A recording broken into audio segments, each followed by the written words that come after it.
even as Kenyatta stared out of the window, dumbfounded. Flames surrounded the police car, and in seconds, it was a ball of fire. "We're gonna have to go through it to get out, man," Kenyatta said as he searched for the safest route out of the flaming death. "Go on through the motherfucker then," Jug ordered harshly from the back of the car. "We don't stand a chance if we keep sitting here." "We don't stand a chance if I drive straight through that wall of flame either," Kenyatta yelled back. Suddenly, he spotted a small chance for them. The garage door was open, and it led toward the rear of the garage, which was open.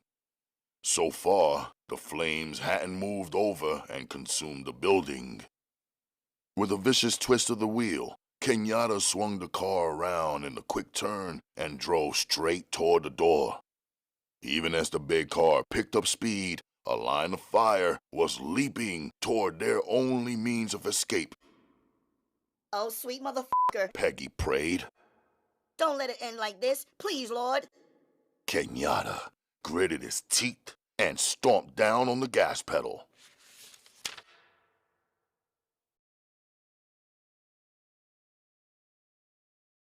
Dedicated to Ron and his lady Barbara.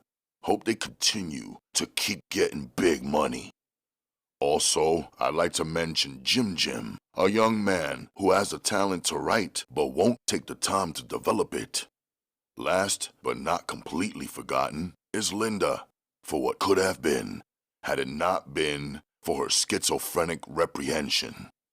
Yet even this affirmation or pertinacious manifestation could have been coped with, but never could I accept her perpetual indulgence in extreme frugality. Chapter 1.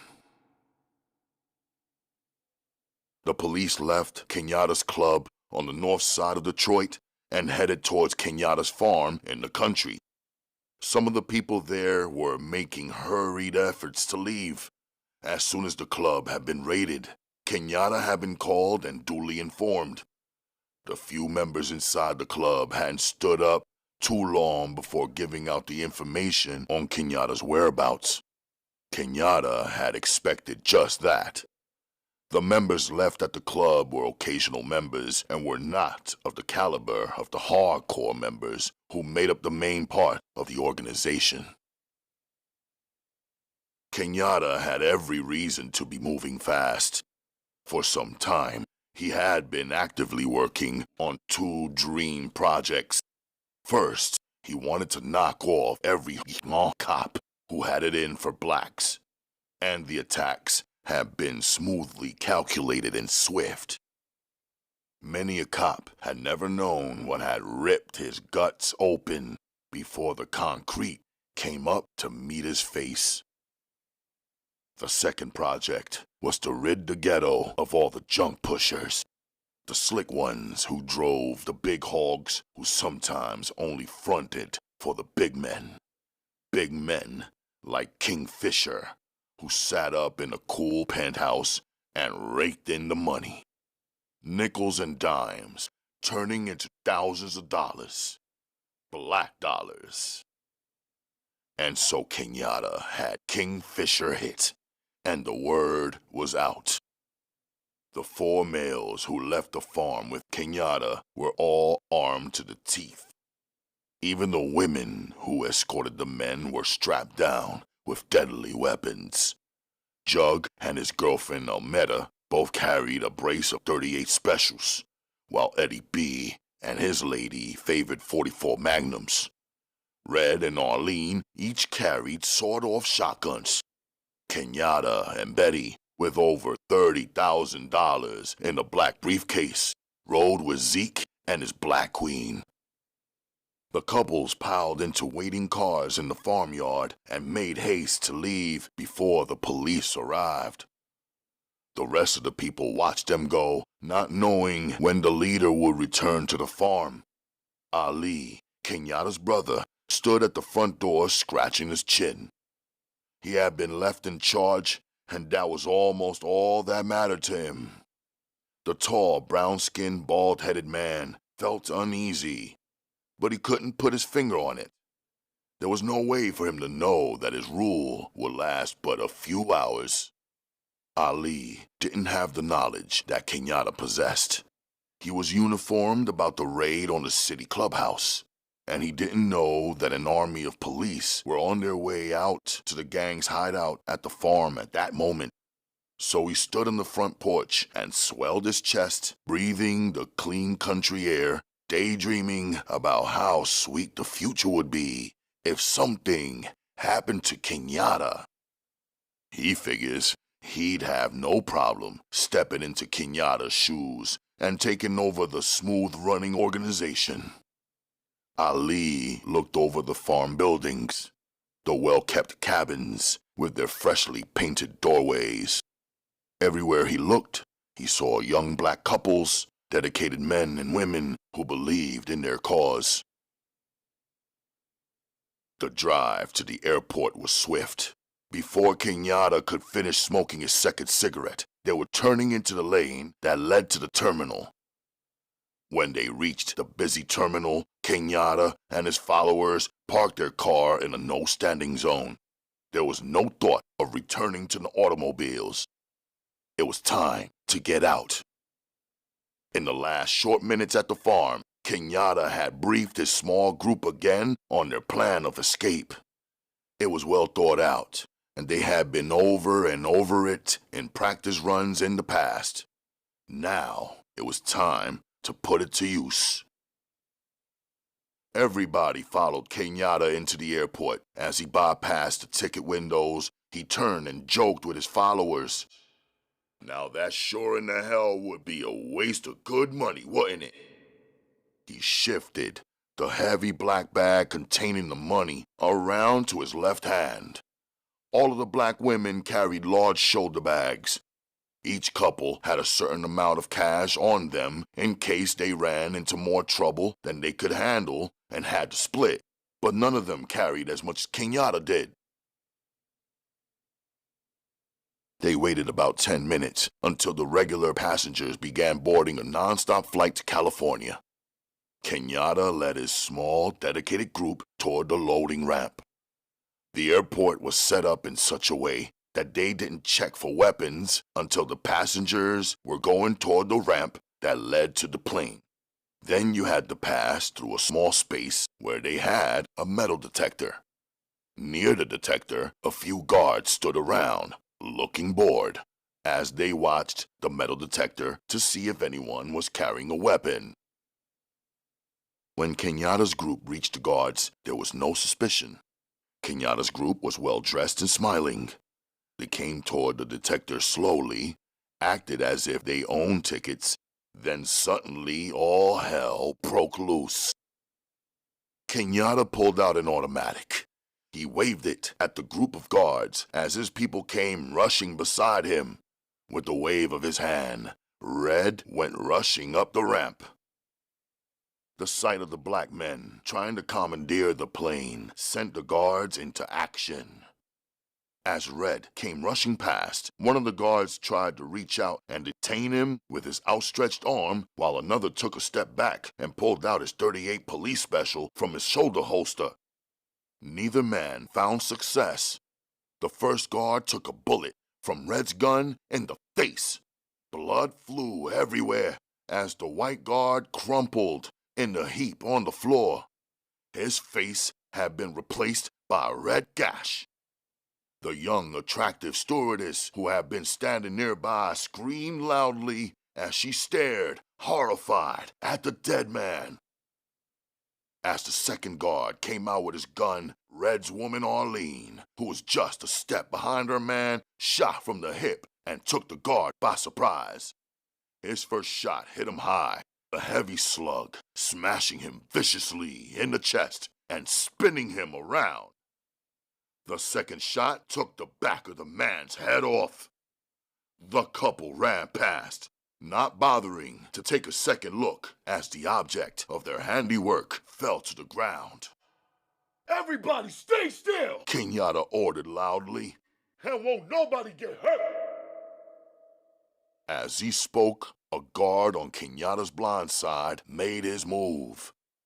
As soon as the man reached for his weapon, Betty stepped around her man and raised the sawed-off shotgun she carried in her bag. The gun was cut so short that it was almost the same size as a pistol. She gave the guard both barrels. The shotgun kicked back in her hand so hard she damn near dropped the weapon. Both barrels at short range tore the man on the receiving end to pieces. His stomach and chest dissolved before the very eyes of the other watching men. Blood and guts flew everywhere. The sight of what the shotgun did froze the other guards in their tracks. Fear was written all over their faces. There was no doubt in their minds now as to whether or not the blacks meant business. Kenyatta backed up the ramp after taking the girl who had worked at the checkpoint as a shield. He stopped and waved Betty and the rest of his crowd past. They rushed up the ramp toward Red, who had the stewardess shaking from fear at the sight of his pistol. Kenyatta's measured words roared out over the airport. You all better pay heed, or we'll kill everything white on the plane! A dark flush stained his lean and shallow cheeks as rage glittered in his cold black eyes. The sight of the terrified white girl in the tall black man's arms made the guards hesitate. No doubt that he'd kill her. The guards held their weapons in check and allowed the wild-eyed Kenyatta to make his way up the ramp. Eddie B stood at the top of the ramp waiting for him. He pointed 238 short-nosed police specials at the white men standing at the bottom of the ramp. That's right, Kenyatta roared as he backed into the airplane, followed closely by Eddie B. If you don't want any dead passengers or stewardesses, keep your hands off the motherfucking guns. His voice carried all the way through the plane, causing a near panic among the already frightened passengers. The members of his gang had already taken complete command of the airplane. The pilot was well aware of the fact that his plane had been commandeered by a bunch of black gunmen. He reached the tower by radio and asked for information on what to do. Follow their orders. Do not endanger any of the passengers' lives. Is that clear? The voice from the tower replied. The people who have taken control of your plane are murderers. They have just killed at least 4 people that we know of in the terminal. For Christ's sake, be careful. The co-pilot glanced over at his captain, and their eyes locked for a quiet moment. But that was broken by Zeke's sudden entrance. The tall, black man stood in the cockpit with a cocked gun in his hand. He aimed it at the back of the co-pilot's head. It won't be any trouble if you don't give us any, the black man stated harshly. From the way the man had spoken, the pilots knew he meant business. Where to? The captain inquired softly. When we get off the ground, I'll personally let you know, Zeke replied, then smiled. Had gone easier than Kenyatta had said it would. Wherever we go, Zeke said offhandedly, you can bet it will be where a black man is treated like a man. Yes, indeed. Zeke was speaking more to himself than to the white pilots. It's going to sure enough be where a black man can be a man.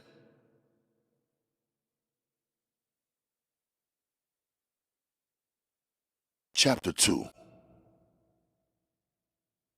Kenyatta stood at the open hatch of the airplane until the men removed the ramp.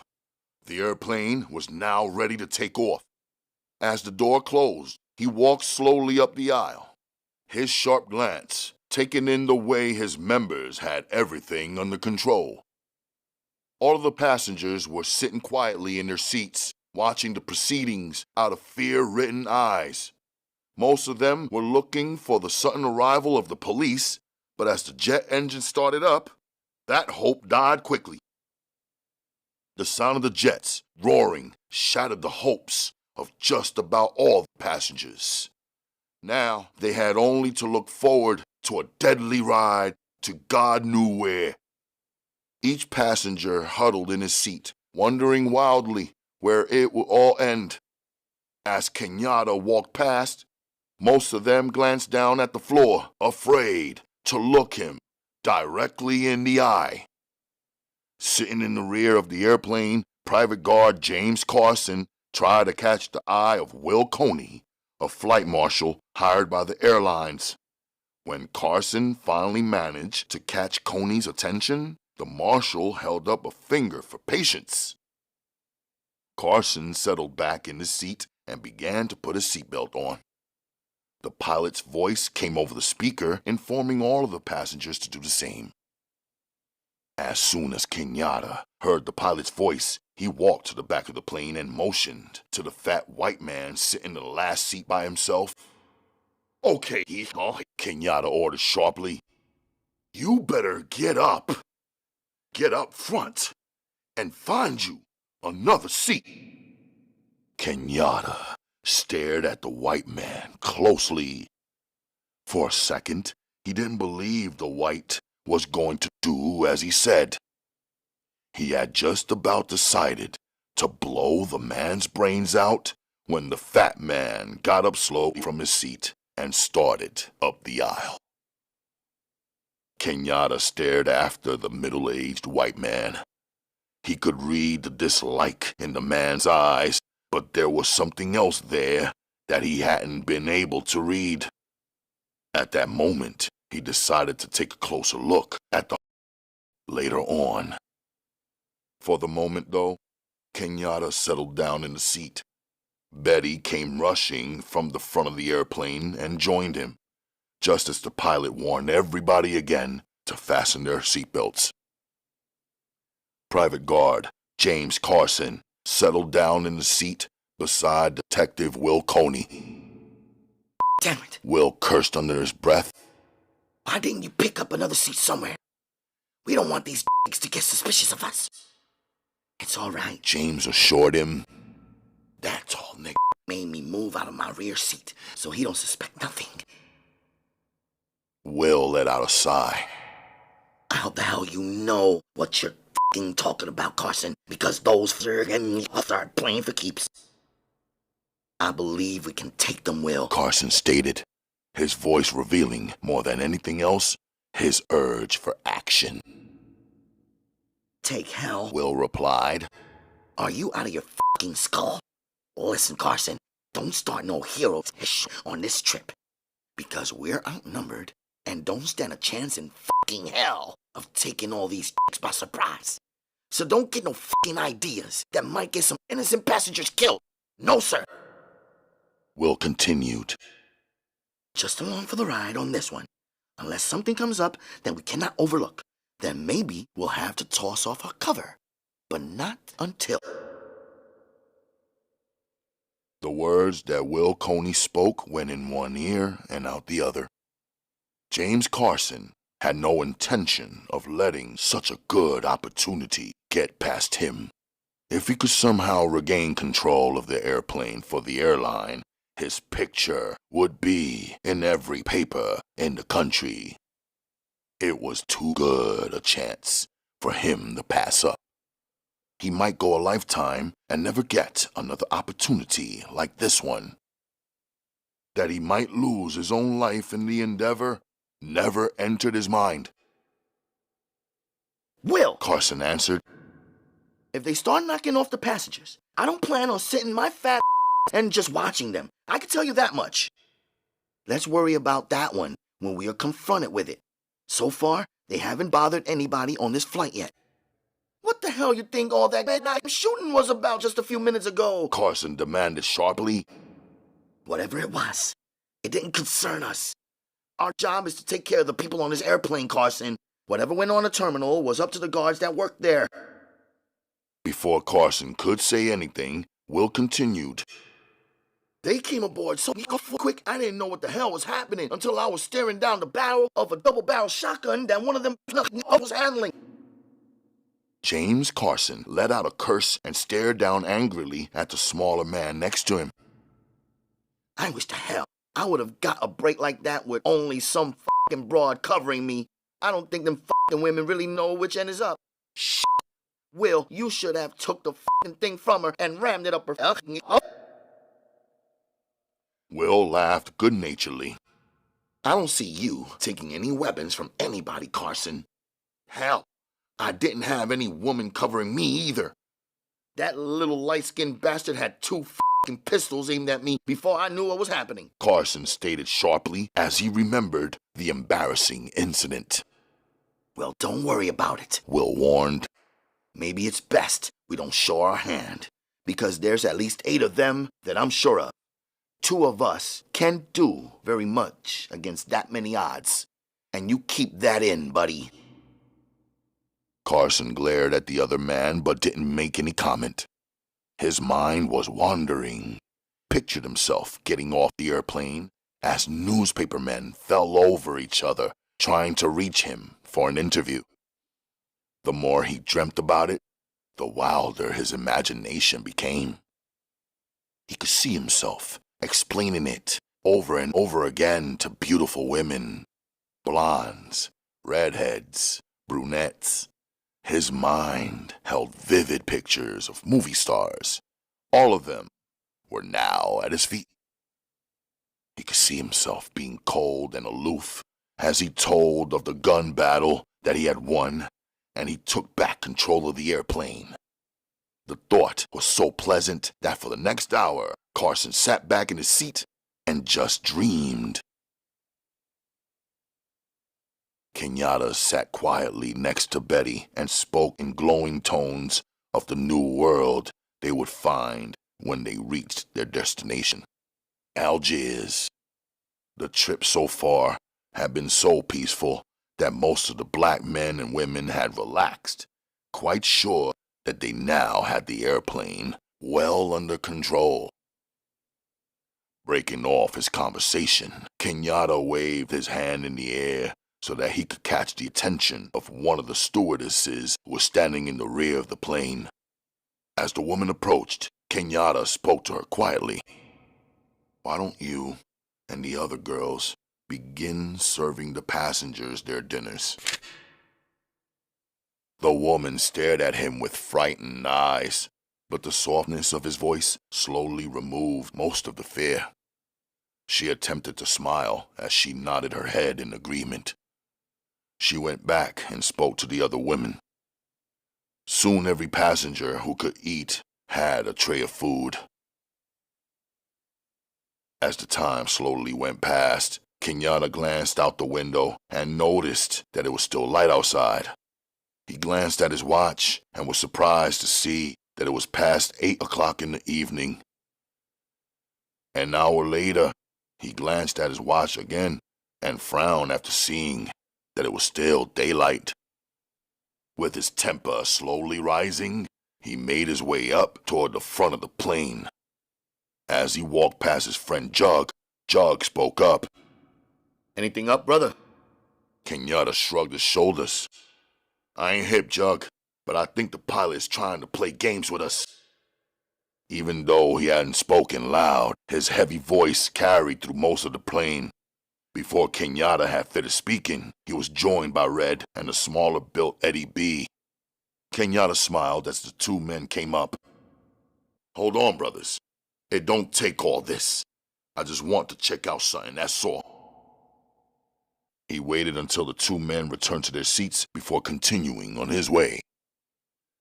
Without hesitation, Kenyatta pushed his way into the cockpit. The pilots glanced up in surprise when he entered. "Maybe I made a mistake, boys," Kenyatta began, "by not introducing myself earlier. I happen to be the big bad who's running this motherfucking thing, and I think somebody is trying to put shit in my game. Do you guys dig where I'm coming from?" The 2 pilots glanced at each other, not understanding what the tall black man meant. I'm afraid we don't. The captain answered honestly. Why don't we try it again then? Kenyatta said. First of all, the time situation is fucked up. And when I say fucked up, I mean just that. Fucked up. Now, by my motherfucking watch, it's 9:30 in the motherfucking evening. And any damn country boy can tell you that at that time of the evening, it should be more than dusk outside. Kenyatta pointed out the window. But when I look out like now, for instance, it ain't even that. So I got to wondering just what the is going on. I know you've been told that our destination is Algiers. So why the is this time element shit coming up? The two pilots glanced at each other nervously before the captain replied. They had discussed the matter between themselves earlier, so they came out with their prepared lie immediately. We are nearing the West Coast. We will have to land to take on fuel in California, so the reason you still see daylight is because of the difference. You will have to set your watch back 3 hours if you want it to be correct now. As the captain spoke, Kenyatta stared into the white man's eyes, trying to tell if he was lying. He didn't know if they should land in California or Cuba to take on fuel. It was something he should have been aware of, but he wasn't.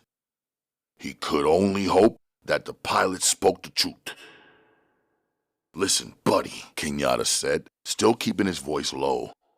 I'm not going to warn you again, because we are not playing games. If I find out you're fucking around, I'm gonna blow your shit out, you understand? He stared first at the pilot, then he glared at the co-pilot, so that neither man really knew who the warning was for. Though neither man knew for sure, they each felt that the black man meant every word he said. There was something about the tall man that made them respect his words. They watched as he turned his back on them and left the cockpit. When the co-pilot reached for the radio, the captain brushed his hand away. No, He warned. we have followed orders and have flown toward California so that they will be ready when we land in Los Angeles. There's no reason for us to take any more chances than we already... And that is as far as the captain got. The door opened quietly, and Kenyatta stood in the doorway. As the two white men glanced around, the first thing they noticed was that this time he wasn't empty-handed. The pistol seemed to grow larger and larger as the two men stared into the short barrel of the snub-nosed .38. The clean-headed black man seemed to be smiling as he raised the gun. As the last minute, the co-pilot realized that the gun was pointed his direction. He started to rise from his seat when the first gunshot exploded in the tiny compartment. The concussion from the gun almost broke their eardrums. The bullet caught the co-pilot in the side of his forehead and came out the other side of his head. Brains and blood splattered the windshield. As his co-pilot fell against the paneling, the captain stared in shocked horror. He couldn't believe what the fuck he saw. The fact that his friend had been killed in cold blood was too much for him to accept. His eyes bugged outward, and for a minute his face paled so much that it seemed as if he was having a stroke. Without hesitating, Kenyatta raised a gun and aimed it at the captain. If I have to, man, you will be next. From the look in his eyes, the captain believed every word the black man had spoken. Before the captain could get himself completely under control, all hell broke loose in the rear of the airplane. The two men in the cockpit could only stare behind them, dumbfounded. The sounds of gunfire coming from the cockpit set the stage for violence. At the first gunshot, most of the black men rushed toward the front of the plane. As they gathered in the front of the thin doorway, undecided on whether or not to break in, they appeared to be very vulnerable. At the sight of the men standing there confused, Carson saw an answer to his dreams. Here was the wonderful opportunity that he had prayed for. There was no doubt in his mind whether or not they could take the confused men. The women didn't disturb him whatsoever because he was sure they would just toss their guns down once things began to get hot. He didn't even bother to consult Will Coney. Reaching under his arm, Carson drew out his pistol and opened fire. At the first sight of the gun in Carson's hand, Will cursed under his breath. He didn't bother to argue because it was too late. Carson was committing them to a lopsided gunfight that couldn't have but one ending. Will was a man who faced life without any false beliefs. What was white was white, what was black was black. It was clear as that. Now, as he pulled out his gun, he knew that death was the only thing that they would get out of the gunfight. The odds were too long. It was impossible for them to win. The passengers inside the plane began to scream. Most of them were white. 3 black women traveled with a black man, and at the sight of the guns in the white man's hands, the black man tried desperately to get 3 women to lie down out of the way. The first shot from Carson's gun took the tall, dark-complexioned Zeke in the back. He had been standing at the rear of the crowd of black men, waiting to find out what was happening inside the cockpit. The impact of the bullet knocked him into 2 of the other men. Before they could react to the sudden ambush, another shot rang out, and this time, the short husky red was hit. He spun around from the shock of the slug, but managed to stay on his feet. The bullet had struck him high in the left shoulder. As Carson drew down on the bewildered bunch of men again, the black women went into action. Zeke's woman, Ann, let out a scream of rage as she saw her man go down. It took a moment for her to find out where the gunshot came from. In her rage and hurt, she at first started to run up the aisle toward the stricken man. Then, at the sight of the 2 white men with guns in their hands, she tried to pull up. Her sawed-off shotgun was just coming up when Will took careful aim and shot her in her chest. The force of the bullet knocked the tall, brown-skinned woman off her feet and on top of a white woman passenger. Betty used the same cold, deadly concentration that her man Kenyatta used, fired slowly from the hip with the short .44 Magnum she carried. The bullet took Will an inch over the heart, killing him instantly. The sounds of the gunshots and screams of the frightened passengers caused bedlam on the large airplane. One woman passenger jumped up from her seat, screaming in panic, and began to run wildly up the aisle. The black men at the front of the plane now stood with their backs to the cockpit as they searched frantically for their ambusher. The sight of the screaming woman was too much for one of them. Eddie B. couldn't control his reflexes. After throwing down the fleeing woman, his trigger finger finished what he hadn't meant to do. He squeezed off a shot, taking the woman in the back. She staggered from the blow, then continued to run until one of the black women raised a gun and put her out of her misery. The bullet took the woman in the forehead. Carson was still on his feet. Somehow, he had managed to escape being hit. As he raised his gun again, it dawned on him that he was fighting a losing battle.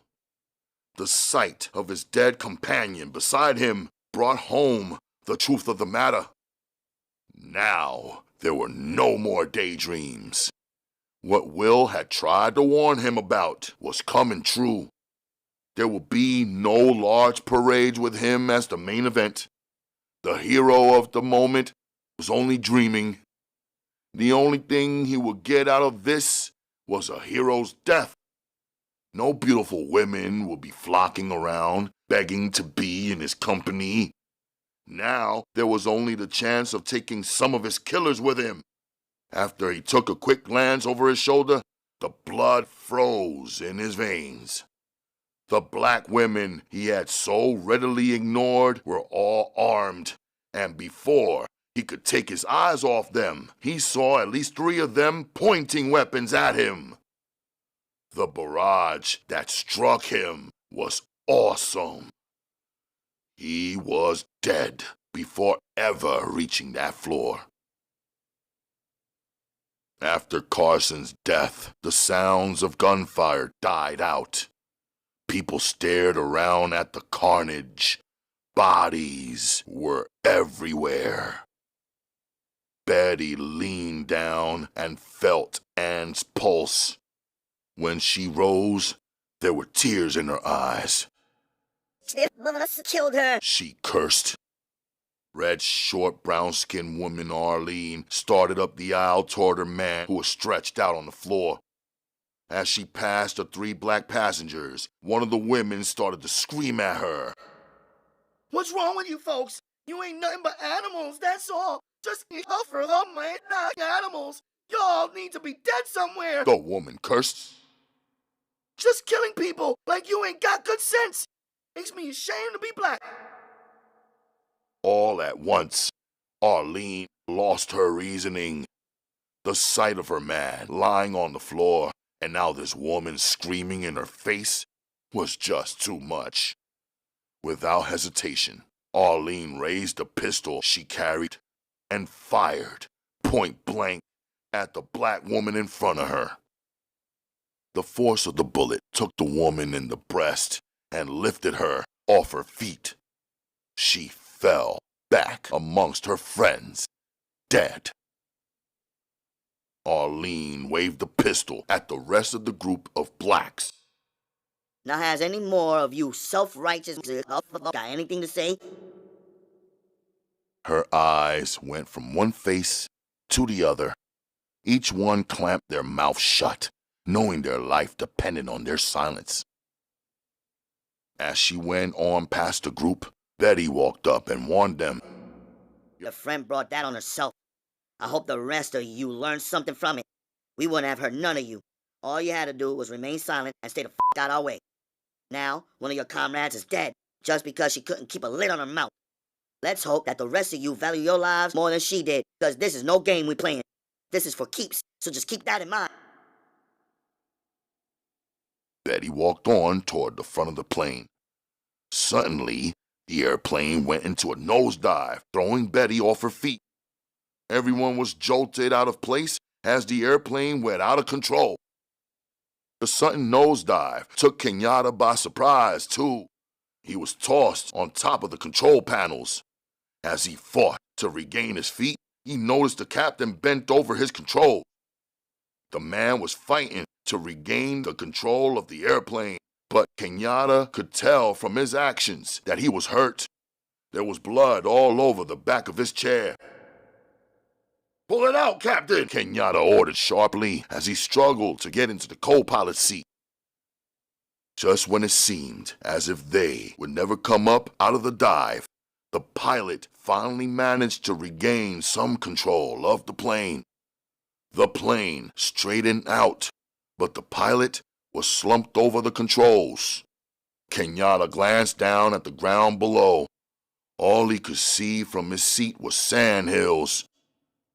"It looks as if we're over some kind of desert, Captain, so if you don't think you can make it, put this motherfucker down on the ground at once!"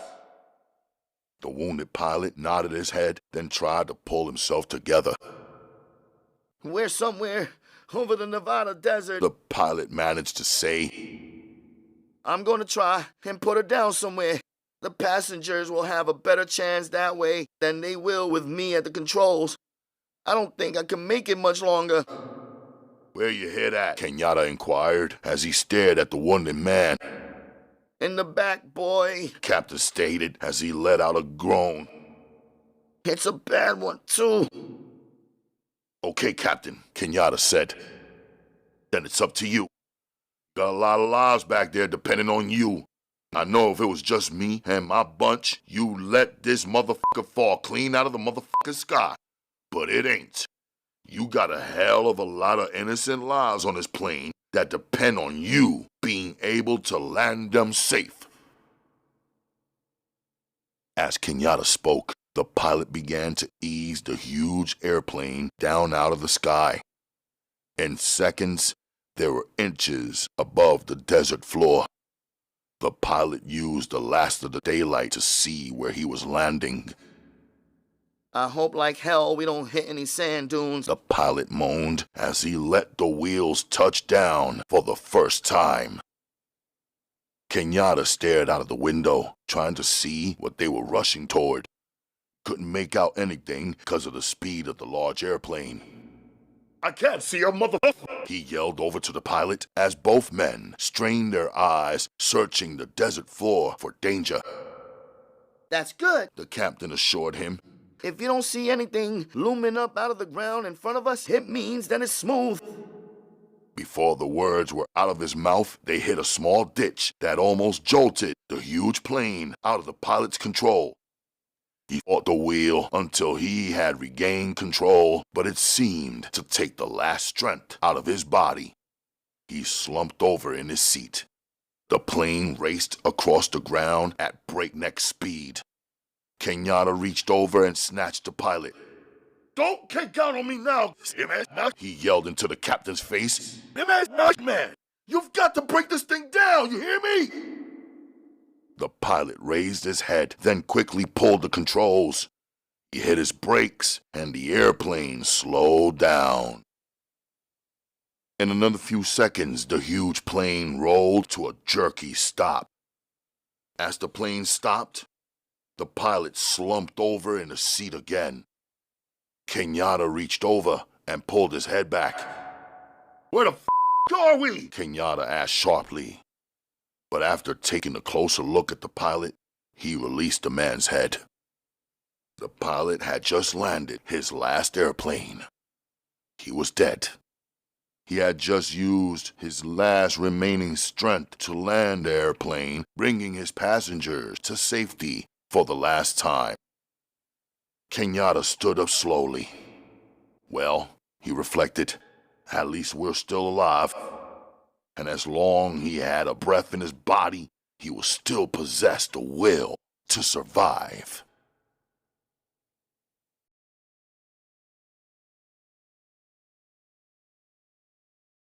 Chapter 3. As soon as Ali was sure Kenyatta and his small group were gone, he went into the bedroom and began searching quietly for the large stash of money that was kept there. He scratched his chin as he realized that the money was gone. The tall, brown-complexioned man sat down on the edge of the king-size bed that took up most of the room. He thoughtfully took out his cigarettes and lit one. Even though he was now in charge, there was something wrong somewhere. He couldn't put his finger on it, but in the back of his mind, he was worried. Where could Kenyatta have hidden the money, he wondered over and over again. He didn't want to accept the fact that the money was gone. That was just too much. The money didn't belong to Kenyatta or any other single member.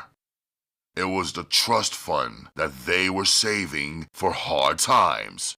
So the money had to be around somewhere. His anger was slow in coming, but gradually his temper began to boil. Just the thought of Kenyatta moving the money without telling him where it was enough to make Ali hot. Since he was the second in charge, it was something he was supposed to know about at all times. Suppose something happened to Kenyatta, then he'd be up shit's creek if he didn't know where the trust fund was kept. Just the idea of Kenyatta's woman knowing while Ali didn't made him grit his teeth in anger. The door of the bedroom opened and Ali's woman came in. Even though she was barely over 5 foot tall, she was all woman. Her hips were exceptionally large, and her chest stuck out a country mile in front of her. When she smiled, a person was almost overcome by the beautiful smile she flashed, revealing teeth that movie stars would sell their souls for. God it, Ali cursed as she entered. How many times have I got to tell you, Vicky, to knock on the f***ing door before entering, okay? The bright smile on her face disappeared as soon as she heard his harsh words. I'm sorry, honey. She answered as her head dropped. Since I knew you were in here by yourself, I didn't think it would make any difference. That's what's wrong with the average black woman, Ali almost shouted at her as his anger increased.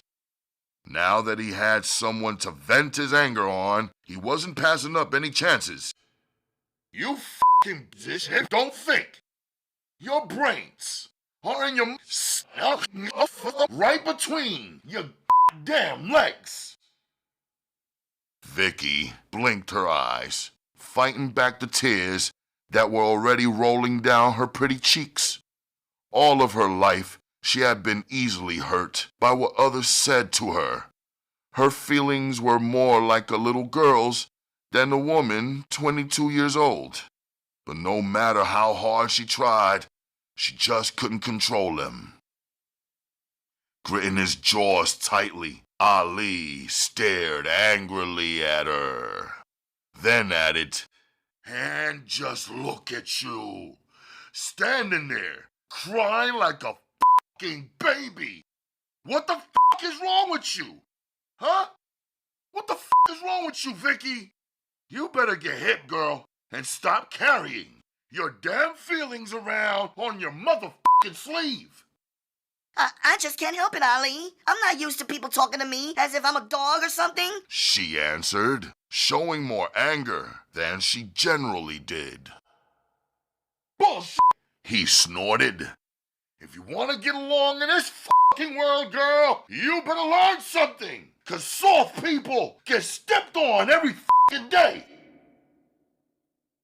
As he stared coldly at her, his anger began to slowly disappear. It wasn't her fault, he reasoned, so why be petty and take his anger out on her? If he was honest with himself, he knew that that was just what he was doing. Since he was angry over Kenyatta re-hiding the money, he was letting his anger out on his woman. Struggling with his temper, Ali opened his arms and took her into them. The short, stocky woman stepped into them like a drowning person reaching for a life belt. Ali kissed her lips slowly at first. Then, as she returned his kiss with passion, he began to crush her. Because of his height, he almost had to lift her off her feet. They were still tightly embraced when the bedroom door bust open. Ali! The slim, dark-complexioned man in the doorway yelled. There's motherfucking pigs all over the place, man! What the f*** are we gonna do? Ali released his woman quickly, then rushed out of the bedroom while Jack, the man who brought the news, followed closely on his heels. Ali rushed to the front room and snatched the curtain back. The sight of all the police cars shook him to his knees. He could feel his legs trembling. His brain raced wildly. He didn't know what to do. All the other black men and women inside the house stared at him, waiting for him to give them some kind of order. Ali's brain was numb. He couldn't think. He could only stand at the window and watch the white men piling out of the cars with shotguns and rifles, cradled in their arms. Detective Benson and his white partner Ryan were in the second police car that pulled up in the yard. Both men began to give orders to the uniformed policemen, trying to keep things under control. Almost imperceptibly, things began to slip out of the control of the two detectives. As one uniformed officer saw 3 black men run into a small white cabin, he quickly aimed the rifle he carried and took a quick shot at the fleeing men. The last man into the cabin caught the bullet in his back. He staggered inside the cabin and died on the floor. The other black men inside the cabin had been undecided at first, but at the cold-blooded killing of their friend and companion, their minds were made up for them. Before the uniformed officer who had fired a shot could reach cover, a rifle barrel came out of the already open window, and the gunman took no time aiming. His first shot took the policeman who had started the shootout in the forehead. The man was dead before he hit the ground. His partner let out a curse, but before he could get into action, another bullet was fired, and he received a shot in his stomach. For the first few minutes of the shootout, the policemen were caught out in the open. Many of them were in front of their cars, not bothering to take cover, because they had confidence in their numbers. Most of the black men and women on the farm had pulled their weapons out as soon as the first police car had pulled into the yard, so they were ready. From the various cabins, gunfire erupted, taking a heavy toll on the police. The only place gunfire wasn't coming from was from the house, where Ali had control. He was too dumbfounded at first to take any kind of action. It wasn't until some shots took the glass out of the front window pane, barely missing him, that he pulled himself together. All at once, developing rage overcame him. He came out of his lethargy with a blinding hatred for the white pigs in uniform. "Break out of this!" he ordered, but it was a useless order. Already, most of the blacks in the house were armed. Only Ali and his woman hadn't picked up weapons. The sudden burst of gunfire from the house almost overcame the policemen. "Call for help!" Ryan yelled over at a young officer in uniform. "Tell them to send reinforcements at once!" Detective Benson worked his way around to the rear of the car they had come in. He opened the trunk and removed the riot gun. Taking dead aim, he began to fire slowly at the windows of the heavily occupied house. A short black man named Pete fell back from the wide window he had been firing out of. His face was covered with blood. As he fell to the carpet, another dedicated black man took his place. For the next hour, it was give and take. People died on both sides with more regularity than either side wanted. Finally, a small convoy of police cars arrived. Before that, they had been coming singly and in pairs. But now, there were over 30 police cars scattered all over the area. Ali took in the situation, his temper now firmly under control. He realized at once that they didn't have much of a choice. Either they continued to fight and die, or they gave up and were put in prison for the rest of their lives. He had no doubts about that matter. Too many police had died in the gun battle. Somebody would have to pay for their deaths. As he studied the scene in front of him, he began to concentrate on a way out. So far, The police hadn't managed to completely surround all of the farm because there were just too many cabins with guns shooting black men and women inside of them. "Hey, Dickie!" A tall, light-skinned Negro turned from a window in the dining room with all the glass blown out of it. "What it is?" the black man called back. "It's time to make a move," Ali said as he began to crawl away from his window. He kept his head down next to the floor as he carefully crawled into the dining room area. A few of the black people at the remaining windows stopped shooting to hear what he had to say. "Some of you keep tossing a few shots in the Ali ordered when he noticed everybody was watching him. "Listen, Dickie," he continued, "we're going to have to make a break out of here, and it's going to have to be soon. Them are going to bring up flamethrowers and whatever the else they need if this hit keeps up." "I'm hip," Dickie replied. "I'm surprised they haven't brought that up already." He stuck his rifle barrel out the window and took a shot at an officer, revealing too much of his body. He cursed when he saw the policeman jump back behind his automobile. "I should have took my time. I could have knocked that off." Ignoring the man's words, Ali continued to crawl to the kitchen where he glanced out a window.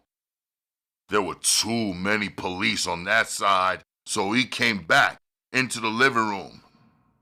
"I don't know which way we're going to make our break, but we had better come up with something damn quick," Ali stated. Hey, Ali! A tall, dark woman called from a side bedroom. I believe we can make it through this bedroom window. There ain't nobody really covering this side. Everybody seems to be in the front. "I'll check it out, Ali," Jackie yelled out, then scrambled quickly into the bedroom. He was back in a minute. "She's right, Ali. The window looks out over the horse's barn. Once we make it to the barn, the damn woods ain't too far away." "Yeah," Dickie began, then said harshly, "but what are we gonna do with all our wounded? We sure in the hell can't lug them all the way to the woods. Ain't nobody gonna make it if we try and carry them along." For the first time, Ali really took a close look at the people on the floor. There were 3 dead bodies and that many wounded. 2 of the wounded ones were women, and suddenly a dark flush stained Ali's cheeks as he noticed for the first time his woman, Vicky, stretched out on the floor. Blood was bubbling from a gunshot wound in her large chest, and as he crawled over to her, he could see blood on her lips. "Oh, my love," he moaned as he cradled her in his arms. "Damn! Damn! Damn!" he cried over and over again. "Didn't I tell you, dumb woman, to stay down? Didn't I, honey?" There was no anger in his words, just the sound of a deep hurt. He held her tightly, crying openly now. "Oh, the motherfuckers!" he cursed. "Damn it! My God! Damn it!" After checking out the bedroom himself, Dickie crawled over to where Ali held his woman. "We got to make a move, man," Dickie stated quietly. "If we stay here much longer, there won't be no chance of nobody getting out." Ali gestured with impatience. "Them done hit my woman and killed her," he stated emotionally. "I know, man," Dickie replied quietly. "But it ain't nothing we can do about it now. It's done, and we can't help her now." "That's bullshit," Ali exploded and ran to a window, exposing himself.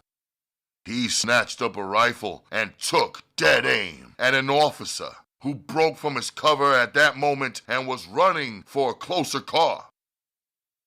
The bullet did not kill the policeman at once. It only severed his spinal cord, paralyzing the man instantly.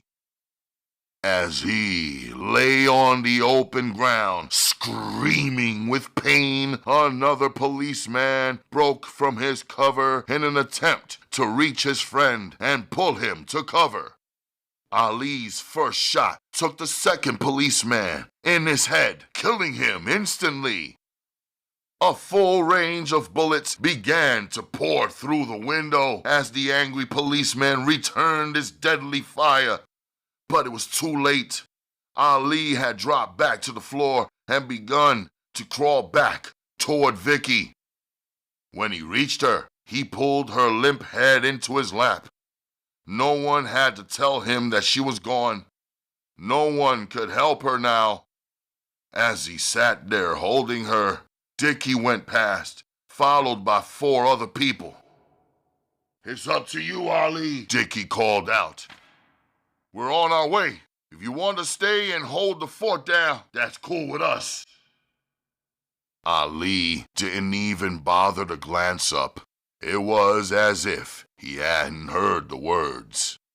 He sat on the floor, holding his dead woman in his lap. Tears of pain rained down his cheeks. He wished now that he had taken the time and told her how much he loved her. But now that he thought about it, he couldn't remember once having done it. Suddenly, his moment of sanity departed. A blind rage to kill overcame him again. All thoughts of fleeing were gone. Now, only revenge remained. There was nothing else on his mind. He glanced around wildly. Dickie stood in the door and watched him as he waited for the slower women in his small party to finish climbing out the window. At last, his young lady, Peggy, back and left. From the expression on Ali's face, Dickie knew the man was gone.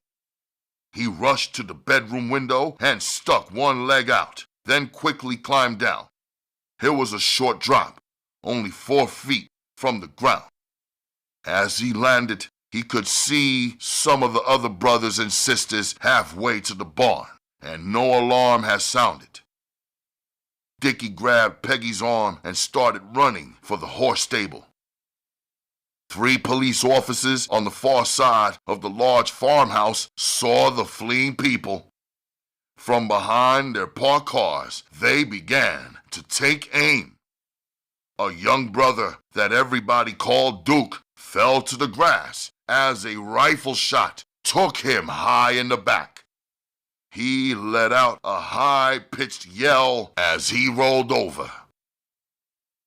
Dickie, bringing up the rear, didn't bother to look down as he roughly pulled his thin, tiny woman along. Peggy turned her head away on purpose. She had seen too many deaths that day to want to see another. The first black men to reach the barn, Shortman and Victor, lay down by the doorway and began to return the policemen's fire.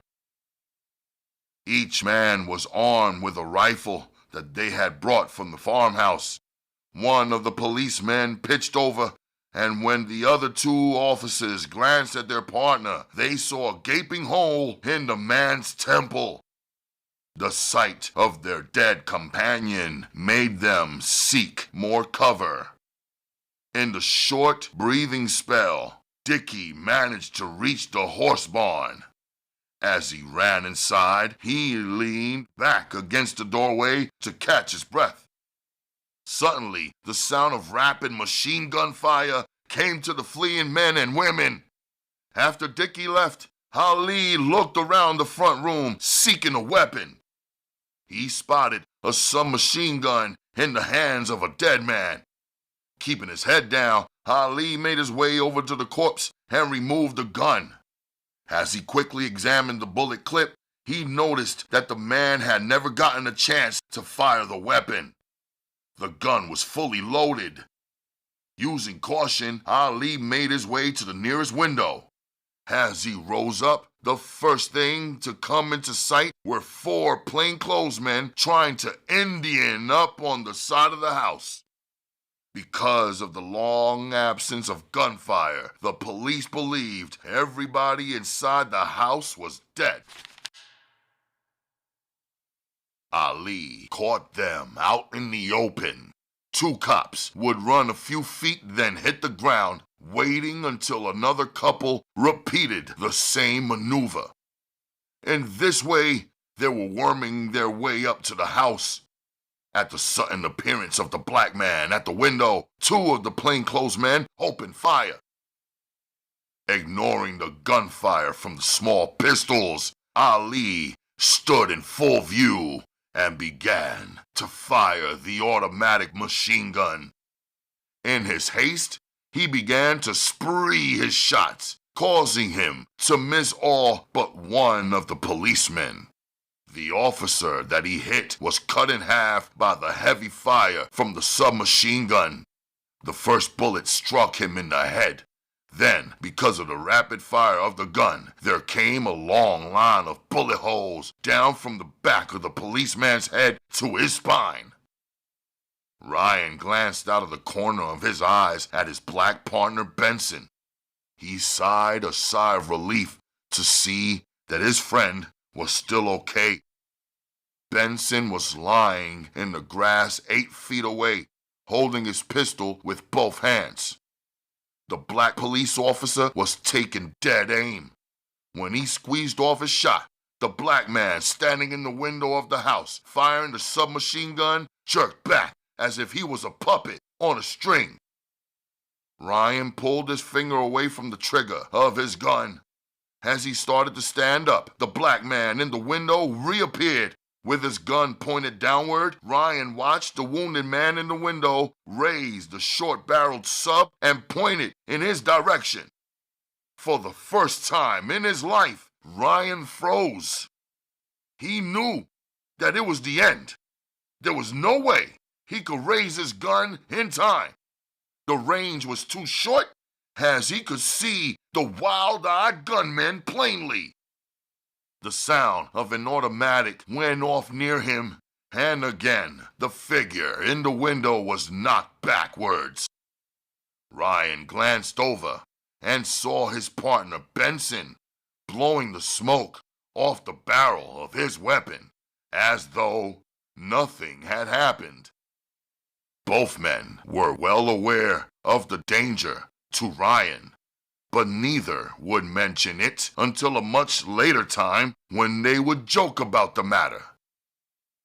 The first bullet Ali took high in the left shoulder, and it staggered him. In seconds, he had regained control of himself and had stepped back to the window. He had spotted a white man standing up, a sitting duck. He had smiled to himself as he had taken his time and aimed at the policeman. The second shot that struck Ali had taken him right in the middle of his chest. He had let out a grunt as the force of the gunshot knocked him backwards and off his feet. He hadn't realized it when the weapon he held flew from his hands. The floor striking him in the back was the final blow, and the last breath in his body departed. Had he lived, he would have seen the tractor and trailer that pulled up at about the same instant he was shot. On the back of the lowboy trailer were 2 army tanks. As Benson and Ryan watched, the soldier that had driven the truck up dropped the trailer and the tanks began to move off. Turning back to the business at hand, the 2 policemen finished approaching the house as the other plainclothes man came running up. The 3 officers tried to determine the best way to enter the house. They weren't sure that the house was empty of fighting men. As they stood debating, 4 more policemen came roaring up in a squad car. The uniformed policemen jumped out before the driver had even stopped. Now there were 7 officers of the law on the side of the farmhouse. The uniformed officers approached the plainclothes officers, and Ryan took charge at once.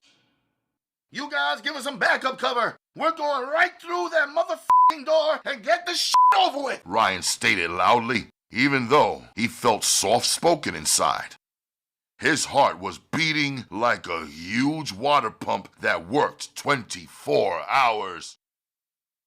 The 7 policemen moved to the front of the building. One of the uniformed officers rushed up and kicked the door in. Before he could regain his balance, 3 detectives ran past him through the front door. Their weapons were in their hands and ready for action. The first thing that Benson saw when he entered the front room of the farmhouse was the dead bodies lying about. A lump came up and hung in his throat as he realized that every dead person was black. In less than a minute, they had searched the farmhouse and had found it empty. The sounds of gunfire outside brought the men back outside. The late evening sunlight struck Benson in his eyes as he stepped outside. He watched the army tanks as they moved toward the small white cabins. Under his breath, he prayed for the black men and women to give themselves up. But even as he prayed, he knew it was useless. The policemen were now out for blood. Even if the blacks were to surrender, their chances of living would be slim. Besides Benson, there were only 3 other black policemen around the farmyard. They would have their work cut out for them if they tried to stop the white officers from taking out their revenge on the few living blacks. As Benson watched the tank open fire, where a neat white cabin had been, there was now only ruins. The people inside did not stand a chance. Before the other black people in the other cabins could realize what was happening, the other tank opened fire. It was now a complete massacre. To the white army men inside the tanks, it was a game. Something like maneuvers. They had no thought about the black men and women they were killing. Suddenly, from one of the few remaining cabins, 2 black women and 1 man came out the front door with their hands over their heads. Before they had taken 4 steps, they were cut down by a hail of bullets from policemen stationed safely behind their police cars. The people who tried to give themselves up were shot down like mad dogs. From the barn, Dickie and Shortman and Victor had witnessed everything. "I guess you guys got the message now," Dickie said loudly as his voice shook. "These all are playing for keeps. Ain't no surrender, no kind of f***ing way. If we don't fight our way out, we ain't gonna get out." He twisted his neck around and yelled into the barn. "Ain't you b****s got them horses saddled yet?" Just give us a few more seconds, Peggy answered. Dickie turned back toward the scene in the farmyard. "We ain't gonna have no more seconds," he screamed. This time, panic was in his voice. "Them f***ing tanks are beginning to come this way!" Shortman jumped up from the ground as Victor laid down some covering fire. As soon as Shortman reached the barn entrance, Victor followed. "Out of here now," Vic stated as he ran inside the barn. As soon as the 2 women brought horses out, someone would take one. Peggy pulled the horses over to Dickie. These are the ones I saddled for us, she said as she noticed the fright in her man's face. Quick! Dickie yelled. Somebody get that back door open! We're gonna make her break that way! Vic and Shortman wasted no time. The other woman, Irene, leapt up on the horse she was saddling. Another girl, Donna, pushed the heavy rear barn door open, then ran to the horse she had tied near the door. All 6 of the black men and women made their way out the rear door, each riding a good horse. Before they had cleared the back corral, a shell from one of the tanks burst the barn wide open. The place went up in smoke and fire. The sound of the heavy explosion caused the horses to spook. The one Irene was riding began to buck, but her feet were so great that she stuck to the horse like a burr. Dickie led the way to the rear of the corral and opened the gate that led away from the farmyard. Their luck was holding because no policemen had spotted them yet. Before all of them had cleared the gate, 5 policemen came running around the building and saw them trying to make their escape. A yell of alarm went up, and soon other policemen came rushing to the rear. 2 police cars roared around the building, but the ground was too chopped up for the cars to follow the horses. Before they could clear the range of the tanks, one of the tanks came around the building and took aim. The shell exploded about 20 feet away from the fleeing horsemen. The shock of the shell bursting knocked Shortman right out of the saddle. The other 5 horsemen kept on riding. Dickie rode the horse he was on like he had never ridden before. His heart was beating so fast he thought it would burst. In his mind, he knew this was the most frightened he had ever been in his life. In front of them were a line of trees. If he could only reach them, they would have a good chance of getting away. Kenyatta had laid out an escape route for them long ago, and Dickie was thankful now that he paid attention to it. He glanced back once at his woman, who was riding just as hard as he was. She yelled something to him, but because of the pace of the horses, he couldn't understand what she was trying to say. He turned around in the saddle and concentrated on some hard riding. Just a few more feet, Lord, he prayed, not aware that he was really talking out loud. At the sight of Shortman getting knocked clean off his saddle, Victor bent down lower and rode harder.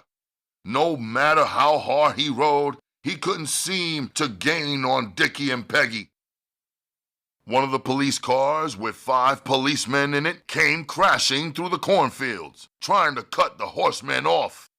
When the officers saw that they wouldn't be able to reach the riders, the driver pulled up quickly. We got them in rifle range. Let's try picking them off. As soon as the car came to a bumping stop, 2 of the policemen with rifles jumped out and ran around to the hood of the car.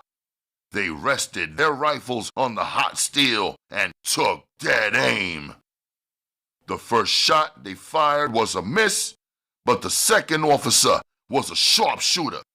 He never let his aim leave the rider he had picked out. As Donna bent over and struck her horse on the side, trying to get more speed out of it, she felt something go past her face. She started to glance back, but suddenly something struck her in the middle of her back and lifted her from the saddle. Before she struck the ground, she was dead. When the police saw the rider fall, they let out a yell and began to dance around the car as if they were at a party. Victor rode past her, knowing as he passed that there was nothing he could do for the woman. A ball of hatred rose up in his throat as he saw the woman he loved lying on the ground. Even as he rode, he prayed for the strength to one day be able to make the pigs pay for what they had done this day. When they reached the woods, Dickie led the way through them. They had to slow the horses down to walk, but it was okay. For now, the cops weren't on their trail. They had a few minutes, and Dickie believed that was all that they needed. If everything was like Kenyatta had left it, they had a good chance of getting away. The four people rode in silence. Nobody bothered to ask Dickie where he was going. They just followed. After about 10 minutes, Dickie came out, had a rundown cabin with a dilapidated barn behind it. He dismounted from his horse and directed the rest of the group to do the same thing. He led the way to the barn and opened the sagging doors. Inside was an old station wagon. Dickie got in and opened the ashtray. Sure enough, inside the ashtray were the keys to the car. He let out a sigh of relief as the rest of his small group climbed in. For a second, the station wagon didn't want to start, but finally, the motor caught and everybody began to breathe easier. Dickie lit a cigarette before putting the car in gear. "I say it's too hot for us back in Detroit, so from here, we're going on to Chicago, and from there, we'll wait at the hideout until Kenyatta reaches us." Nobody bothered to answer. Each person in the car was too thankful to be alive, let alone have something to complain about. It didn't matter where they went, just as long as they got the hell away from there. Back at the farmyard, Detective Benson glanced around at the slaughter. The superintendent was now taking charge since all the fireworks were over. As he watched, Benson wondered about the sharp feeling of pride that went through him as he saw all of the dead bodies of his comrades. As he watched the survivors line the 8 slain officers up side by side, ambulances rolled in and out of the yard, carrying away the wounded to the nearby hospitals. At least, those brothers made them pay a dear price for their victory. With 8 policemen killed, the newspapers would play it up big. This was the first time to his memory that any black or white crooks had ever made such a dent in the police forces at a single shootout. Instantly, he felt ashamed of the feeling of pride in what the black men and women had done. After all, he was an officer also, and these were his comrades, so there was nothing to be proud about. 8 of his fellow officers lay dead, and there had been a good chance of him being one of those with a sheet over his head. If he needed anything to justify his feelings, the sight of the tanks being reloaded on the trucks gave it to him. The use of the tanks had left a very bitter taste in his mouth, but had been the right thing to do. Why waste lives when you could call up such help? If the tanks had been there at first, none of the men lying under those blankets would be dead now. "Those f***ing tanks were lifesavers, weren't they?" Ryan said as he came up beside his partner. Benson, taken by surprise, glanced around at his partner quickly, hoping Ryan couldn't read what he was sure was showing in his face. "Yeah," Benson answered. "If it hadn't been for those tanks, it might have cost us more men than it did." "You can say that again," Ryan replied. "Those bastards didn't know the meaning of quit." His words brought a sharp, fleeting pain to Benson, because he remembered all too well what happened to the ones who tried to quit. They had been shot down like mad dogs. He wondered what the outcome would have been had the people in the cabins have been all white. Would they have used tanks and flamethrowers on them then? Benson shook his head, trying to shake off the useless thoughts. Ryan stared at his partner in surprise, wondering what was disturbing him. "I know this was a messy thing out here, Ben, but if you want, we could get the hell away." A few of those people made it to the woods, but we don't have to worry about it. The sheriff and his men are throwing up roadblocks all over the woods, so once they leave them damn horses, they'll be caught like fish in a motherfucking barrel. Yeah, I know, Benson answered more sharply than he intended. Since they'll be the only black things out there on foot, it shouldn't be too hard to spot them out on the highway trying to get a fucking lift. Hey, man, Ryan said quietly. Take it easy. I know this wasn't easy for you, but these fucking guys got what they deserved. They're responsible for I don't know how many policemen's lives, so if you feel sorry for somebody, how about feeling sorry for some of the police widows these bastards created? Benson forced himself to grin. I got you, man. Just overlook me for a few minutes, okay? Those tanks were kinda hard to take. I saw what kind of damage they did, and it's just hard to accept, that's all. For a minute, both officers were silent. The sun was just beginning to go down, and the activity in the farmyard was an eyeful by itself. Television men now ran back and forth while their camera crews followed, lugging their heavy equipment. Before any of the television newsmen could reach them, Ryan pulled his partners on. Let's get our car and head downtown. The captain says he wants to see us right away. I think they have a very special mission for us coming up. Special, huh? Benson replied and snorted. I'll just bet it's special. What the f*** do they want us to do? Go down to the morgue and identify the remains of half of these bodies that's been burned damn near to a f***ing crisp? Again, Detective Ryan gave his partner that funny look out of the corner of his eye. Something was disturbing the hell out of Benson that he was sure of, but he just couldn't put his finger on what it was.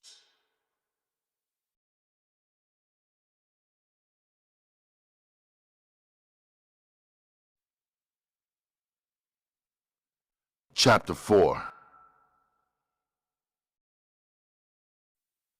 Kenyatta stepped out of the cockpit. The first thing he saw was an abundance of dead bodies. He stared at one corpse especially. It was his friend Zeke. He and Zeke had done a lot of things together, and it hurt deeply to see his lifelong friend stretched out cold on the floor of the airplane. As people came running up to him with silly questions, he continued on through the plane, stopping to examine the wound that Red had in his shoulder. He leaned over and tore Red's shirt so that he could get a better look at the ugly wound. "Is there a doctor anywhere in the plane?" he asked sharply, his eyes searching the passengers' faces. A short, red-faced white man got up from his seat and came forward. Yes, I'm a doctor, the man stated. Good.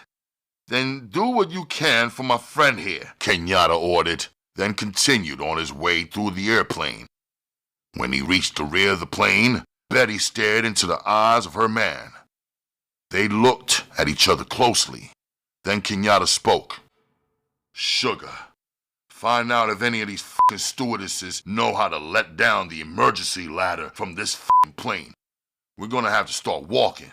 Then, after that, find out how much water is on this motherfucking plane and see to it that some of our people take control of it. We're gonna need every motherfucking drop of it more than likely, cause we're on the motherfucking desert. Damn. Betty cursed, then quickly walked toward the nearest stewardess to follow out her man's order. Kenyatta made his way back up the aisle. He stopped and glanced down at Anne. He knew at once she was dead. He cursed under his breath as he wondered how the hell things got so far out of control while he was in the cockpit. There was no sense in him trying to fault someone. It was over and done. Nothing he could say or do would bring the dead back to life. Whoever was responsible would carry the blame on his mind from now on. Somebody had been careless. It was the only explanation for things getting out of control the way they did. When he had gone into the cockpit, everything had been in order. Kenyatta then noticed the two dead white men and the guns they held. Suddenly, he knew what had happened. The Whiteys had taken his group by surprise.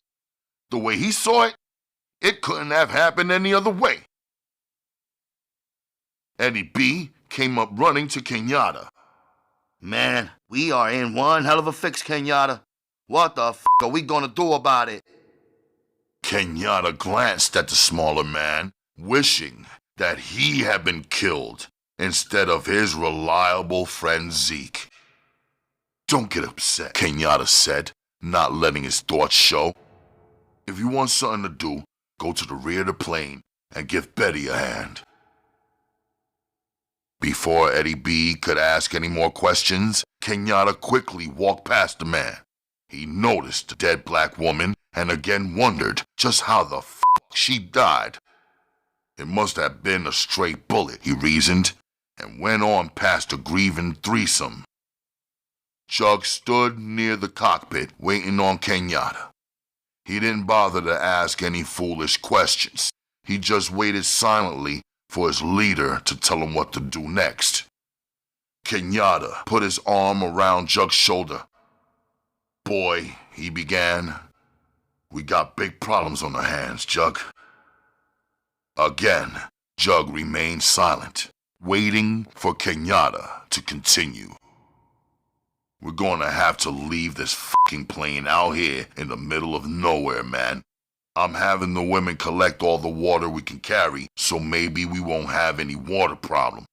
But the damn problem is, I don't know where the fuck we are. Except for being on some damn desert, I don't have the damnest idea of where we are at this moment.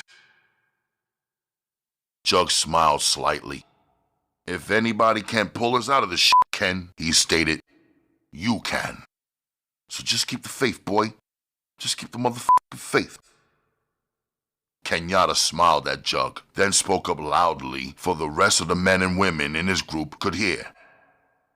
We're getting ready to leave this airplane, so take whatever you think you might need. Any of you girls that were wearing high-heel shoes that are hard to walk in, exchange them with some of the passengers. Now, no telling how damn far we may have to walk. Flat-bottom shoes will be ideal for what's in front of us. Ken, honey, Betty called to him from the rear of the airplane. we have the ladder down now. It's not as easy as the ramp was to come up, but all of us should be able to go down it without too much damn trouble. She spoke in a matter-of-fact voice. Okay then, I guess we had better start making some kind of preparations to get Red down the ladder, Kenyatta said as he walked over to where the doctor was, still working on Red's shoulder. Hey man, he said as he bent over to Red. How the f*** are you feeling? Red glanced up at him and tried to smile. Ish, Kenyatta. I've been hurt worse than this by a bite my woman put on me. The doctor shook his head. This man is in no shape to be trying to make a trip across any desert, He stated with authority. Well, Doc, Kenyatta replied, he might not be in any shape, but I'll bet he'll be better off with us than waiting for the law to come and pick him up and take him to the nearest f***ing prison hospital. No, we ain't about to leave him here for some bullshit like that. You people will be rescued more than likely before dusk tomorrow. But the only thing Red will have waiting for him will be a prison cell. Doc, if you got any heavy drugs in that bag of yours, please leave them with us. Maybe if we can keep him drugged enough, he won't feel the pain so bad. It's going to be hell out there for all of us, but it's our only chance, and we ain't about to pass it up. Kenyatta glanced up and down the plane. Betty, see if you can find some kind of stretcher or something that we can carry Red. Will do. She called back. Her voice sounded cheerful under the circumstances. Chug walked over to the automatic ladder that had been let down. You want I should go down and take a quick look around, Ken? He inquired. Good idea, baby boy. Damn good idea, Kenyatta yelled back. Check out everything you can see, then come on back up and give me a motherfucking lowdown on it. Kenyatta watched the tall, dark-complexioned man disappear out the open side door. It seemed like little more than seconds had passed before Jug was jumping back through the door, his face lit up with excitement. Hey, Kenyatta, he yelled out. we're going to have company in a minute. I seen and heard some damn motorcycles coming this way. It looked to be at least 5 of them. Kenyatta snorted, then added, cool on that. Yes, sirree. Cool on that. Looks like we might not have to walk off this motherfucking desert after all. He glanced at his followers, and all of their faces were turned toward him expectantly. What we'll do is wait until they get here. Then we'll fake like we're passengers until we can get the drop on them. After that, we'll just let them join the passengers up here while we use their bikes to get the out of here. I hope enough of you know how to ride a motherfucking bike, because if you don't, you're gonna get some damn quick lessons on it today. He smiled, taking the sting out of his words. I still say The doctor said as he came up to Kenyatta. that this boy on the floor is hurt too bad to attempt to try and take him out of here. If you do, his death will be on your conscience. Kenyatta grinned at the man. If I don't, his confinement will be on my goddamn mind from now on, Doc. So I ain't got much of a choice. In fact, I'll leave the choice up to Red. He's awake. Ask him what the hell he wants to do. Stay here and await medical attention, or take his chances with us. The doctor glanced down at the stricken man. Red grinned up at him. He's running it to you right, Doc. I thank you for what you done, man, but ain't no way, no sore shoulder is gonna keep me here until Johnny Law arrives. No, sir. I'll take my chances out there on the desert with the rest of my people. Shit. Once my people leave, what the hell do I know what will happen? These mad-ass passengers just might try to take their anger out on me, and then I'd be in one hell of a fix, wouldn't I? For an answer, the doctor shrugged his shoulders and returned to his seat. He didn't bother to leave any drugs. Hey, Doc, Kenyatta yelled. Didn't you forget something? Before the doctor could answer, Kenyatta continued. I asked you to leave us some drugs, something that will kill the pain from a man over here. Now, if you want to act ish, we can take you along with us to take care of him. The threat was enough. The doctor opened his bag quickly and removed some pink and white pills. These are very strong pain pills. In fact, The doctor continued. they are habit-forming if a person takes them too often. Let us do the worrying about the habit-forming bit, Doc. You just set that shit out, Kenyatta ordered. Betty called from her spot near the ladder. Honey, the bikes are damn near here. It was unnecessary for her to say anything because everybody on the plane could hear the motorcycles as they came roaring up. Kenyatta rushed to the ladder and began to climb down. As he climbed, he could see 6 bikes swinging around near the side of the huge 707 airplane. Hey, what it is? Kenyatta called out in his most cheerful voice as he came down the ladder. Are we glad to see you people? We thought we were down over no man's land. A tall, blonde-headed man with hair down to his shoulders spoke up. You damn near are. What happened? Did the plane crash? Nah, man, Kenyatta stated as he dropped smoothly to the ground. The pilot had engine trouble, so he had to set her down the best place he could. By the way, Kenyatta continued, where the hell are we? One of the other bikers spoke up. You're about 100 miles from Las Vegas and 300 from Los Angeles, buddy. It's that bad, huh? Kenyatta asked, studying the group of people in front of him. He noticed at once that 2 of the bike riders were women. Well, what the hell are you people doing so far away from everything? Kenyatta asked, wondering where their camp could be. Oh, it's not as bad as it seems. One of the women said, as she tossed her long red hair back out of her face. There's a ranch just over those sandhills. We saw your plane coming in, so we started riding out this way. The blonde-headed man cut his eyes at her sharply before he spoke up. What's wrong with the rest of the passengers? Can any of them climb down the ladder? Oh, yeah, man, it's a few men up there who could climb down, but the women don't want to come down until I find out what's going on. Just who the hell are you? The blond man asked sharply. From the tone of his voice, Kenyatta could tell that he was one of those that couldn't stand a black man.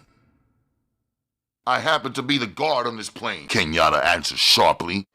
The pilot was hurt during the landing, so it's my job to find out just what the hell is going on before I can allow the passengers to come down.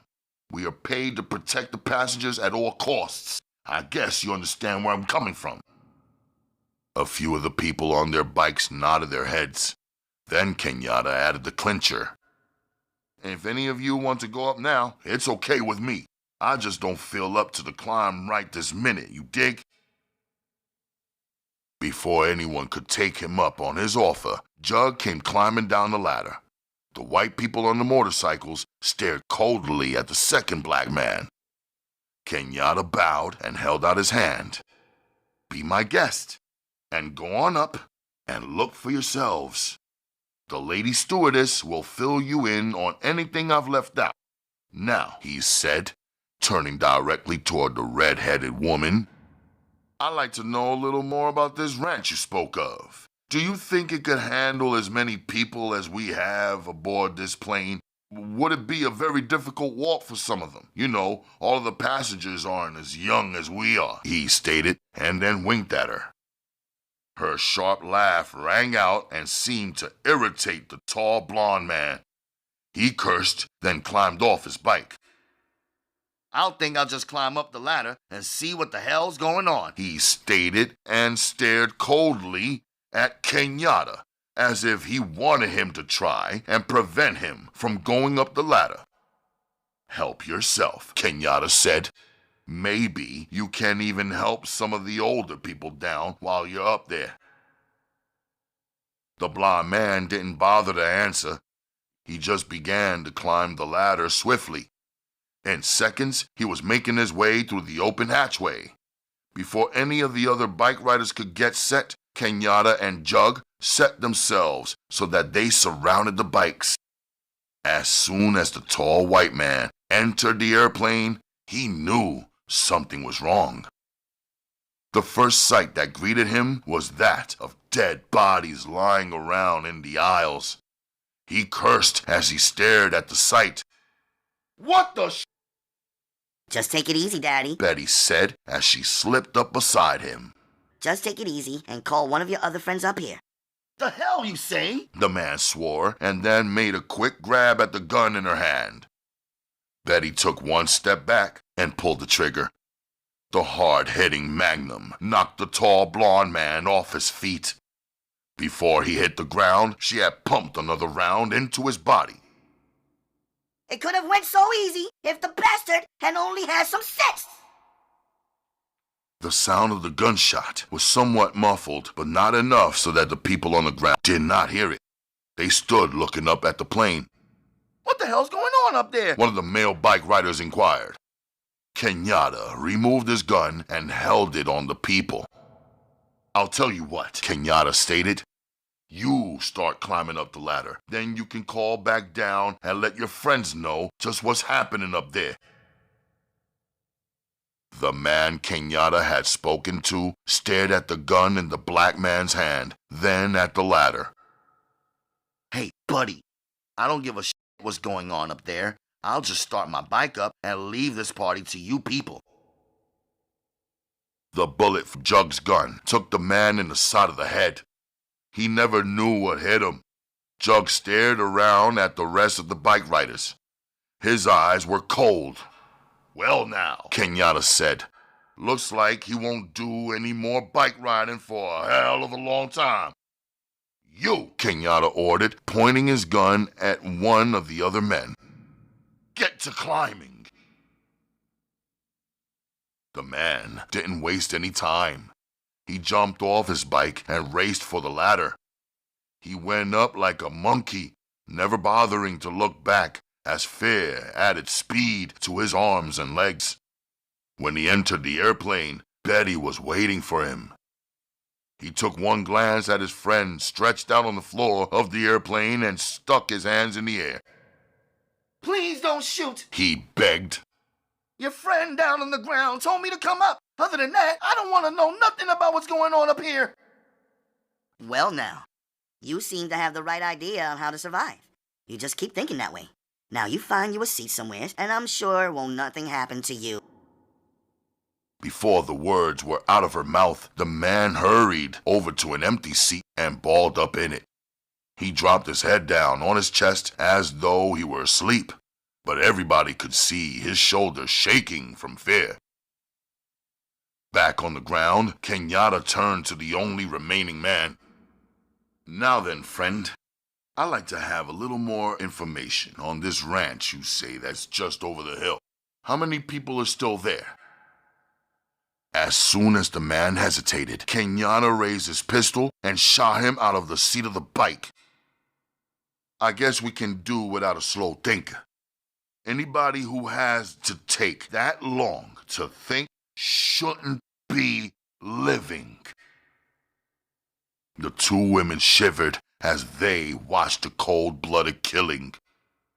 Now then, Kenyatta said, turning to the red-headed woman, I'm gonna ask you some easy questions, and it's up to you whether or not you live. If I think you're lying, I'm gonna blow your shit out. Is that clear? The red-headed woman could only shake her head in agreement. I'll do my best, She replied, her voice shaking. Now, baby, you're going to do better than your best. You're gonna tell me the f***ing truth, or die. Is that clear? It was all too clear. She again shook her head. Yes, I understand. She mumbled. Okay then. Now we understand each other, Kenyatta said easily, as he took out his smokes and lit one. First of all, I want to know how many people are still at the ranch. There's 5 people left there. She answered quickly. What are they, men or women? Kenyatta asked.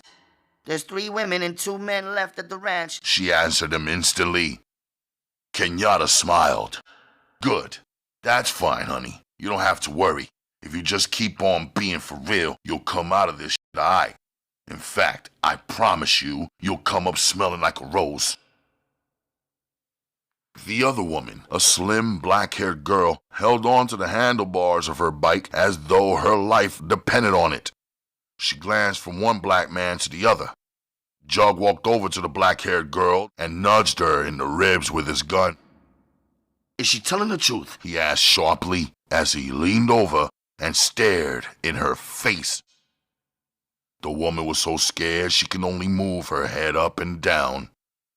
As Jug stood there, he noticed a puddle of water beginning to run off the bike and knew that the woman had actually pissed on herself in fright. I think they're telling the real, Ken, Jug said as he walked back away from the woman, grinning. I think so too, Kenyatta replied. It sounds so damn good, it's hard to believe. Here we land in the middle of fucking nowhere, and now we got a damn dude ranch right next door to us, waiting for us to take it over. Hey, redhead, Kenyatta called out. Who's the fucking owner of this joint, huh? First, the red-headed woman pointed upward with her head, then managed to say, The blonde man who went up in an airplane first. Oh, Kenyatta drew the word out. Shh. Then we ain't got no problems, 'cause his next of kin will have to worry about the ranch. He's past the worrying stage. Suddenly, Betty came climbing down the ladder. She moved with the sureness of a man. When she reached the bottom, she took in the 2 women and her eyes became slits. What's happening down here, Daddy? She inquired as she tossed a look at the redhead. That promised trouble down the road. Nothing, honey. We're just getting a little information, that's all, Kenyatta responded, ignoring the obvious jealousy of his mate. Well, Betty stated coldly as she posed with her hands on her hips. if you're having trouble out of the bitches, why don't you let me handle it? I'm sure they will be glad to talk to me. Kenyatta laughed loudly. It's just the opposite, baby. We ain't having no kinds of problems whatsoever. The ladies are being very helpful. Betty glared first at one woman, then at the next one. It was written in her eyes what she wanted to do. The magnum in her hand twitched as she nervously handled it. She finally glanced back up at Kenyatta. Well, just what the hell are we supposed to do? Just sit out here forever? Kenyatta stared at her coldly. Now, don't get beside yourself for nothing, baby. I'll take care of everything. When I get all the information I want, then we will make a move. Until then, just play it cool. I guess you want me to go back up on the airplane while you finish getting your information, right, Kenyatta? Betty asked sharply. Wrong. I don't give a shit if you dig a motherfucking hole in the sand and crawl in it. But whatever you do, you better get your mind right. 'Cause this ain't no motherfucking game. Now, if you want to stay, don't act like this shit because there's no reason for it. Like I said, these girls are being really helpful. And I don't want you fucking them over for nothing. His words brought a small bit of relief to both of the white women, because it was obvious that the tall black woman wouldn't like anything better than to cut them down with the pistol that she carried. Jug, Kenyatta spoke quietly, you go back up in the plane and have our people collect every weapon up there. Then have them start coming down one at a time. We're going to have to move to the ranch, but before you do anything, be sure the fucking radio on the airplane is ripped out so that nobody can put it together again. You got that? Kenyatta inquired as the tall black man started to leave. Jug stopped and nodded his head, then continued on his way. After the departure of Jug, Betty relaxed a little.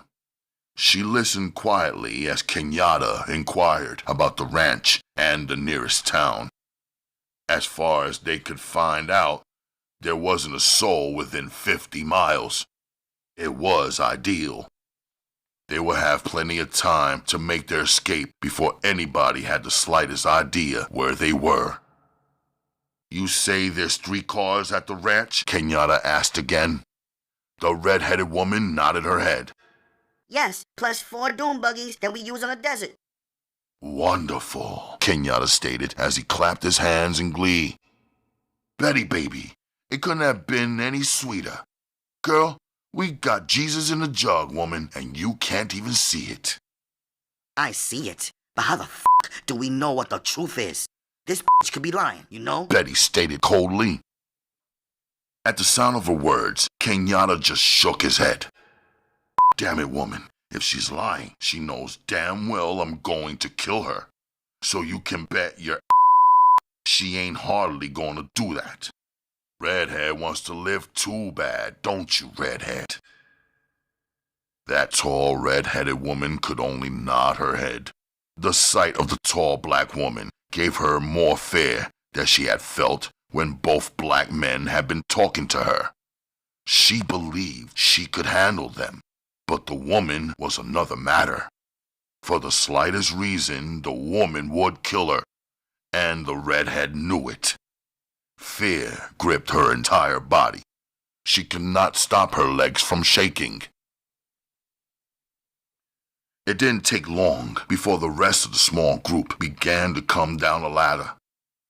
Jug had carried out his orders to a T.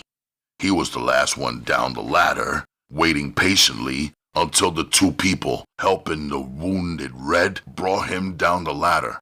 The doctor had given him a shot of morphine, keeping the wounded man from feeling too much pain as he was carried down the ladder.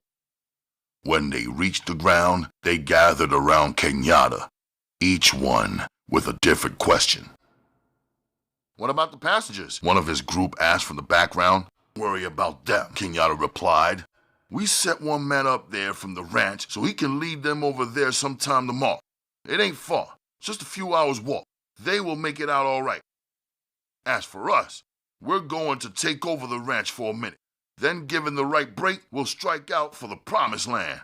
Right now, I want everybody who can ride a bike to get on one. Those who can't, get on the rear. We're going to take these two white ladies along with us, so show them the proper respect, you hear? There was laughter at his warning. The small group got aboard the motorcycles and began the trip across the sand dunes.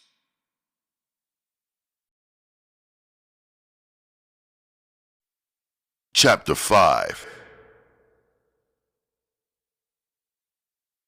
As evening approached, Dickie and his small group were making their fantastic getaway. Dickie and Victor were the only two men remaining, while Peggy and Irene were the only women to escape the massacre. Out of over 40 people, these were the only ones left. It had been almost a total wipeout. It was on everybody's mind.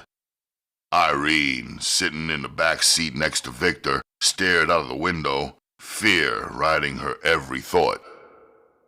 You think we gonna make it? She asked, her voice shaking with fear. Don't even worry about it, Dickie replied. The pigs are looking for some in the woods riding horses. They ain't even set up roadblocks yet. By the time they get around to it, we gonna be so far away they won't know us from any other black people.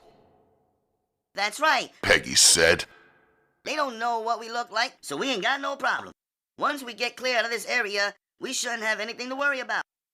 Hey, Victor yelled from the back seat. she's got a point there. If we didn't have these guns in the car and they stopped us, we could play from under it. Ain't no way they could put us at that farmhouse. Dickie drove on in silence, thinking about what Victor had just said. As he neared the highway, he pulled over. Vic, take them rifles and pistols and put them over there in the bushes. Be sure to wipe off whatever prints might be on them.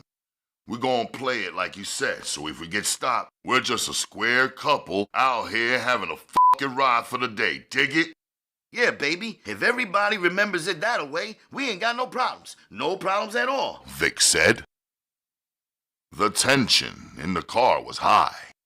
Everybody could feel their nerves jumping. It had been more than close. Each and every one of them were lucky to still be alive, and they all knew it. What? Peggy said. Did you dig them motherfucking tanks? I ain't never seen anything like it before. Them motherfucking pigs killed Pete and the rest of them like dogs.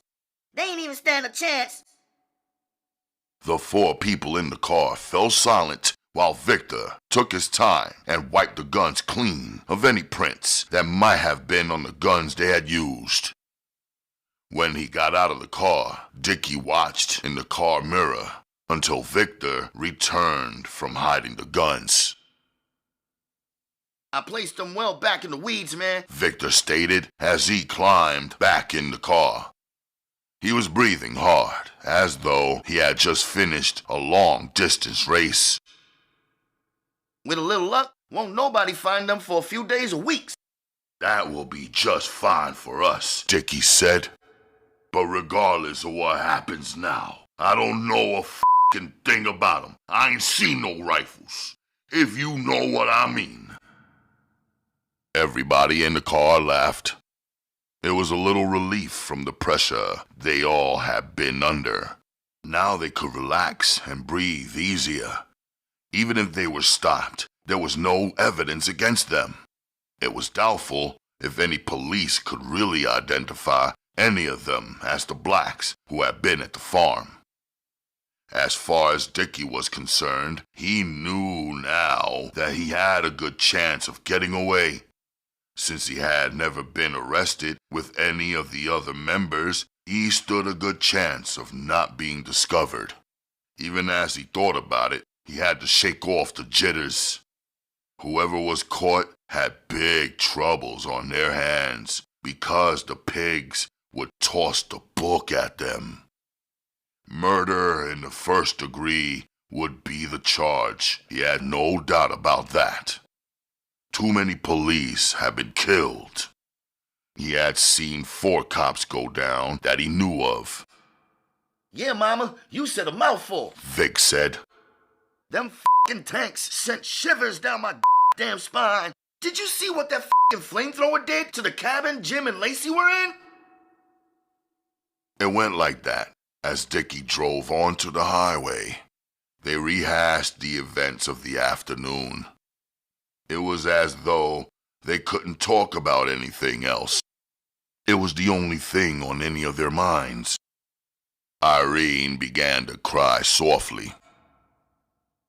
Why don't you turn on the radio or something, Dickie? I've had enough reminders of what happened. I wish y'all would find something else to talk about. What happened was too gruesome for us to keep kicking it around, She stated as tears began to roll down her lovely brown cheeks. Irene was a medium-sized woman, well-shaped, with a teasingly tanned complexion. She could pass for a schoolteacher any day of the week if she so wished. Whenever she smiled, she revealed well-kept teeth that were as white as freshly fallen snow, while her hair was an auburn brown that came out of the neighborhood drugstore. At her suggestion, Dickie turned on the radio. As soon as a popular hit blues number went off, the news came on. Everybody in the car became quiet as the commentator began to talk about the hijacking of an airplane by a group of militant blacks. The newsman continued, giving descriptions of the black men and women who had commandeered the plane. Son of a... Victor cursed. The slim black man looked as though he was about to have a stroke as he continued to listen. Son of a... He said over and over and over again. It just couldn't be. The very thought was almost too much for him. It couldn't be anybody else but them, Dickie said firmly. Just who in the else could it be? Shit. From the descriptions, it has to be Kenyatta. It couldn't be that many tall, black, bald-headed men in the city with enough nerve to take over a motherfucking airplane. If it is them, Peggy began. it seems as if they could have wired us up on it. Dickie, from where I sit, it looks as if we were played for damn fools. While we hold the pigs off, they make their news-shattering escape. It looks as if we were used for fools and tools, tying the pigs up with an old-fashioned shootout while the king and his personal hand-picked friends made their getaway. Oh, baby, Dickie said quietly, as his mind raced wildly. Why don't you think positive instead of coming up with that abstract shit? If it was the big man Kenyatta, it still don't mean he used us. I'll bet he didn't know anything about the pigs getting ready to hit the farm. If he had, honey, don't think for a minute he wouldn't have taken the time to pull our coats about it. Yeah, girl. Vic said, adding his little bit. Don't even imagine that Kenyatta would have left all of us uptight. If he had only known about it, he would have pulled out coats so that we could have been ready for them pigs. It's our own fault. We should have been ready. Victor pulled out his cigarettes and crumpled the pack after cursing when he found it empty. After all the training we've been put through, Victor continued, we should have been more damn prepared than we were. As it was, we went into action too late.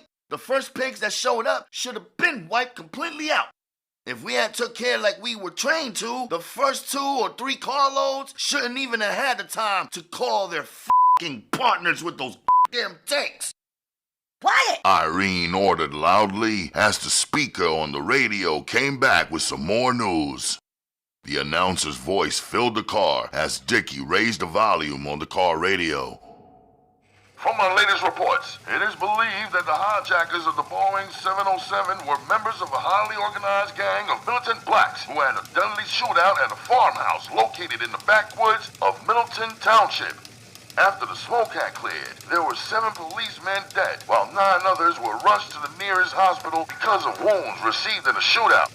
An accurate count of the black people killed was impossible because of the use of highly powerful flamethrowers, which left no remains. As the foursome in the car listened, the newscast continued.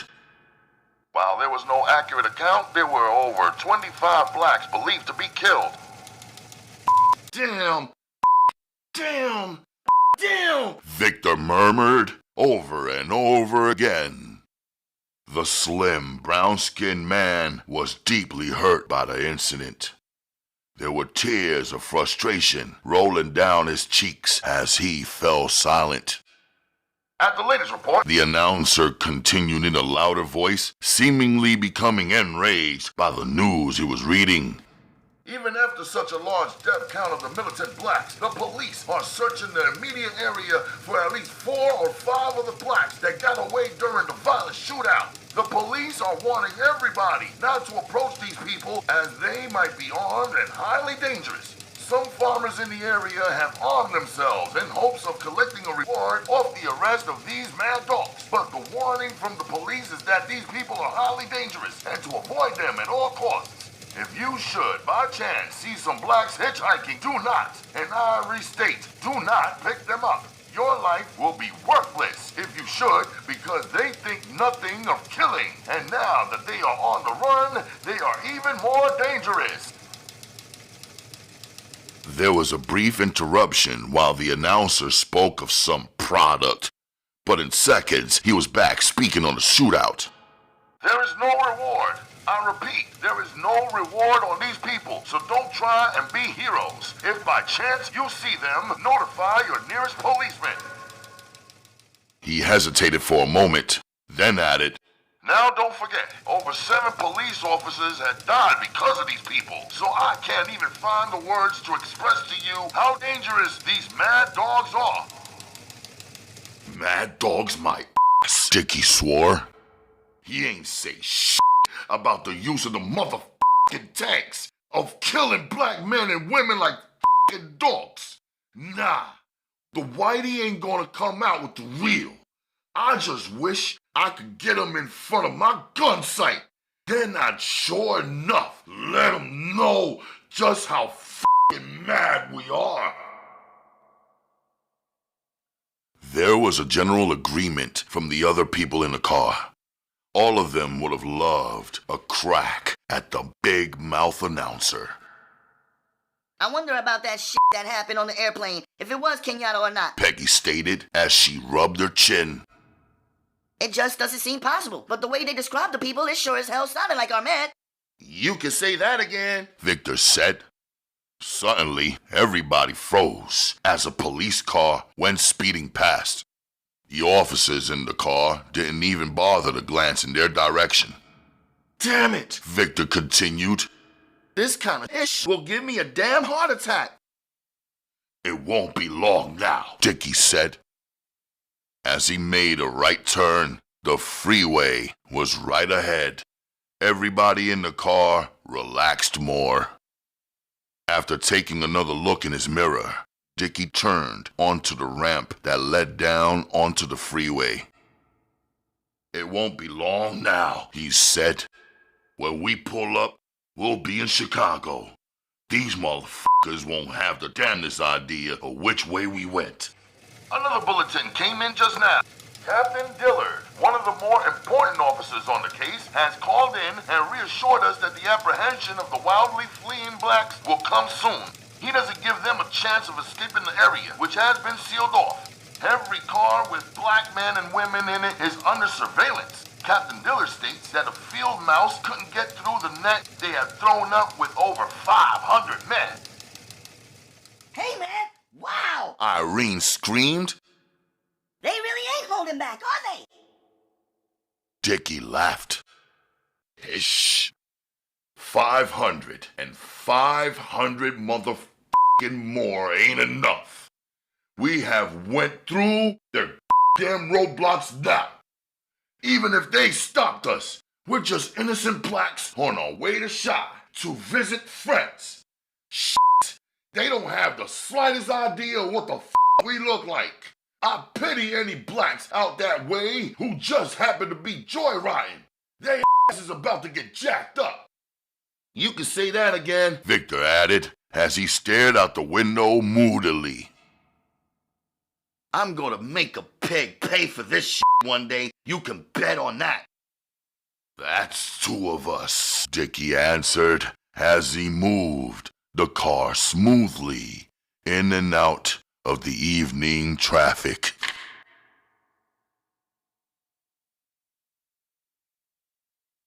Back at the farmhouse, Detective Ryan and his black partner Benson prepared to leave. Benson had had enough of the funny stares his fellow officers were tossing his way. They seemed to think that because he was black, he was sort of responsible for what had happened. He gritted his teeth until his jaw muscles stood out. He glared back at a tall, red-faced detective who kept looking at him. Benson shook his head, then stated, "You had better start this motherfucking wagon up, Ryan, before we end up having another fucking dead officer on our hands." Without replying, Ryan started the car. He had noticed the frustration in his partner's face, and he knew the cause. He wished that he knew how to pacify his friend, but it was out of his hands. The behavior of some stupid had wasn't his fault. Yet, in a way, he did feel responsible. Come on, brother, He began. it's farcical for me to pretend that I didn't see some of them stupid suckers rolling their fucking eyes at you, Ben. But man, don't let it pull you down. Benson let out a loud laugh that was completely against his nature. Yeah, I dig where you're coming from, but it's hard to just ignore that kind of ish when I just finished putting my motherfucking life on the line. Those same bastards who are looking so fucking disturbed are the same ones who are 500 feet in the rear, safely behind somebody's goddamn motherfucking car. What the Ryan replied. Those guys aren't nothing but poo butts. Because if they weren't, they know who the you were on sight. Big deal, Benson said, then crossed his legs and fell silent. The mood he was in was a dangerous one, yet he didn't want to take his anger out on his white partner. The sight of so many black bodies had done something to him.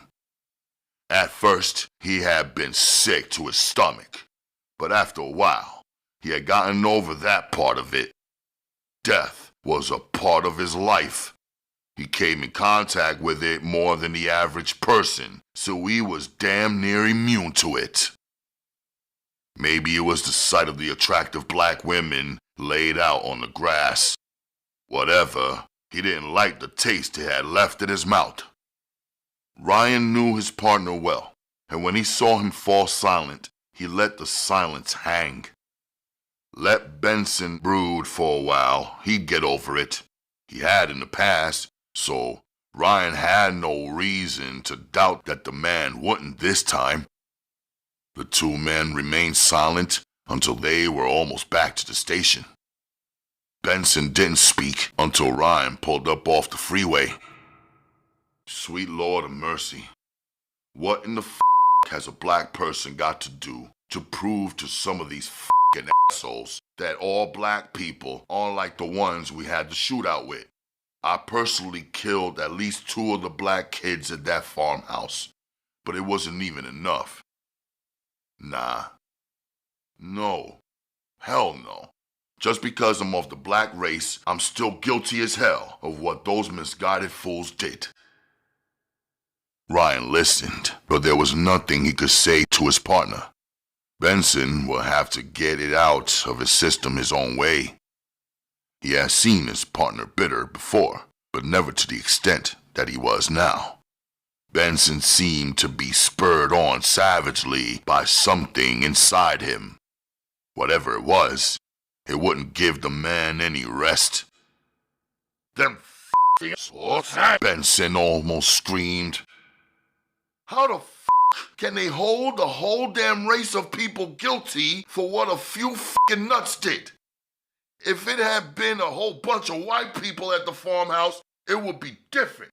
So damn different that I seriously doubt that they would have called in the motherfucking army. No text. No damn way, Ryan. I don't give a how fucking hard them fucking whites would have fucking fought, do you really think they would have resorted to them fucking frame doors? Hell no! It was as though he was talking to himself. Ignoring the man sitting in the car beside him, he continued in a loud, angry voice. Never! Not in a million motherfucking years!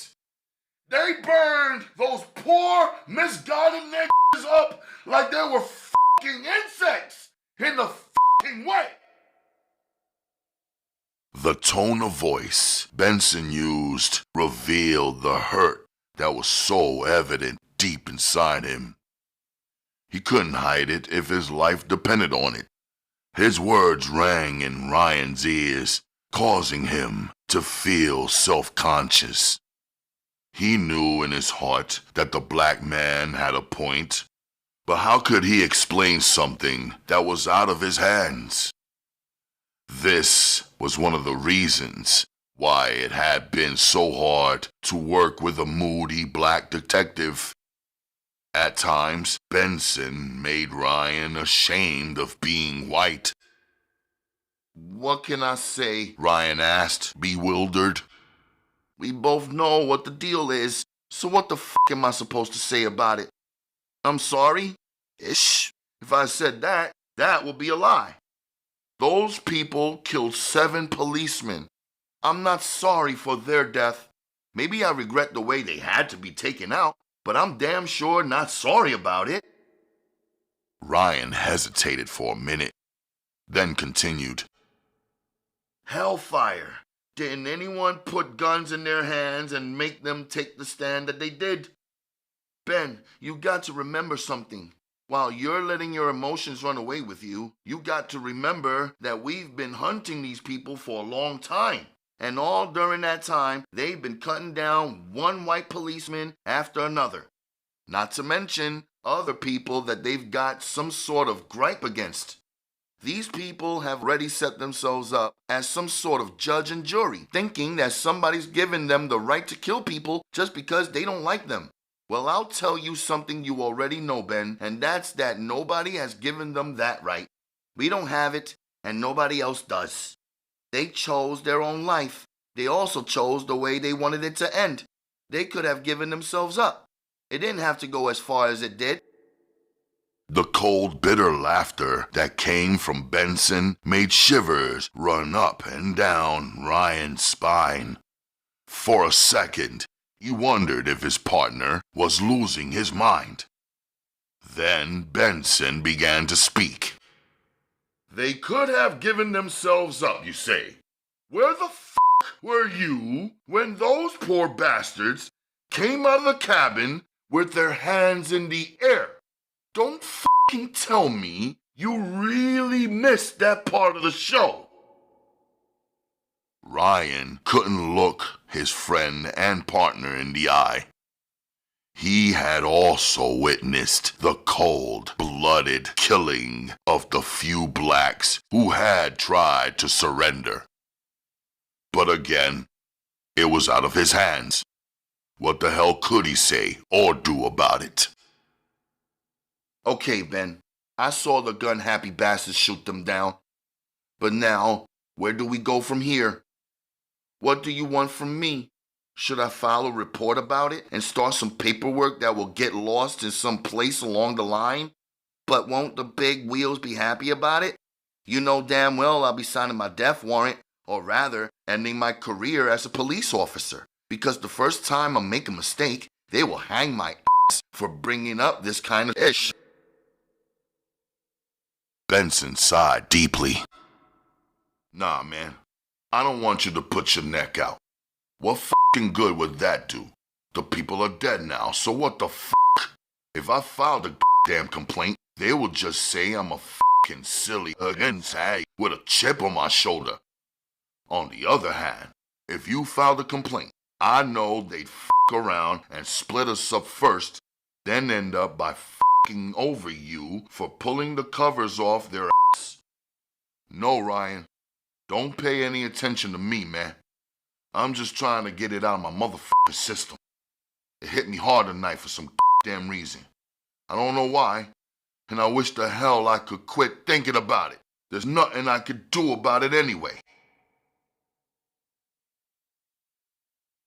By the time Ryan drove into the police garage, Benson had managed to get himself under control.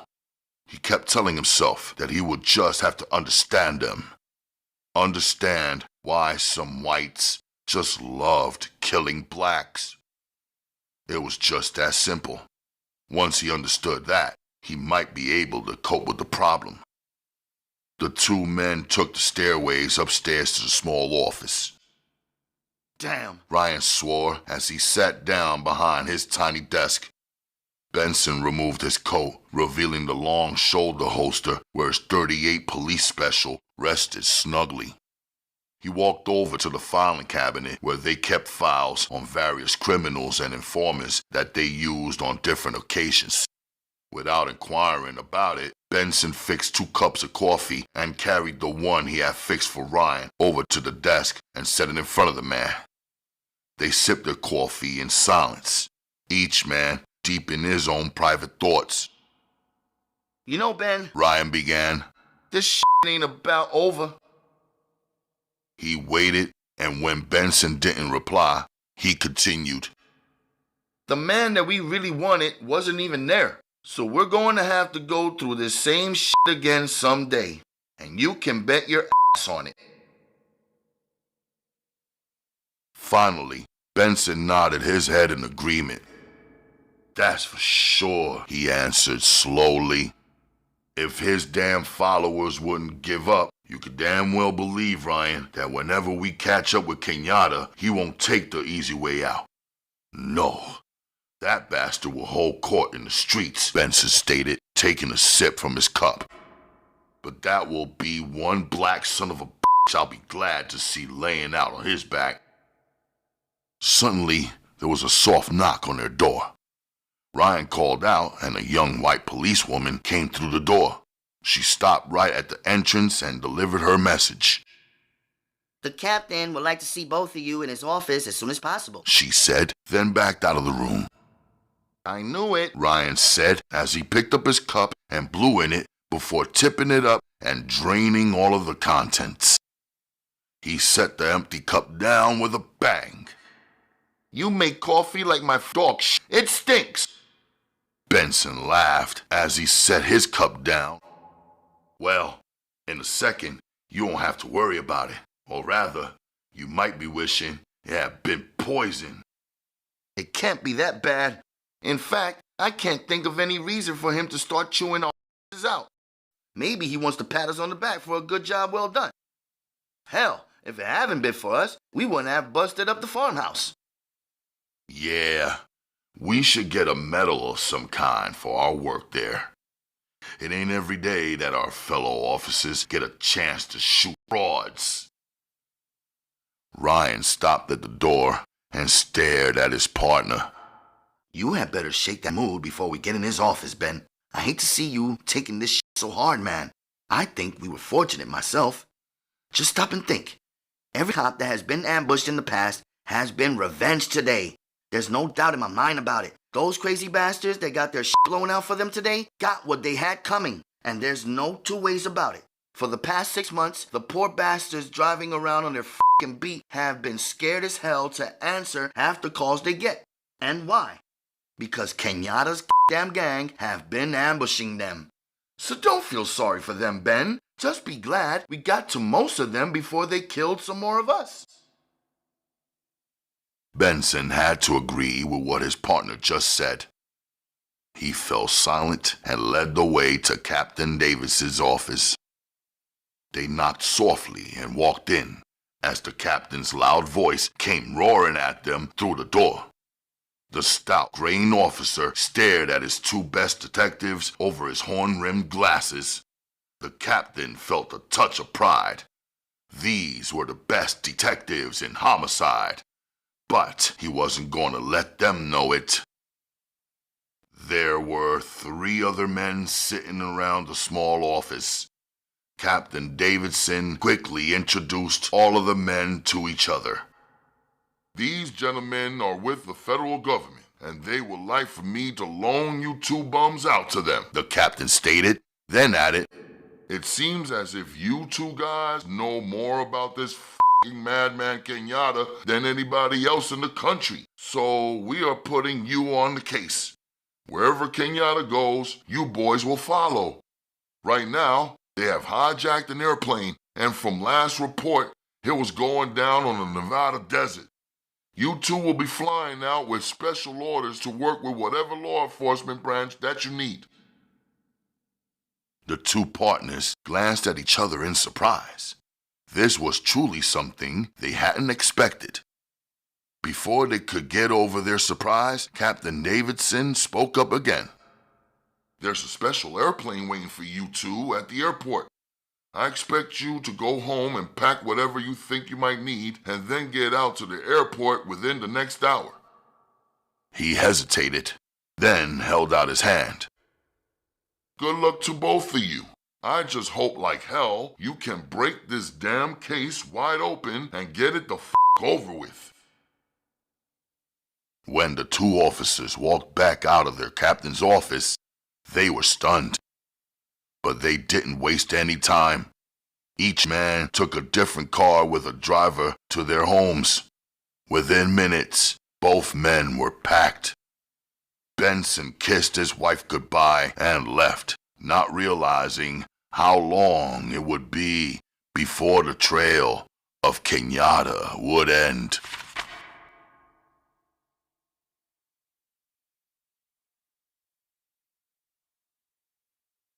Chapter 6. Kenyatta counted his people as they came down the ladder. At the start, he had 5 experienced men. Each man had his own woman, a woman who had been trained in the art of death.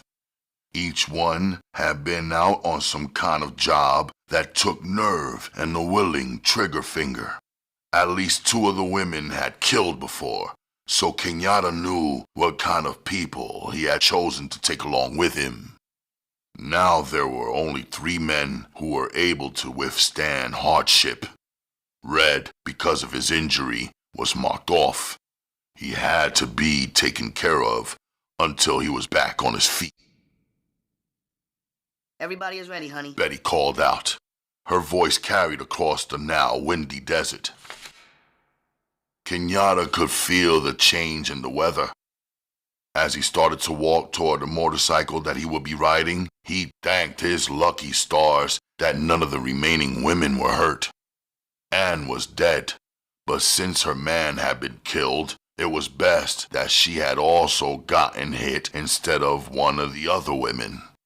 They were still coupled up, and from the way he looked at it, that was just fine.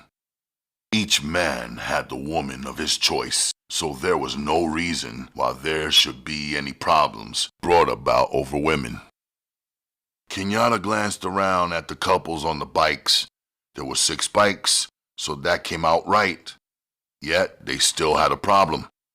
With Red hurt, he wondered if Red's woman, Arlene, will be able to handle him on the motorcycle. Arlene, Kenyatta called out. have you much experience bike riding? The slim, brown-skinned woman shook her head. Not much, Ken. She replied. I've only rode by myself a couple of times. You remember when that brother, what's his name, came out to the farm with the bike he had bought and stayed a few days? Well, I got a chance to ride one by myself without having to ride behind some man. Kenyatta laughed at her remark while his busy mind worked over the problem. He stared at the 2 white girls who were now on a bike together. The black-haired one was sitting on the driver's seat. You redhead! He yelled out at the red-headed woman who had volunteered, quote-unquote, his information. Are you a pretty good bike rider? The woman hesitated for a minute. Well, I've been riding motorcycles for over 5 years now. She answered slowly. That ain't what the man asked you. Betty said, revealing the hatred she held for the white woman.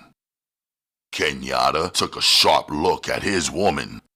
She wasn't really herself, or so it seemed to him. He decided he would watch Betty kind of closely while the white women were their prisoners. Even though he didn't have any lost love for the two white women, he had given the redhead his promise that nothing would happen to her if she kept her head and didn't try anything smart. Well, The red-headed woman began. Joan here is a tyro at bike riding, She stated, speaking of the black-haired girl. Resorting to the snap judgments he was used to making, Kenyatta made his mind up at once. Okay, we'll do it this way then, Arlene. You go over and get behind that black-haired girl. Redhead, you get off that bike you're on and climb aboard the one with my hurt friend. I'm holding you responsible for him, so I don't want to see him topple off, you dig? I understand. The white woman answered. Then, fighting down her fear, added, But your friend is hurt, and I'm not strong enough to ride with one hand and hold him with the other. He's hurt, and he's going to have to hold on to me some kind of way. There should be some rough ground we're going to ride over, and since it's getting dark, none of us will be able to see too far ahead. Uh-huh, Kenyatta answered as he sweated over the problem. He got back off the motorcycle where he had climbed on behind Betty. Kenyatta approached the white girl and the wounded man. Redhead, he began. First of all, what the f*** is your name? I better get a better system of reaching either of you. Oh, She answered, surprised. Carol. As Kenyatta came up to them, she got her first good look at him up close and couldn't help admitting to herself that he was handsome in a dark sort of way. It surprised her because it was one of the first times she had ever looked at a black man in that way. Usually, the black men who came into her company were servants or working as waiters or doormen. She seldom gave a second look to those kinds. They were below her, or so she felt. It was as though God had put them on earth, just to function as undercover slaves. The crowd she ran around with took them for just that. Well-paid slaves, and sometimes not that well-paid. Red, he said, and put his arm on his friend's shoulder. I see you are holding up pretty good. As Kenyatta talked, he noticed the bandages the doctor had put over the wound. The doc had done a good job as far as he could tell. With the drugs in him, Red seemed to be in damn good shape for a man who had been hit in the shoulder. A wound that could turn out any kind of way. Yeah, baby, Red answered. The drugs making him feel much better. I think I could hold my own, man. Uh-huh, Kenyatta replied, seeing the slightly dazed look in his friend's eyes. The man was heavily drugged. There was no doubt about that. Kenyatta examined the motorcycle closely. It was too small for 3 people to ride. For that matter, none of the bikes were quite large enough for that. Look, Red, Kenyatta began. We ain't got that far to go, but I don't want you falling off. Now, let me see. You used to ride a bike yourself, didn't you, Red? The short, light-skinned Negro answered slowly, his words coming out clearly. Still, there was that hint of the man being high. Yeah, Ken, you remember. At one time, I was a bike freak. I was going to join one of them clubs before I got hooked up with you, man. Yeah, I remember. But I'm wondering if you've got the strength to ride while she sits behind you and holds you up. I don't know, Red answered truthfully. I feel cool, for a man just being shot, but I ain't crazy. I know it's the morphine the doc gave me. The wound don't hurt if I don't put no pressure on it. But trying to steer or just hold one of these motherfuckers down might be more than I can manage. You're right, Kenyatta answered quickly, seeing the weakness in his idea at once. He started to get on the bike and ride it himself, but instantly remembered Betty's insane hatred for the white women and decided against it. The red-headed white woman wouldn't stand a chance if he ordered her up behind Betty. Before they reached the ranch, Betty would have found some reason for killing the white girl. That much he was sure of. Damn, man. What the f*** are we gonna do? Sit out here in the damn desert and freeze our motherfucking asses off? Eddie B demanded. The words the man used didn't upset Kenyatta, but the tone of voice sure as hell did. Kenyatta turned on Eddie B quickly. His eyes turned to mere slits as his anger soared. What, man? Just what the f*** did you just say? Or rather, who the f*** were you talking to? Kenyatta asked hotly. Hold on, brother. Eddie B said quickly as he began to shake. I didn't mean no harm, Kenyatta. I was just wondering, that's all. Well, don't wonder no damn more. You comprehend? There was a deadliness about him that no one missed, even though it was now too dark to see his face clearly. Yeah, Ken. Yeah, man. I dig. I didn't mean no harm, though. Kenyatta turned his back on the man and wished that it had been Eddie B's little whining who had got killed instead of his mellow man Zeke.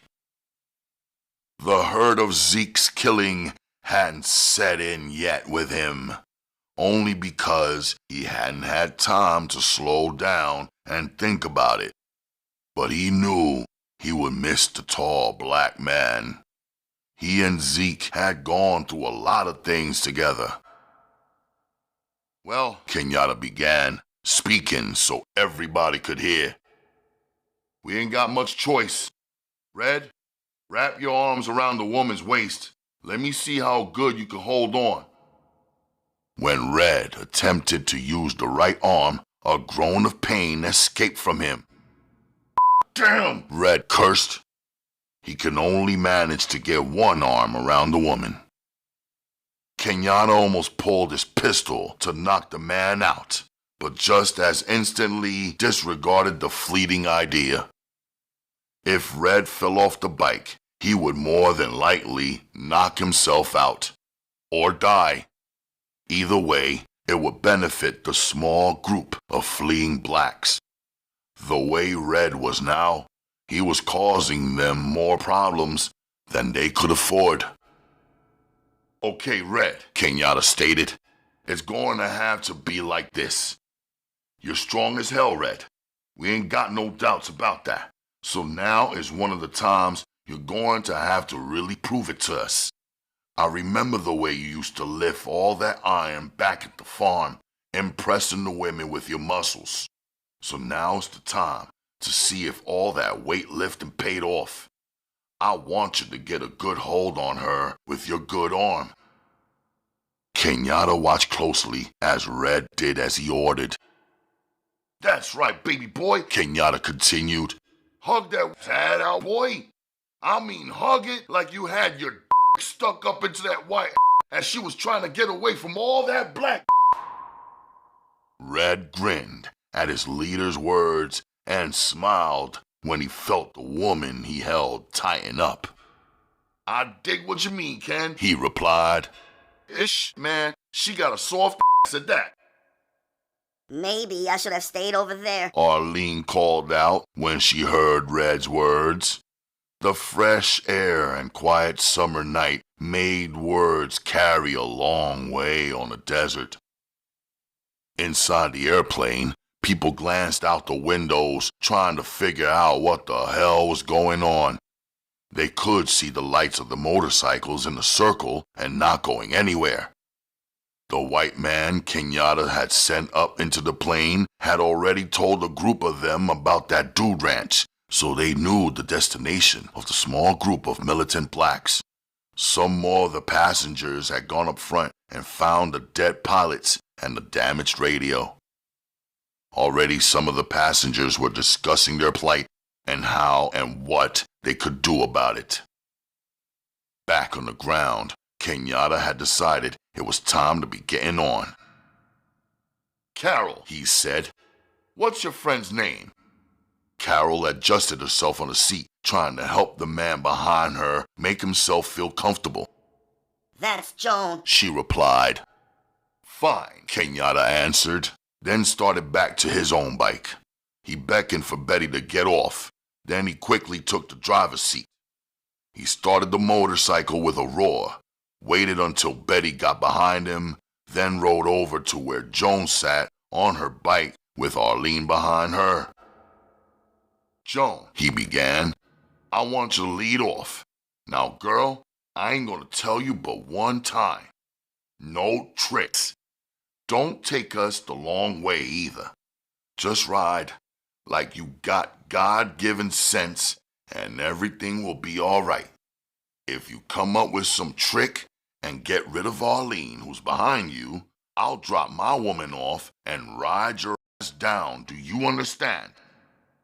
He waited a second until the woman nodded her head in understanding, then waved to the others. Suddenly, the night was shattered with the loud sounds of the motorcycles starting up all at once. Inside the airplane, the stranded passengers pressed their faces against the windows, trying to see the departure of the motorcycles. From where they were, they could see the lights of the bikes as they moved into what looked like a ragged single file and moved off across the endless desert. Many of the passengers sighed a sigh of relief when they saw this. They were all happy to see the departure of the murdering blacks. Jesus Christ. One of the passengers called out. I think I'm so happy to see those crazy motherfuckers leave. It's like, I don't know, maybe what a drowning man must feel when he finds himself coming up for help and someone has an arm around his waist. A few people agreed with him. Another man began to complain. I don't know what the hell you're so happy about. Here we are stuck out here on the desert with 2 dead pilots on our hands. Maybe not enough water to last us another day, and you're happy? You're damn right I'm happy, The man replied. This guy here, He said, pointing to the man who had been sent aboard by Kenyatta. tell us there's a ranch a few miles away, so we sure in hell won't die of thirst out here. The second man laughed coldly. I thought you were just thanking God that you had seen the last of those killers. Now you turn around and say you want to go running over the hill and catch up with them. His brutal laugh killed the dreams of many of the people aboard who had been thinking in the same vein. But the man who had spoken first didn't back off. You better damn well bet I'm planning on going over that hill. All you have to do is use a little common sense. Those people who had just left are on the run, so you could bet your ass they won't let any grass grow under their fucking feet. By the time we walk across this desert with some of the older people on this plane in tow, they will have had plenty time to bring death and destruction to the people on the ranch. The slim white man who was sent aboard spoke up. His face was set in a look of horror. You don't think they will hurt the people at the ranch, do you? Most of the passengers stared at the man as if he were a fool. One of the woman passengers said coldly, Are you sure you possess the sense to lead us to the ranch? The worried man missed the sarcasm behind the words as he said, By God, my wife is back at the ranch. Jesus Christ, I've got to get out of here and get back and try to help her. He started for the door. 2 of the nearest male passengers grabbed him and held him forcefully. You fool, you! One of them screamed to his face. Just what in the do you think you could even do if you were there? Just look around you. He pointed at the bodies that were now lined up in a neat row in the aisles. The other man who held his arm spoke up. Don't worry, they don't seem to hurt women. If your wife is smart and keeps her head, they won't bother her. He pointed at the body of a dead man. If it hadn't been for that silly bastard there, I doubt if any bodies would be down there. He started the damn gunfight, and this is what it led to. His words brought argument from some of the other passengers who were inclined to put all the blame on the militant blacks. But the man held on firmly to his belief. They continued to argue on into the night while trying to make up their minds when to leave the airplane.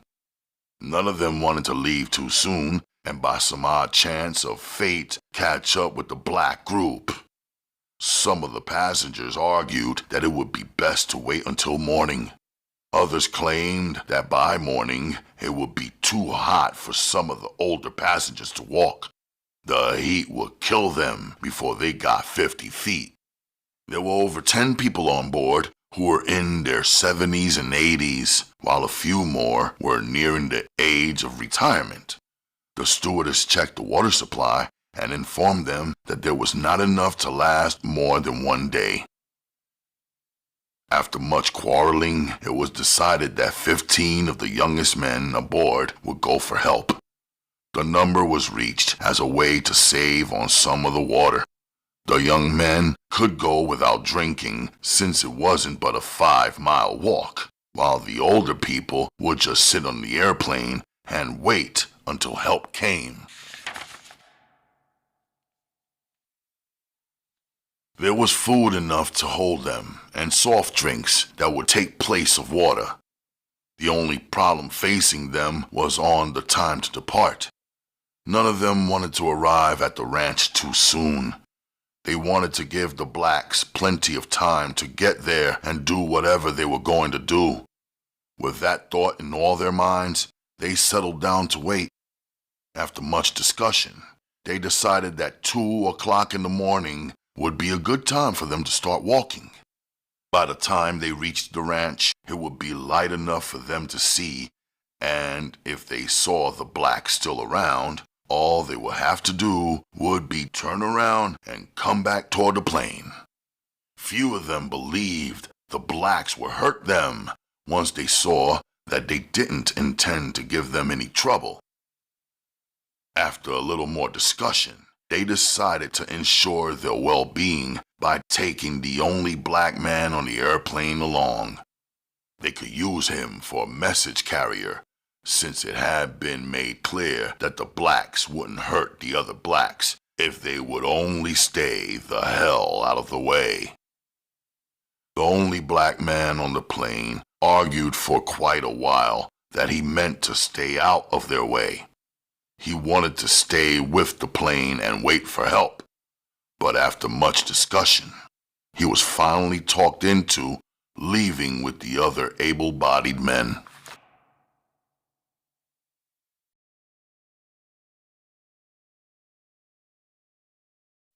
Chapter 7. Kenyatta kept his front wheel only a foot behind Jones' motorcycle. The roar of the bikes was loud, but none of the riders paid any attention to it. Most of them wondered what awaited them at the ranch, but Kenyatta wasn't worried about the ranch. He was thinking much further ahead than that. If he could only reach Los Angeles, he could make a connection with other members of his gang. He had people living in Los Angeles, members who had moved away from the Motor City, but who stayed hip to the organization. Some had left because it became too hot for them to stay. These were the ones who were dedicated. Joan was taking her time and trying to pick out the smoothest route through the darkened sandhills. The night was pitch black, and the riders were having trouble making out the bikes in front of them. Kenyatta noticed that Joan slowed her speed down slightly. He took the opportunity to slow a little and move behind Carol and Red. He noticed that Red was swaying. He couldn't tell if it was from the motion of the bike or because the wounded man was having a hard time holding on. Suddenly it happened. It seemed as if they hit a small ridge and the bike in front of them bounced and Red toppled off. Before Kenyatta could react, his motorcycle hit the same ridge, and he had a hard time bringing the bike back under control. By the time he did, he smashed into the back of Carol's bike. She had stopped the moment Red fell off. Betty let out a loud curse and jumped from the back of the motorcycle. Kenyatta had just enough time to drop the bike and grab at his woman as she fumbled with the shoulder holster she had put on. Her magnum hung up on her as she snatched wildly at it.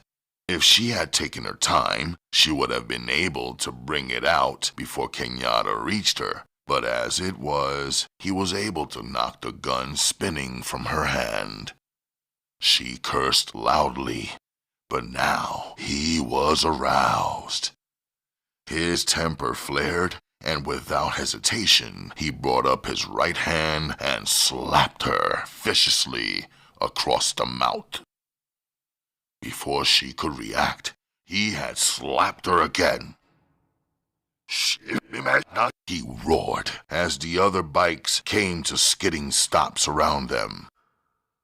I don't know what the has gotten into you, but you had better get it the out your system. What's happening? Jug called out as he climbed down off his motorcycle. This ignorant bitch here is trying her best to everything up, Kenyatta yelled as he went over to Red's aid. Red lay in the sand where he had fallen, not moving. Carol, after putting her kickstand down, ran back from her bike and knelt down beside the wounded man.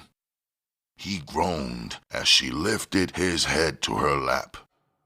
It looks as if his wound has burst open, she said as she held him tenderly in her arms. Betty walked slowly up to the kneeling group. I don't think that was really called for, Daddy, she said as she held the side of her face. You don't, huh? Kenyatta yelled harshly at her. Well, ignorant ass bitch, try this on for size. First of all, I done told you to leave this damn woman alone. If she gets out of line, I'm quite able to take care of her. But no, you gonna go ahead and act as if I ain't said nothing and blow the woman's damn brains out. And what the kicker is, you was gonna do it for nothing. Even after... I wasn't gonna do it for nothing, Betty said quickly, interrupting Kenyatta. You saw the way she knocked Red off that bike, honey. I know you did. You couldn't possibly have missed it. For a second, Kenyatta was so mad that he couldn't reply. When he regained some sort of control, he stated, What the are you talking about, woman? You better damn well believe I saw what happened. I saw her slow her bike down as she tried to pick the best route. And also, I saw what happened when she hit that ridge. We damn near flipped over ourselves when we hit it right behind her. So how the can you hold her responsible for that? Before she could say anything else, Kenyatta continued. It's so damn dark out here. I'm surprised she hasn't hit a deep ridge before this. But regardless of that Betty, I've told you to be cool. Yet you wanted to shoot this woman. Even though we need the hell out of her services. And, he added as he warmed up to his subject, in your stupidity, you would put everybody's life in more danger than it already is by warning the people at the ranch that somebody near at hand has a motherfucking gun. Common sense would tell you that sound travels like out here. But you don't give a ish. Nah, hell no. It don't make one way or the motherfucking other. Just as long as you get your pound of flesh, I guess. It wasn't like that, Daddy. Honestly. Betty pleaded. I thought she had intentionally hit that huge bump and caused Red to fall off. So without thinking, I was gonna fix a little smart for her. Betty dropped her head in shame. She wasn't used to Kenyatta scolding her, and in front of other people, it was damn near unheard of. She knew at once that she had really been out of step for her man to come down on her so hard. Betty bit her lip until the blood ran as she tried to hold back the tears of shame. But no matter what she did, she couldn't control them. She glanced around and was thankful it was so dark. She prayed that no one had noticed. She turned her back on the crowd and walked back to her motorcycle. For a brief instant, Kenyatta almost called her back as he remembered the strong pills the doctor had given them for Red. But pills wouldn't do any good at the moment, he reflected. Red was out cold. Man, not Ken, Jug said as he stepped up beside Kenyatta. Looks like Red is gonna cause us one of a problem. If he don't pull himself together, I don't know what we're gonna work out of when we get off this desert and in the city. Ish! People will be noticing us as it is. It's so many of us that we can't help but to draw attention wherever we go. Uh-huh, Kenyatta answered with stock reply. What you say makes sense, Chuck. But we ain't got to worry about that problem until we reach a city. Right now, we're over 100 miles away from one. Without really meaning to, Kenyatta had checked Jug, and did it coldly and harshly. His words had been like razor cuts, the tone of his voice revealing his anger.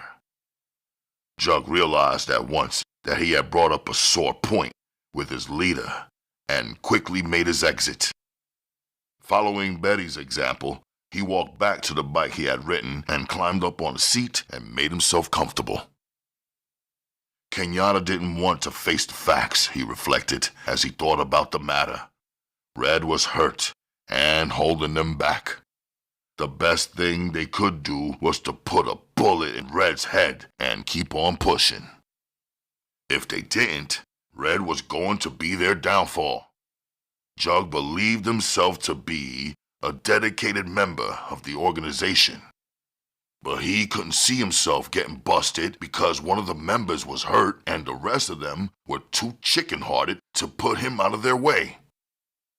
Well, he decided he'd play it by ear from here on out. But he wasn't planning on letting Red be the cause of his going to prison for life. He didn't try and fool himself. He knew that if they got busted, life in prison was what every one of them faced. Even the women. Not even the women would get out from under it with less than all day in prison. Working on him quietly, Carol was still able to see everything that went down. She also realized that the tall black man beside her had saved her life. A sensation that was more like a thrill ran through her when Kenyatta knelt down beside her. Just his nearness made her feel different. The man who she held in her lap didn't move her whatsoever, but the black man next to her was something else. She wondered what it would be like to lie in those black arms and let him hold her tightly with the bulging muscles that she couldn't help but notice. The man is a killer, she told herself, but it didn't do any good. For the first time in her life, she wanted a black man. Now she knew why the white women she had seen with black men did what they did.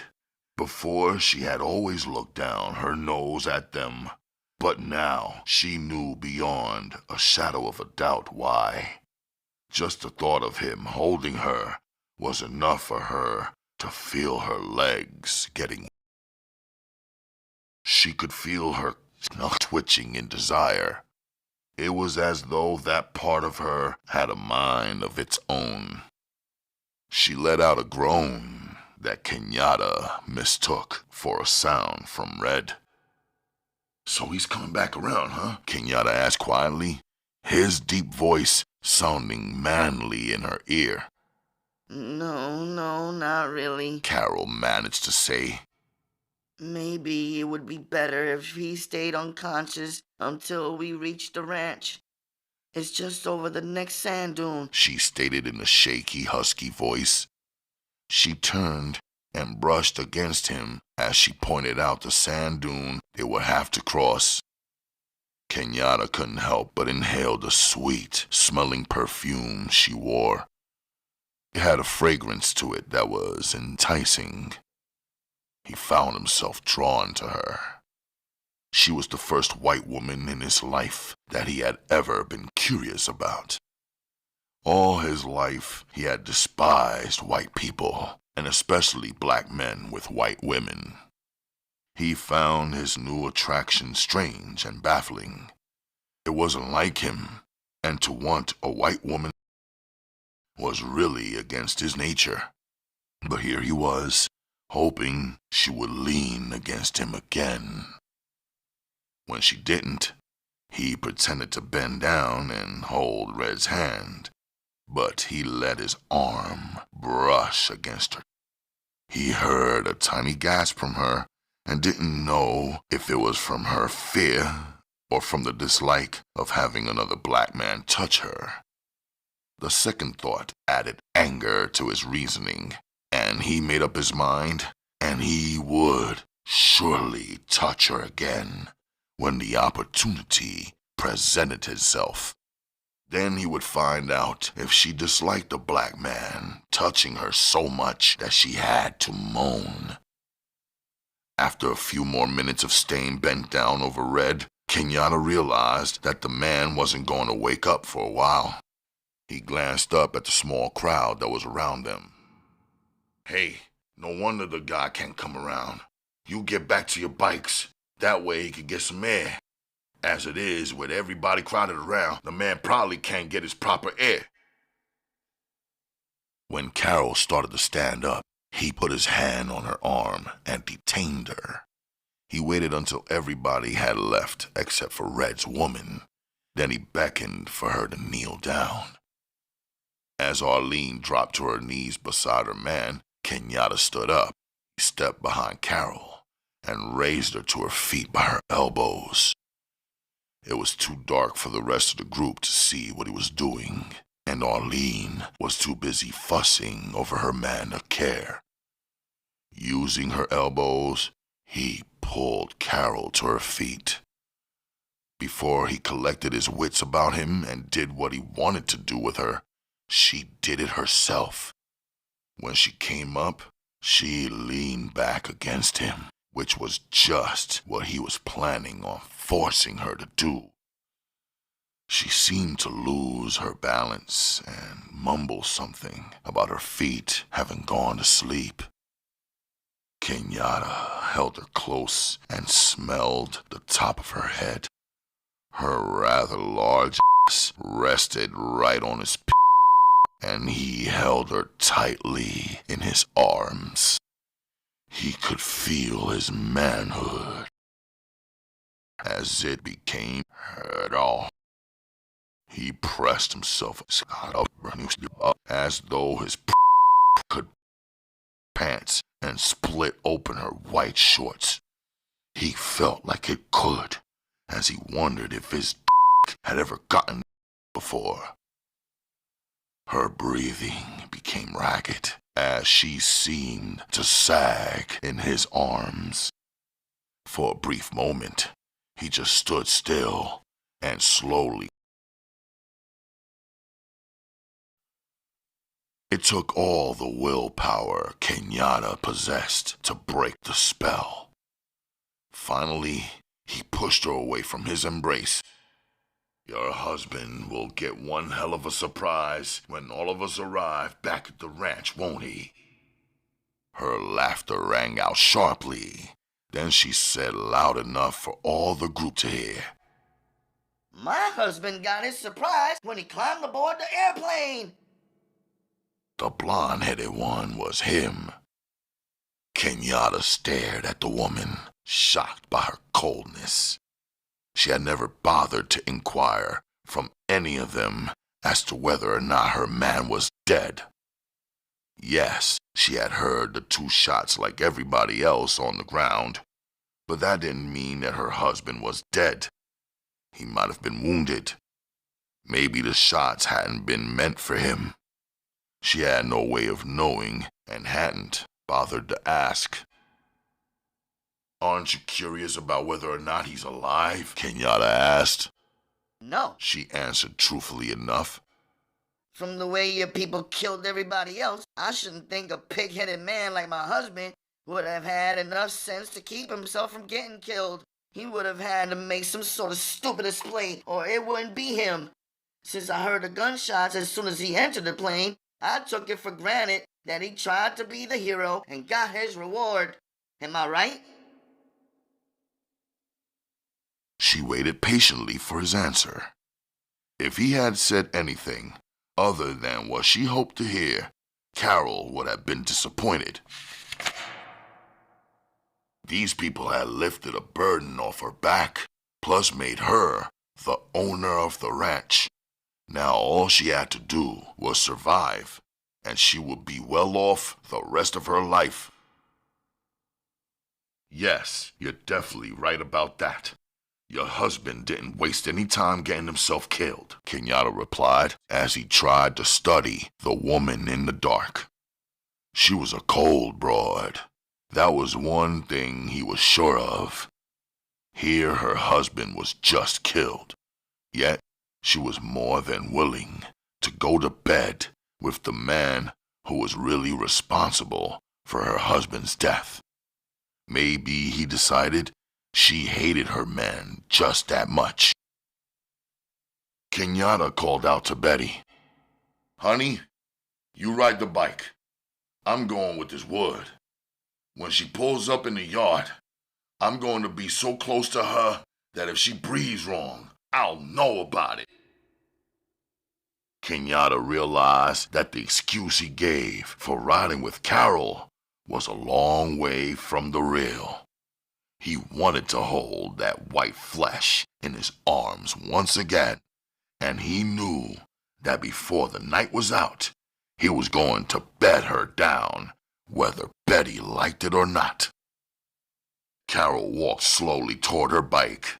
They had to pass Betty, and she could feel the other woman's hatred for her as she went past. Betty's eyes looked as if they were glowing in the dark. She was so angry, but there was nothing she could do about it. Kenyatta had given the order, and that was that. She snatched the bike up that she was supposed to ride and started the motor. Betty revved the motorcycle 3 or 4 times as she waited for the white woman and her man to get on the bike in front of her. Betty felt for her weapon, then remembered that Kenyatta had taken it from her. Honey? Betty called out in the dark. Don't you think I should have my weapon back now? Something might jump off at the ranch and I'll be needing it, and you might not have the time to toss it to me. Betty waited for him to hand her the gun. At first, Kenyatta started to give her the gun, but on second thought, he decided to hold it. Nah, ain't nothing gonna go wrong at the ranch, woman. Unless I give you the gun and you go shooting it off at the wrong time. I think the best thing I can do is to hold on to it until we have a little talk. You've been getting beside yourself, Betty, and it seems as if the time has come for me to pull a little restraint on you. Each word that came out of his mouth was like a slap in her face. At first, she couldn't believe it. Then she sat on the bike dumbfounded until he finished speaking. Before she could even plead, he had moved on to another subject. Arlene, Kenyatta called out. Honey, I want you to stay here with Red until we get to the ranch. Then I'm gonna send somebody back with one of them doom buggies. That way, he won't be jarred to death. and we won't have to worry about busting this wound open. I couldn't leave him back at the plane, but now we're far enough ahead of the people from the plane so you don't have to worry. The ranch is just over the next hill, so it shouldn't take more than 20 or 30 minutes before we get back. Suddenly, Kenyatta turned on Betty. You park that bike and stay and keep her company here, He said, and reached in his belt and removed the gun from under it. You make sure you don't shoot this motherfucking thing unless you have to. Don't fire for any reason unless you believe we have reached the ranch. Kenyatta stood beside the bike and stared out into the darkness. He couldn't really see the people he talked to, nor could they see him, but his voice carried the authority they were used to hearing.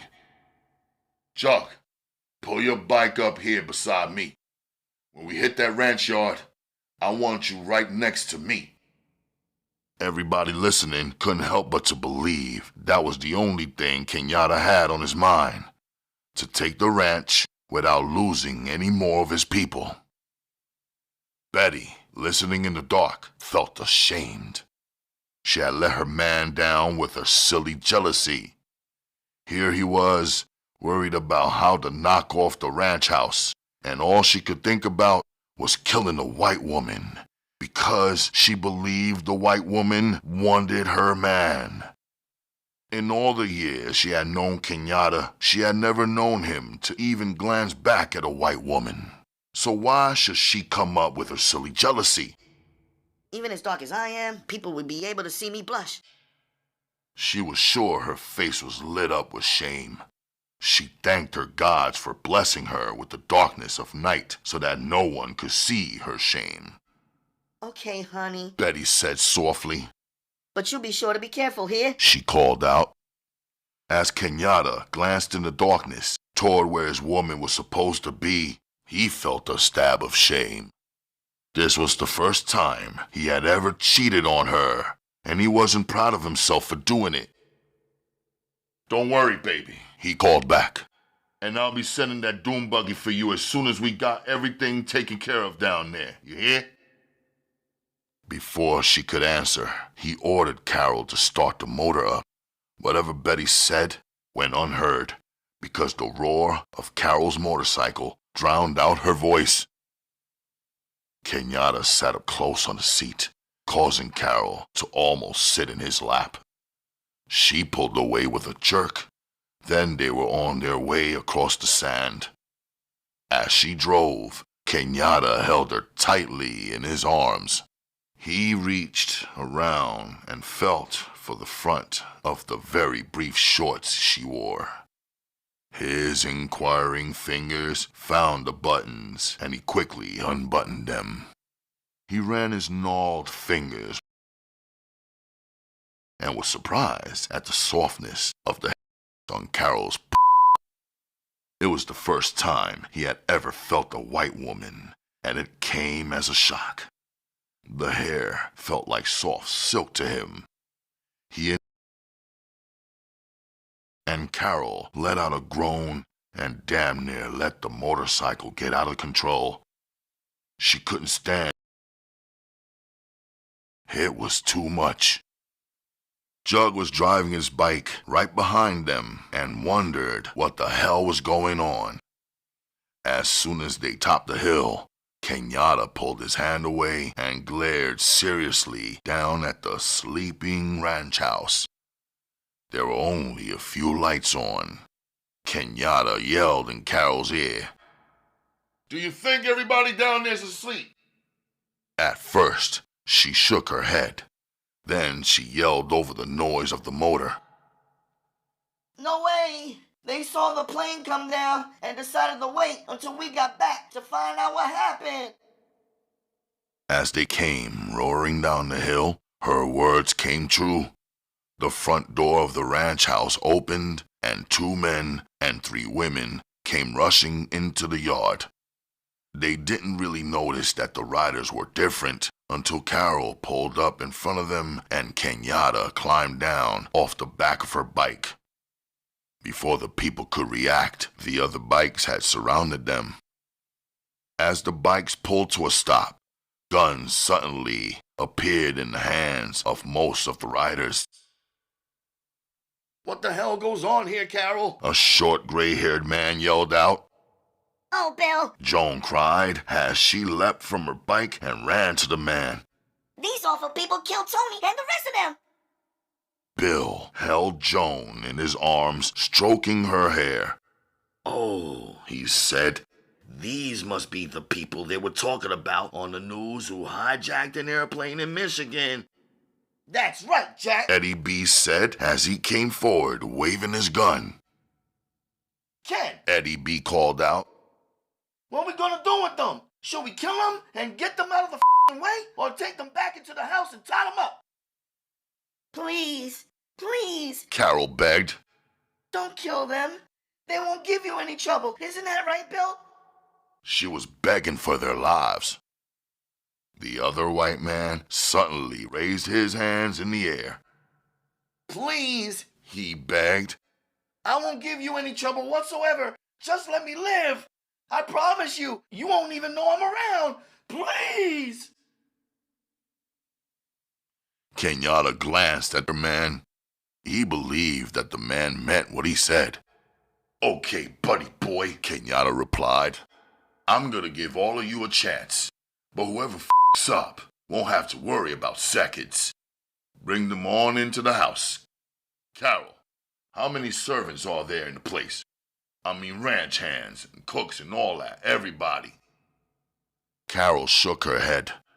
there's nobody here but us. We do our own cooking, and there's enough of us women, so that is not a hassle for any of us. The men do whatever saddling needs to be done if anybody wants to horseback ride, but we don't ride enough to keep any hired help. There is one man who takes care of the horses, but when we are here, he is allowed to go into town and stay. When he sees us leave, or we call him and let him know that we are leaving, then he comes back out here and stays until we come back down for another vacation. Before anybody else could say anything, one of the women who had run out into the yard screamed out. Where's Jim? Where the hell's my husband? Don't worry, June. He'll be home soon. Joan replied. They left him with the other people on the airplane. Now that the woman had brought out the question, the other two women began to ask about their men. Kenyatta cut him off quickly, not allowing anyone to tell them that their men had been killed.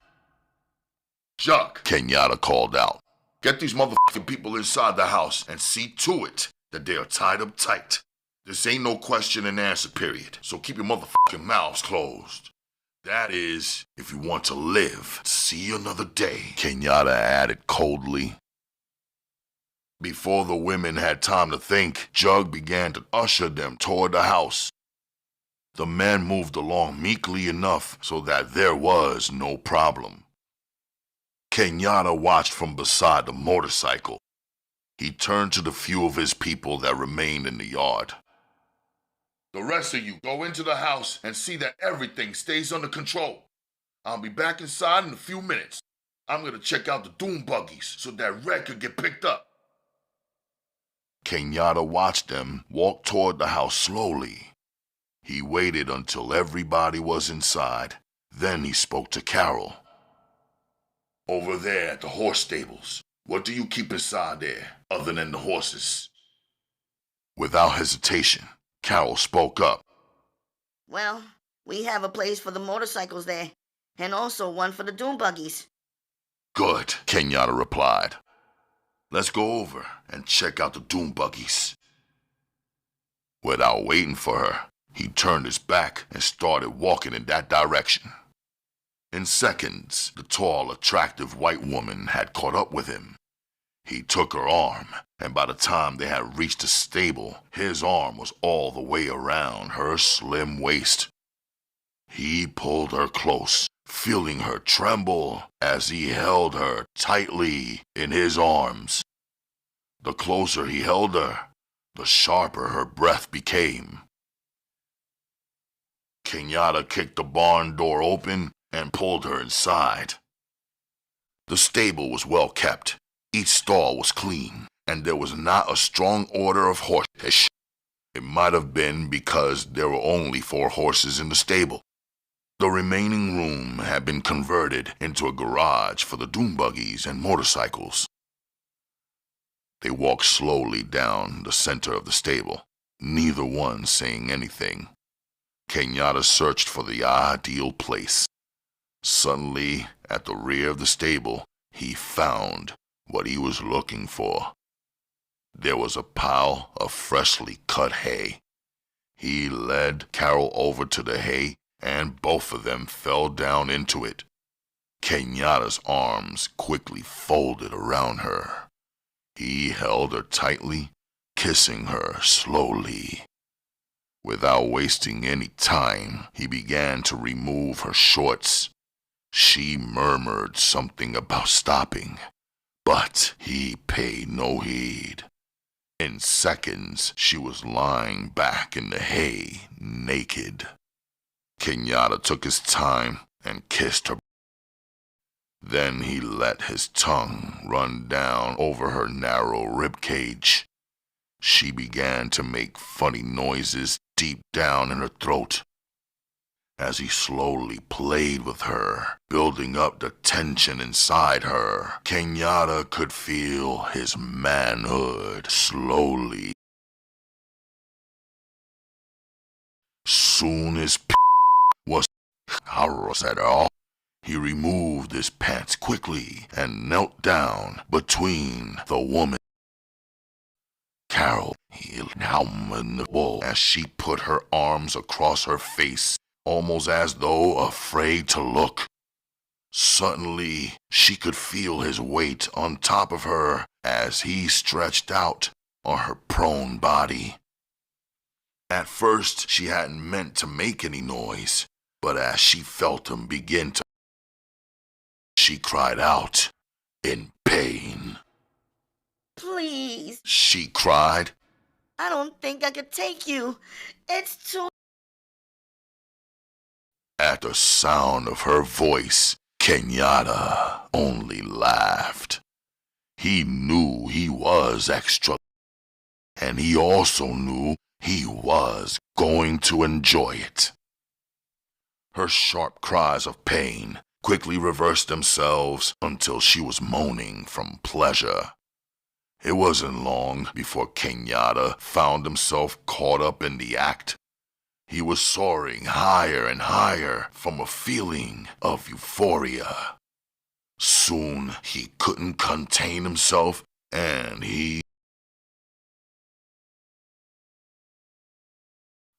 her scream of contentment rang out alongside of his own.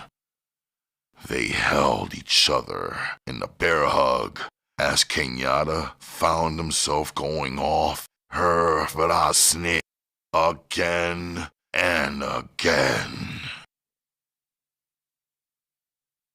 A few minutes later, after they had cleaned themselves up, Carol found herself staring at the tall black man in fascination. Never before in her life had a man made her feel the way he had just done. It was something out of a dream. She had never believed it could be true. To her, had become a weapon that she used on the men who came into her life. Now, she found herself on the other side of the coin. As she stood up, she could feel her legs shaking. "Hey," Kenyatta called out from over the parked doom buggies that he was closely examining. "I believe this should do the trick," he said, his mind back on business. "Where do you keep the keys for these toys?" You don't have to worry about a key. Carol answered as she walked over to him. She found herself fighting down the urge to put her hands on the tall man. The switches on the doom buggies have been fixed so that they run without keys. "Good," he replied, and climbed in. "Open up the barn door for me." She stared at him closely for a second. It seemed as if he had completely forgotten about the incident between them. She couldn't believe he had put it out of his memory that fast. Kenyatta watched her walk slowly back to the door and begin opening both of them. He had to shake his head. It had been quite a while since a woman had made him feel like that. Even though Betty was an excellent bed partner, they had been together so long that he knew each sound she was going to make before she ever made it. Something new never hurt, he reflected. Then he smiled to himself. These white broads did have a little something going on for them after all. As soon as both doors were open, he put the thought out of his mind and slipped the doom buggy into gear. He had a lot of things to take care of, and none of them could wait. After backing out of the stable, Kenyatta beckoned for Carol. Come along, baby. You had better show me the way back. I don't want to take any chances on getting lost out there in this damn desert. She came over and climbed into the buggy. Kenyatta started back out the way they came. The only thing moving on the desert, it seemed, was them. The stars blazed down brightly as the moon shone silvery fingers all along the sand. The late evening air was chilly. There was no top, only iron bars welded over them.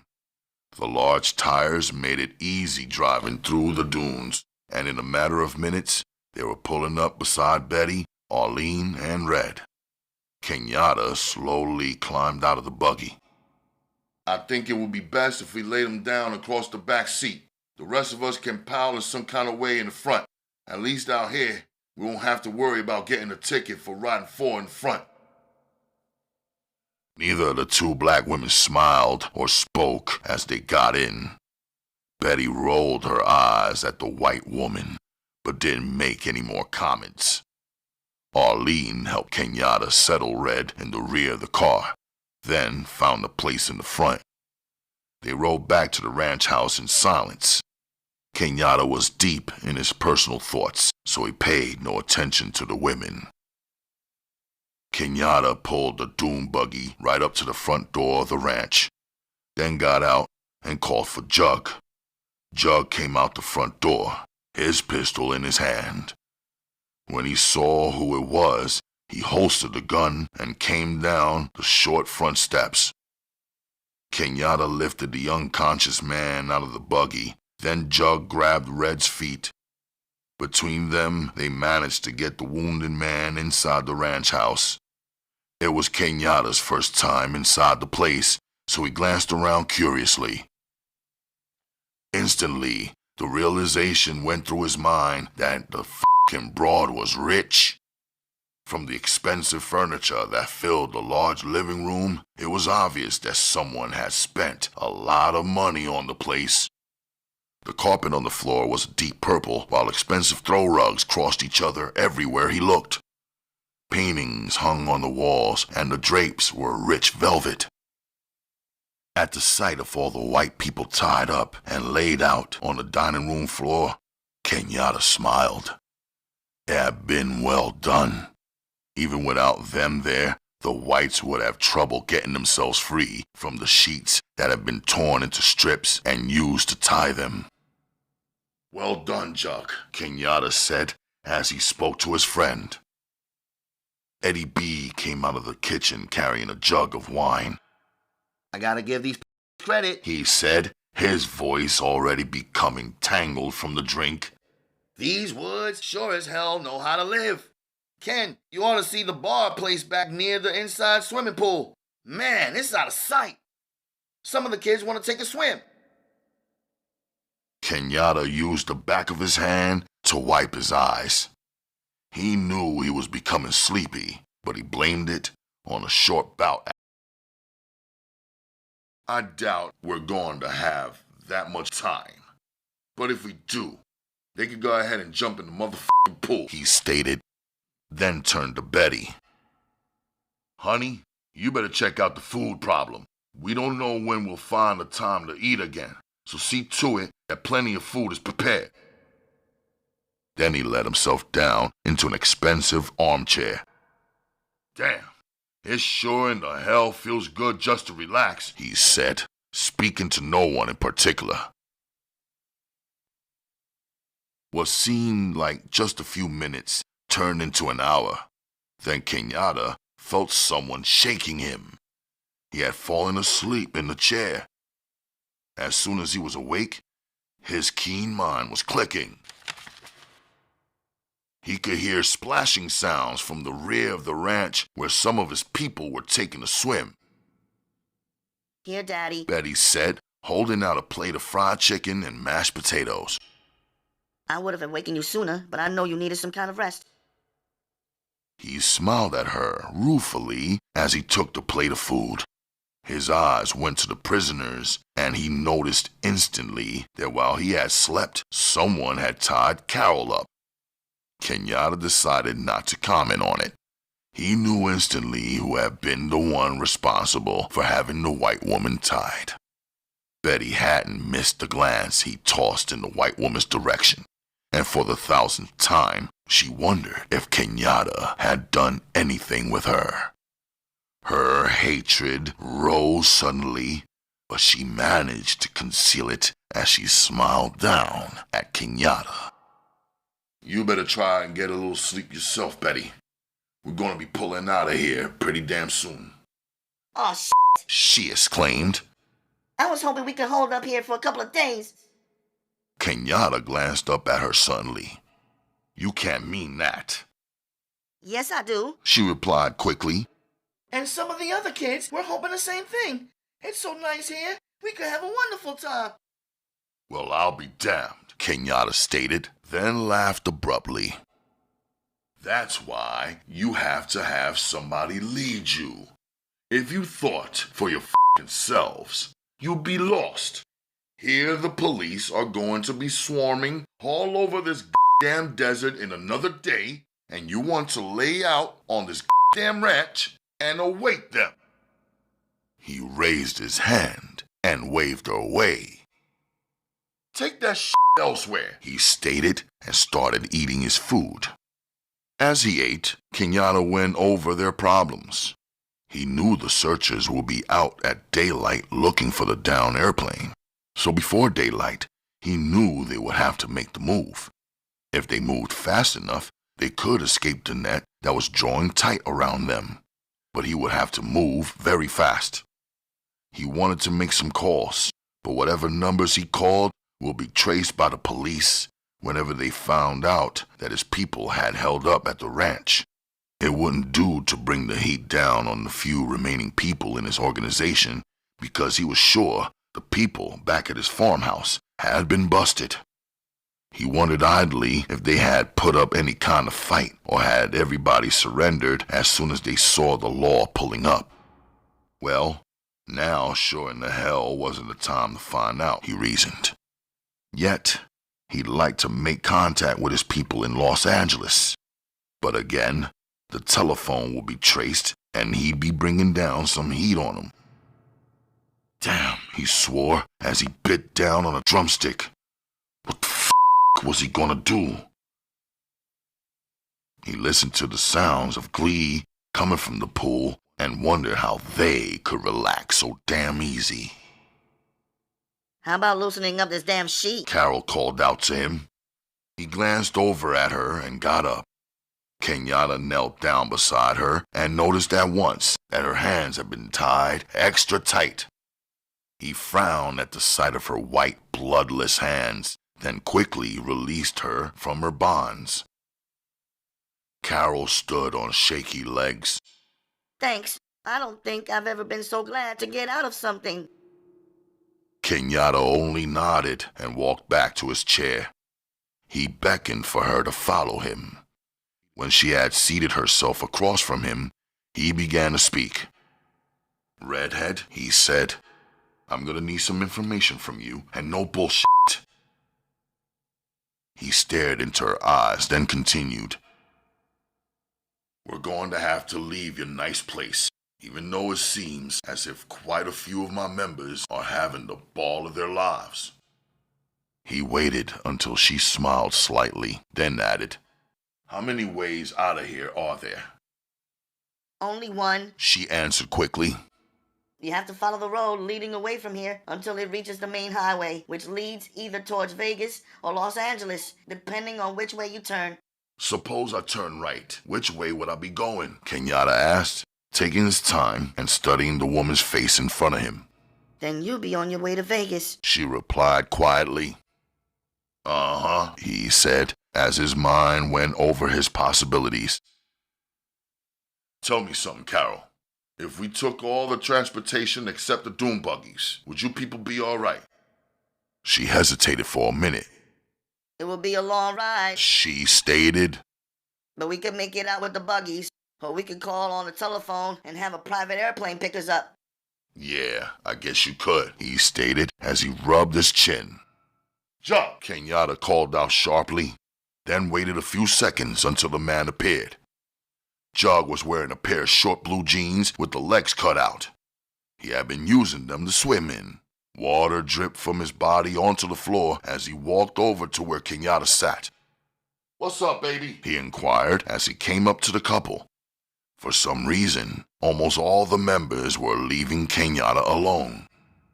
How's Red coming along? Kenyatta asked. Jug shook his head.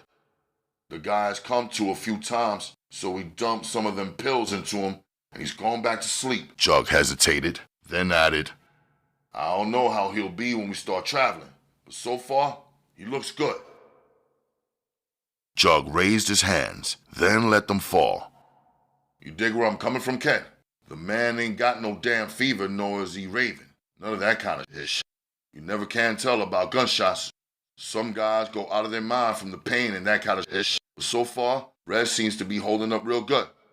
Uh-huh, Kenyatta replied, then added, I want you to see to it that all the f***ing telephones or any other form of communication that they have around here is destroyed. Not later, but right f***ing now. Get the rest of the group on the case also. Have them be sure and search for one of those private walkie-talkies or whatever they call them. Anything that they could reach the outside with, get the f*** rid of them. Yeah, man, I dig where you're coming from, but there might be an easier way than that, he added, waiting on Kenyatta's reply. Yeah, Jug? And what would that be? Kenyatta asked quietly, already knowing what the answer would be. Well, Jug began, not really liking the frown his leader had on his face. For some reason, Kenyatta had taken a liking to the white girl. Jug was reluctant to speak in front of her.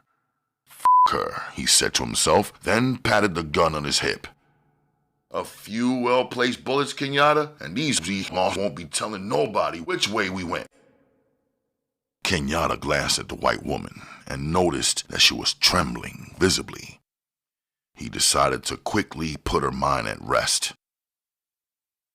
As Carol stared at the tall black man who she had with, she realized that her life depended on his very next words. If he said die, they would all die. The whites lying in the dining room had overheard the conversation, and all of them waited with fear for Kenyatta's answer. Kenyatta began to chuckle, then he let back his head and laughed. Jug stared at him in surprise. His mind went back over what he had said, and he wondered what Kenyatta had found so funny. Killing a few whites wasn't no big thing for them. Nah, man, Kenyatta said slowly, then watched the relief flood into Carol's face. It will be useless murder, man. Sometime in the morning, the people from the airplane will come walking in here. So what should we do? Wait and kill them also? Nah, Jug. It don't make sense just killing for the sake of killing. If these people had given us any trouble, well then maybe we could have took them out of it. But they ain't did nothing to hurt us. And the sweet part about it is that there ain't nothing they could do to hurt us, if you take care of things like I've asked you to do. Okay, man, I dig where you're coming from, Ken. I'm gonna see to it that the business is taken care of, he said as he turned away and went out of the living room. Thanks, Carol said from her place on the couch. You could have chosen the other way. He glanced at her coldly. I chose the way I did, Carol, because it was the best thing for me to do. If it had helped us to kill all of you, then I would have given the order to have all of you killed, Kenyatta stated, watching her closely as he wondered about himself. It was no use lying. He was drawn to the white woman. He hadn't spared their lives only because of her, though. Before he could say anything else, Betty came back into the living room. The tall, attractive black woman walked with a sway to her large, well-shaped hips. She glanced over at the whites contemptuously. At the sight of Carol, her lips turned back into scorn. I judge from what Jug just said, we're going to be getting away from here pretty soon. She asked as she stared coldly at the white woman's untied hands. Yeah, Kenyatta stated as he glanced up from his seat at her. His busy eyes didn't miss anything. He knew Betty too well. He could almost read her mind. He made up his mind not to allow his woman the chance to be with the white girl by herself. You go back and tell the rest of them niggas that I said to get out of that motherfucking pool and get dressed. I plan on being away from this damn place in the next 30 minutes. Betty was taken aback, and her face showed surprise. She had thought that Kenyatta would mess around long enough to slip the white woman off somewhere. But now she didn't know what was happening. She wondered if she had read the signs wrong. Never before had Kenyatta messed with a white woman, but for some reason, she had sensed a bond between him and this one. Without another word, she turned on her heels and walked away, her hips swaying. I don't think your girlfriend likes me, Carol said, in the way of opening up the conversation. Kenyatta only shrugged his wide shoulders. His mind was busy on their escape. If we left soon, would daylight catch us out on a desert road? No. She answered firmly. It's at least 4 hours until daylight, and it won't take you but an hour to reach the highway. Carol got up and walked over to an old-fashioned desk that sat in the corner. Kenyatta watched her as she opened the desk drawer and took out a pencil. She wrote something down on a piece of paper, then closed the drawer and came back to his chair. She glanced out of the corner of her eye to see if any of the whites who were tied up were watching. She leaned down over his chair. Her hair fell down on his shoulders. Listen, Kenyatta, what I'm going to say, you did me a favor out there when you killed my husband. Now all of this belongs to just me. But besides that, for some reason, I like you, so... She slipped him the piece of paper. There's an address and phone number on that page. If you ever need anything, help or money, just call that number. I'll be listening for your phone call. She added and laughed in her husky voice. Kenyatta didn't even glance at the paper. He snuck it down in his pocket and stared up into her eyes, wondering all along how much could she be trusted. He had never allowed himself to trust a white person before and hesitated to do so now. He smiled encouragingly at her. Maybe, Miss Carol, I'll one day take you up on that. None of us really knows what tomorrow might bring. By the way, where is this address located? In Los Angeles? She answered simply. Uh-huh. I don't know what gives you the idea I'm going there instead of to Las Vegas. But in case I should get out to sunny California, I'll make it a point to give you a ring. Carol nodded her head and returned to her seat. She had barely sat down when Betty came in, followed by Eddie B. and his woman. Eddie B. was almost drunk, and his woman wasn't any better off. Kenyatta glanced at them, his anger growing. Take them drinks and dump their f***ing heads in some water, Betty.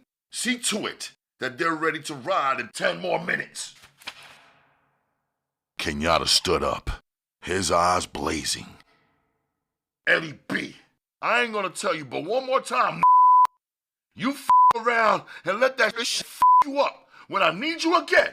And God will bless you and Diggs will dress you, boy, and I mean every word of it. Before Eddie B could say too many more words and get Kenyatta really riled, Betty had him and his woman back out of Kenyatta's sight. Jug came in, smiling. Hey, man, it ain't no way for these people to reach the outside now. They had a short wave set, but it won't work again, no matter who the works on it. Good, Kenyatta stated. Have your people get some water containers. Then be ready to leave in the next 8 minutes. Kenyatta ordered sharply. Kenyatta glanced at his watch. His small group was almost ready to leave. He sent Jug outside to get the 2 cars they needed to travel in. The women came out of the rear of the ranch house, carrying Red between them. He was managing to walk with their help. A short, snub-nosed revolver hung from his shoulder holster. Kenyatta grinned at him. Well, baby, looks like you're gonna make it. He turned to the tall, red-headed white woman. Carol, ain't no use me retiring you. You could cut your friends loose in a few minutes. Just don't let any of them try leaving anytime soon. The doom buggies have all been worked over, but one of them shouldn't take more than an hour to put back together, so you people won't have it too bad. As soon as daylight comes, you'll be getting a lot of company from the passengers from the airplane. He took one more glance at the tied whites and turned his back and started for the door. He stooped in the doorway and glanced back at the red-headed woman. Who knows, Kenyatta said, his parting shot. Maybe one day we'll meet again. He laughed, and with that laugh, he left behind him a white woman who would spend many sleepless nights thinking about the tall black man who had come into her life so suddenly, only to disappear after leaving his mark on her. As Carol rushed to the window for one more look at the black man who had so badly upset her, she heard the motors of 2 cars roar to life. She was in time to see the rear lights of the Cadillac and the Buick convertible leaving the ranch yard as they turned onto the dirt road that led to the highway.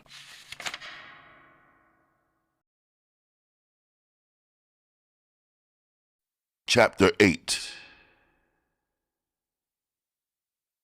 Detective Benson walked around the airport slowly, waiting on the call that would let him know that his flight was ready.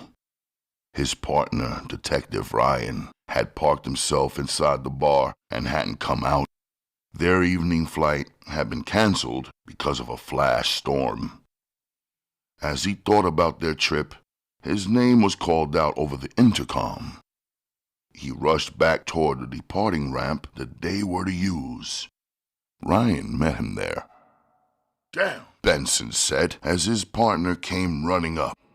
I'm surprised to see that you can still make it around on your own power. Ryan cursed loudly. If you call this my own power, you're not aware of the power of the 4 horsemen. Both men laughed as they walked out toward the private airplane that was waiting to take them west. Each man carried his own suitcase and an overnight bag. Our big chief didn't call with any last-minute advice, did he? Ryan inquired. Hell, if you didn't receive any calls, Ryan, I don't know why in the you should think I did, Benson stated as they neared the airplane. Before they went aboard, 3 well-dressed men came hurrying up.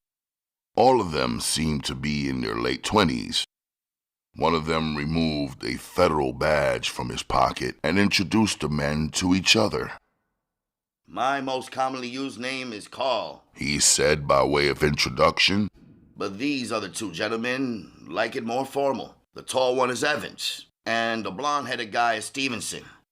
In case you forget the right pronunciation, just call him Steve. The 5 law enforcement officers shook hands all around. Benson was surprised at the youth of the federal man called Evans. He appeared to be just barely 21, but from past experience, Benson knew he must be a good man or he wouldn't be assigned to this case. After the 5 officers boarded the airplane, the men removed their coats and made themselves as comfortable as possible.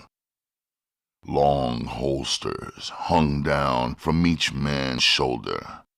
The federal man, who called himself Carl, wore 238 police specials hung from specially built holsters.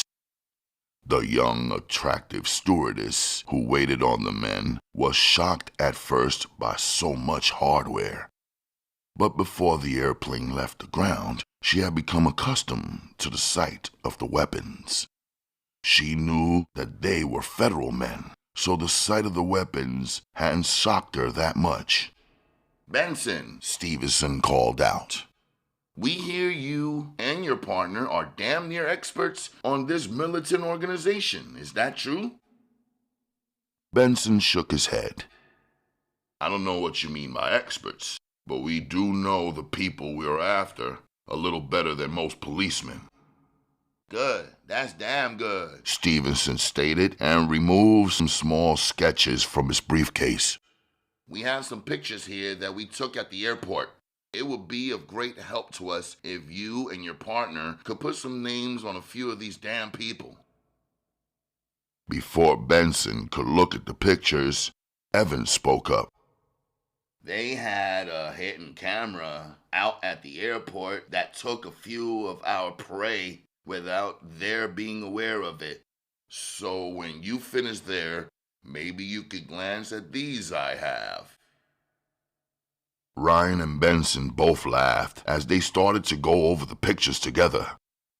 Suddenly, the stewardess announced that they were about to take off, so everybody was to fasten their seatbelts. The 2 partners sat back beside each other and continued to go over the pictures as the jet began its takeoff. In seconds, the fast-moving jet was in the air. The stewardess came around, passing out drinks. When Ryan started to reach for one, Benson stopped him. Ben, if I needed a wet nurse, I'd have asked Davidson to send one along. Even after having spoken sharply to his partner, Ryan didn't take a drink off the small tray. He had faith in his partner's judgment. Ryan knew he had a weakness for strong drink, so it came in handy having a friend around to slow him down at times. There was not much they could do about identifying the people in the pictures. The only ones they were sure of were Kenyatta and his woman Betty. The pictures of the other blacks they had to pass on. Well, Carl said as he took the pictures into his lap and stared at them. it was some help. At least we know what Kenyatta's woman's name is now. We had already placed that woman as being his from what people had said, and also from the way the cameras picked them up at the airport. We believe each man was walking beside his own woman, yet we can't be sure of anything. These are the most dangerous people in this country at the moment. We have been given the green light, so anything goes, just as long as we bring them in. The other federal men nodded their heads in agreement. All of them had the same orders. Kill the militants at the first chance, and don't take any chances. As soon as Carl fell silent, the youthful-looking Evans spoke up. It's cases like this that I hate. I don't care what a person has done.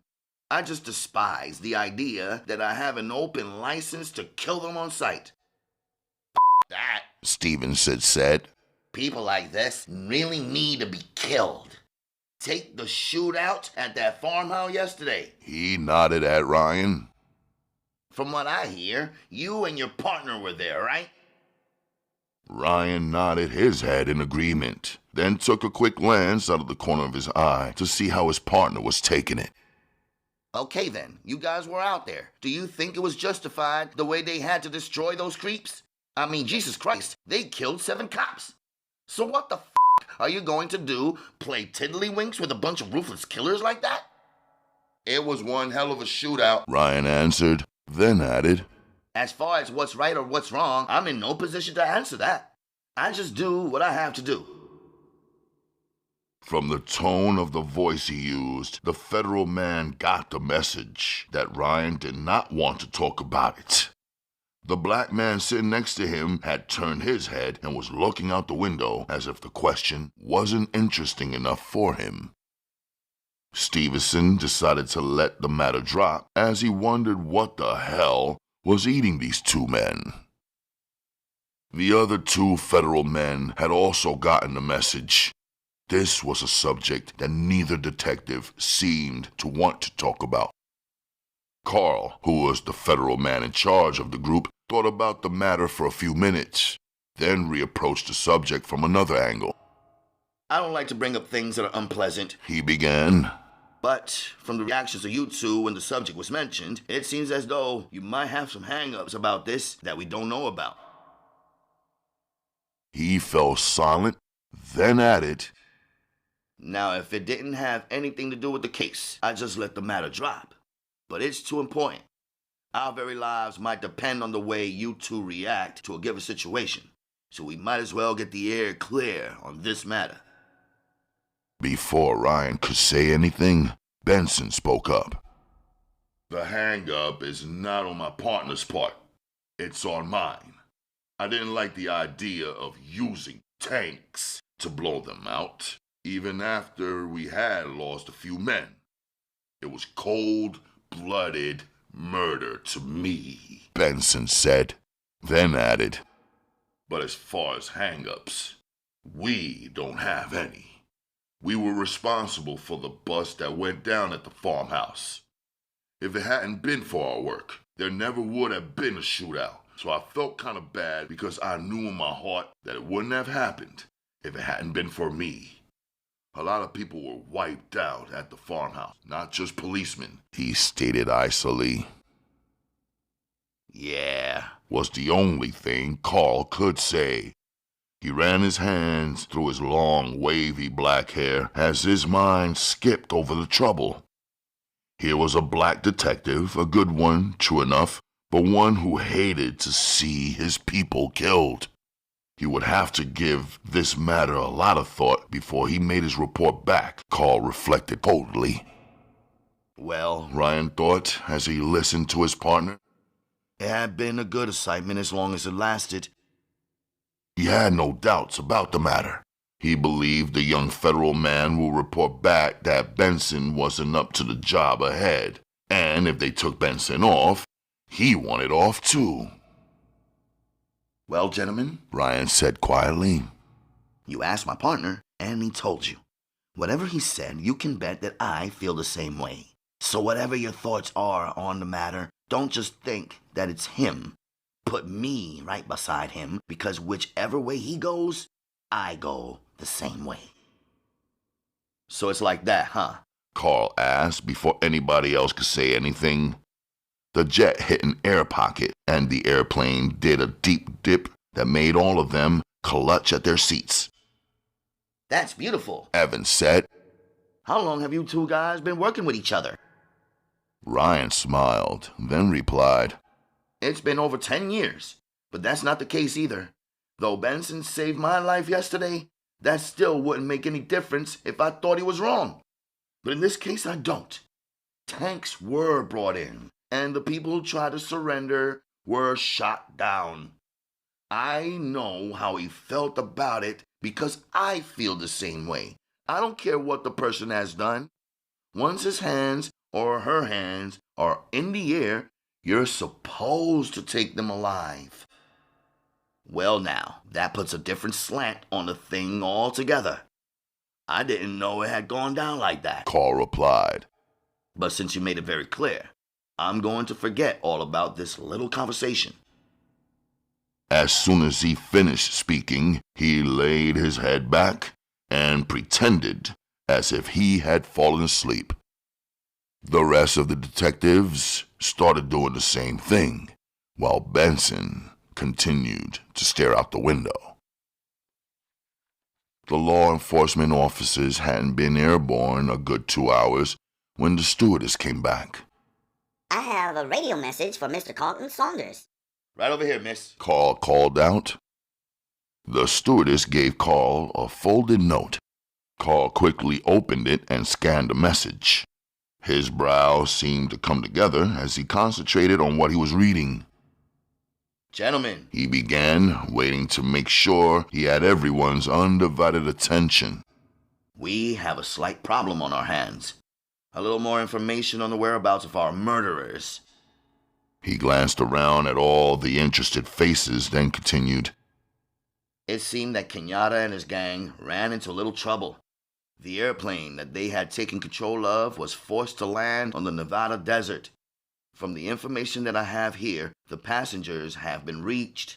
Now our problem is whether or not it will be worth our time to stop and talk to the passengers or keep on. He held his hand to cut off the questions, then added, Now we were on our way to Los Angeles, but now we might just have to change our plans.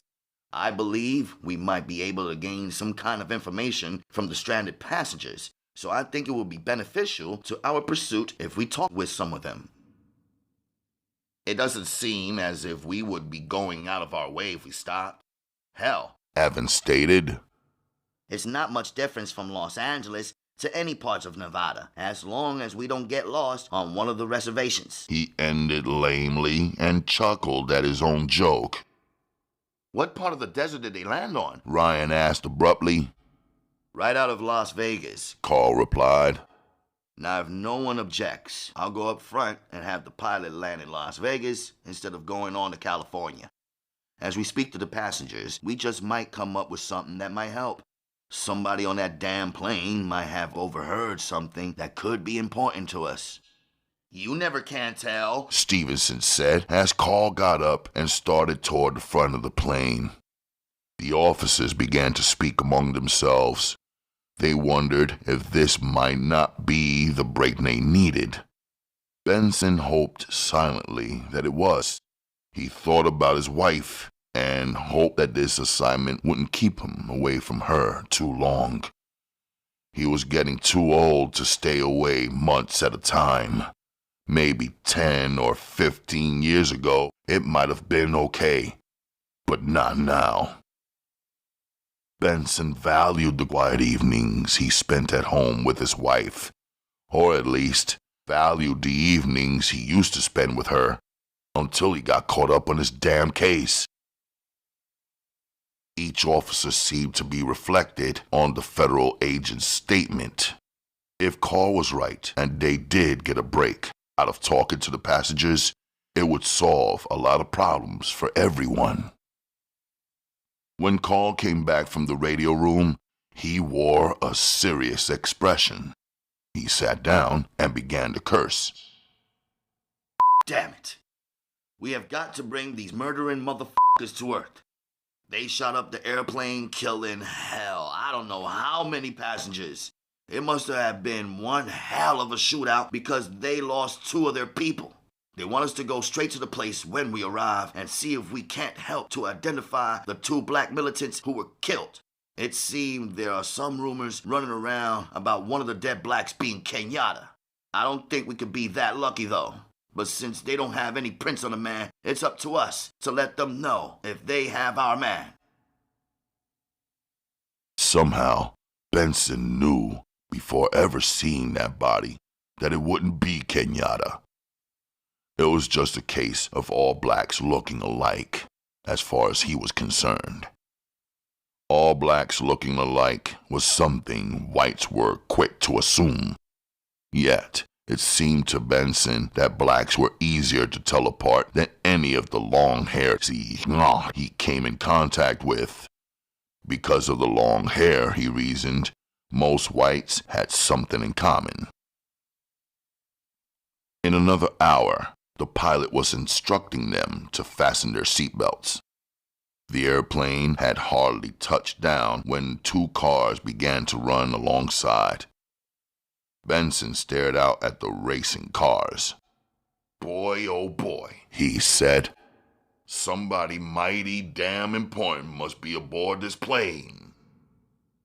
He glanced at the other members and they smiled. It's not that, Evans said jokingly. They just don't want to make any mistakes and make sure you guys aren't sneaking in any of that northern fruit. The men laughed easily among themselves. The strain had been broken, and now they felt as if they all had something in common. They were a working team, like a small combat unit that had to depend on just itself against the enemy. As soon as the plane dropped, the men were at the door. They didn't waste any time departing from the airplane. An elderly, heavy-set, red-faced man got out of the lead car and approached them. He flipped open his wallet and revealed his badge. I'm Billings, he stated in a husky voice. I'm supposed to show you boys around. He readjusted the large white cowboy hat he wore. Then he took a quick glance out of the corner of his eyes as the tall black officer shifted one of his bags around. The man was surprised to see Benson with the group, but tried not to reveal it. His orders had been to pick up some big-wheel federal men at the airport and show them around any parts of the city of Las Vegas as they thought fit to see, but he had never imagined a black man being in the group. The first thing we'd like to do is see the bodies of the blacks who were killed on the plane. After that, we'd like to question as many of the passengers as we can, Carl said. Well, I believe all of that can be arranged without too much difficulty. The passengers haven't arrived yet, but by the time we finish at the morgue, they should have arrived. Oh, they haven't gotten the passengers back from the plane yet? Evans asked. The Las Vegas federal man was as much surprised by the babyface Evans as he was by seeing the Negro in the group. He stammered, but managed to ask, I'd like to see some kind of identification from at least one of you gents. He was stuttering profusely. It's these damn rules, Billings alibied. You guys know what I mean. He smiled broadly, letting them know that he knew that they were all right, but he was just going by the book. Carl, a good judge of character, knew why the man suddenly asked for proof of who they were, but didn't mind. He removed his wallet as they started for the cars and flipped it back, revealing the badge. Don't let it worry you, Carl answered as he smiled back at the man, putting him at ease. We had better use both cars. There's no reason for us to be all crammed up in one car, is there? Billings inquired. Ryan was visibly relieved about not having to ride piled up in one car. He veered over toward the rear car, and Benson followed with Evans right on his heels. The three men got into the second car and relaxed. The white driver was another middle-aged police officer. Benson wondered idly if they had any young officers on the force. This one also wore a large white Stetson hat. I'm Gary, the man said, introducing himself. He was tall and thin with a gaunt face. His cheeks were hollow, as though he didn't have any back teeth. The three men introduced themselves, one at a time, until everybody in the car knew each other by name. Gary turned on the air conditioner in the car. I hope this air doesn't bother any of you, but the heat out here gets so intense at times that a person has to have an air conditioner damn near everywhere he goes. Gary fell in behind the other car that was being driven by Officer Billings. The two cars picked up speed as soon as they left the crowded airport. Soon there was nothing but arid sand and tumbleweeds rolling along the sandy floor of the desert. How long do you think it will be, Gary, before they get all the passengers off the desert? Benson asked. Gary glanced in the mirror to see who he was, to see who he was speaking with. Oh, I don't know, boy. It shouldn't take too long because they sent 3 large helicopters out to pick 'em up, Gary stated, drawing the words out with a heavy Texas accent. Benson had took the only course he thought he had. If he was going to have to work with these hillbillies, he swore he'd be damned before he'd allow them to talk to him as if he was some young-ass punk they had just picked up. "By the way, Gary," Benson began, "I don't know if you have a hearing problem or what, but I'll tell you once again, my name is Benson. That's Benson. Ben for short.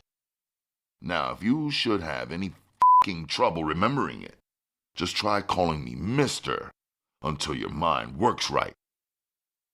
By God, boy, Gary began, but this time Ryan cut him off. the name the officer gave you was Benson, Gary. If you have any more trouble remembering it, maybe we get back to your headquarters. We'll be able to find a driver who has a better memory. Ryan's voice was so cold that there was no doubt in anyone's mind whether or not he would follow up the threat. He would report the officer, and Gary knew that he would be taken off the big case immediately. These other officers had been shipped a long way because of this case, so their voice would be heard, and when they ever decided to say anything. The first car pulled up in front of a modern building. As the people in the first car got out, the second one pulled up. Benson got out and waited for Ryan to reach him on the sidewalk. Again, Evans came hurrying up. Benson smiled at the younger man. Ryan and Benson could tell that Evans had taken a liking to them. He had begun to hang around them like a shadow. Gary approached them. "Well, we might as well go in," he said. When there was no reply, he just led the way toward the front entrance. It didn't take long before they had caught up with the other members of the group. They followed an employee of the morgue down a flight of stone stairs. They made a right turn, and they were standing in front of a secluded room. The attendant opened the door and led the way inside. Lying out in the middle of the floor on different slabs were two bodies. One, a black male, the other, a black woman. Benson and Ryan stepped forward and stared down at the pair. "Violence breeds violence," Ben said quietly, then turned to his partner. "At least they got to go out at the same time," he stated as he studied the two cold bodies in front of him. "I'd say it's Zeke and his woman. What's her name, Ryan?" he asked, bringing his partner into the picture and taking the spotlight off himself. Ryan frowned. He knew Benson knew who the woman was and what her name was. "If I remember correct, Ben, her name was Ann Jackson, or something like that. But there's no doubt about it. That's Zeke laying there. Kenyatta will miss him. This is one of his best flunkies." "Well, I guess that's that," Carl said quietly from beside the two detectives. "Now that we have a make on them, that's two of the bastards we won't have to worry about anymore. Let's not speak ill of the dead," Evans said, trying to relieve some of the tension on the black officer. "We'll get about the dead down there," Billings asked coldly as the men started back toward the doorway. "These are the kinds of places that always gives me the creeps," Stevenson said, really depressed because of the morgue. As Benson followed after the rest of the men, he wondered if he was overly self-conscious. He imagined that maybe at times there were situations he came in contact with only because of his color. If he hadn't been a black man, many of the things that happened while he was working on a case wouldn't have happened. No matter how he looked at it, there was no getting around it. Even with a partner who abhorred any form of discrimination, he still found himself overly responsive to any forms of racial bigotry. "Why the shit are you dragging your ass like a hound dog with fleas?" Ryan said, breaking the reflective mood Benson had fallen into. "Damn, I didn't know I was that transparent," Benson answered as he fell into step beside Ryan. The two men went down the stairway that led back onto the streets. Evans and their driver were already inside the car waiting on the two detectives. As Benson and Ryan got in, the first car pulled away from the curb. "What now?" Benson asked as he settled back in the rear seat. I think we're on our way to meet the unfortunate passengers. By the time we get through grilling them, their asses will be glad to get aboard another damn airplane," Ryan said, before removing his pack of smokes from his pocket. Damn. He cursed as he balled up the empty pack and tossed it out the window. You better watch yourself, Mac. You could get a fucking littering ticket for less shit than that in this state, Benson said jokingly. For some reason, the younger detective, Evans, had fallen into a reflective mood. He stared out of the car window from the passenger side in the front seat. Suddenly, he broke the silence and stated what was bothering him. "That young black girl back there, it was obvious He began. she had been a very pretty woman. He got his thoughts together before continuing. Just what the hell has a fucking nut like this Kenyatta got that can make people like her follow him?" When nobody answered the question, he went on. I mean, I've read her dossier, and she was above average. Ann was her first name, I believe, and would you believe it? The broad had 3 years of college under her belt. Warming up to his subject, Evans twisted around in his seat and stared at the two men in back of him. It just beats the shit out of me, really. Here, this young, attractive girl has been to college, so she's not a ghetto child who had never seen what the other side looks like. Her people saved and planned to send their daughter through college. Then she has the bad luck to run into some creep like this fucking Kenyatta and blows the whole ball of wax. It was evident from the tone of voice Evans used that the man was sincere about what he was saying. He really felt sorry for the girl back in the morgue. I'll just never be able to understand it. He finished quietly. This kid had everything life could offer her. Looks, brains, a hell of a body on her. Yet, she tosses everything away to follow this fucking lunatic Kenyatta. She must not have been too fucking smart, Gary said. Benson gritted his teeth. Just the sound of the hillbilly's voice got on his nerves.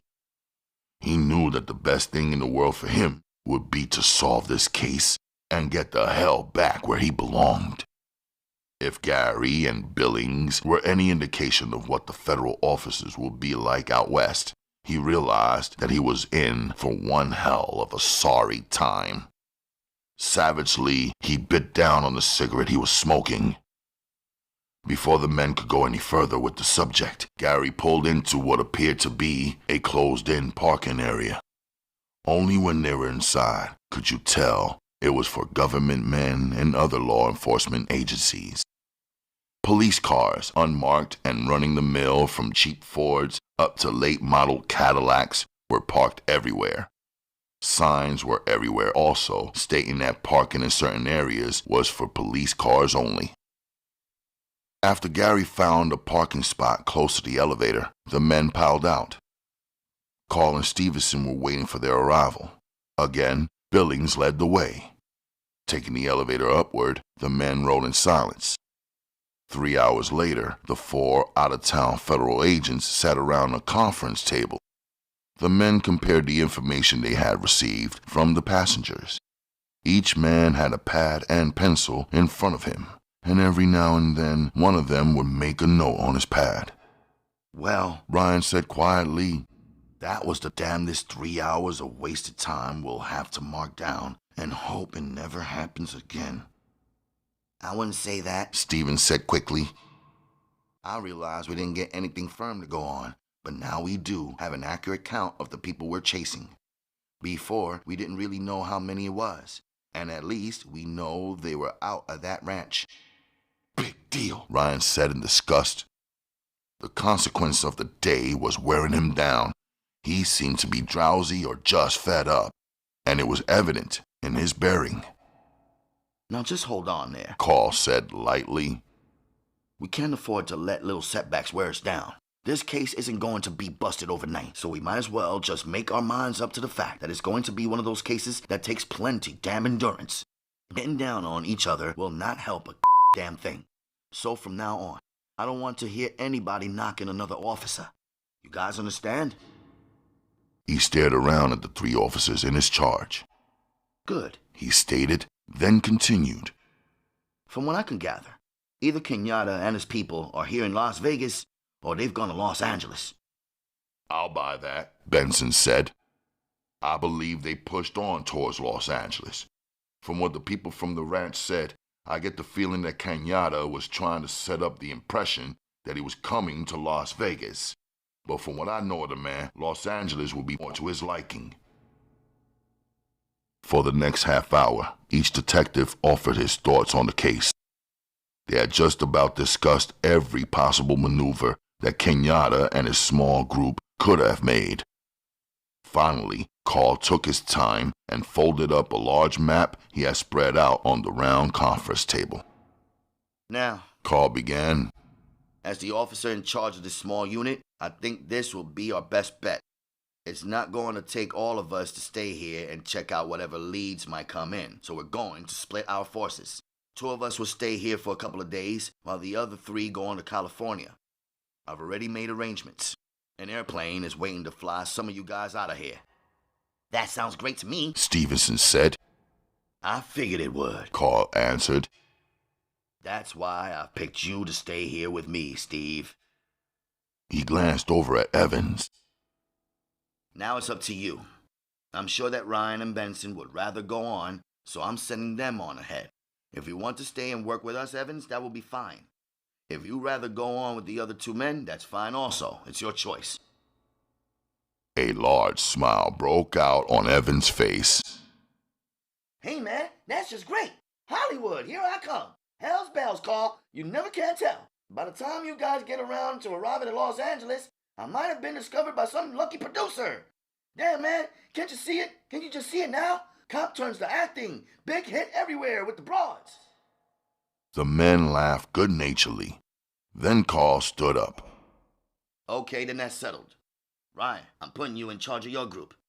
You guys have He took a second and glanced at his watch. just about 30 minutes before your plane leaves. It's not a private airplane, but an unscheduled flight. This flight was set up to take as many passengers from the hijacked airplane that want to go. So you guys will see some faces you have met earlier. You just might get a tip. Who knows? Maybe one of the passengers will remember something they had forgotten, and when they see you guys just sitting there, they'll walk over and give you the big tip that will bust this case wide open. Oh, hell yes. Evans said. That's the only way it could go. After all, this is the West Coast, and things happen out here in strange ways. You guys don't me none, Benson said, falling into the move of trivial conversation. You've been scheming ever since we left Michigan on how you could arrange it so that you'd have a chance to stay in Las Vegas and try and break one of the casinos. Carl put on a convincing act of surprise. Now I know why they call you one of Detroit's finest. Who else but a real detective could have sniffed out my intentions?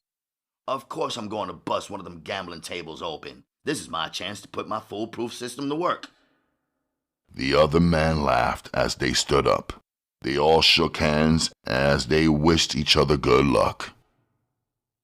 Okay, guys, Carl said as everybody prepared to leave. if by chance you do get a lead on these f***ing nuts, don't take any chances.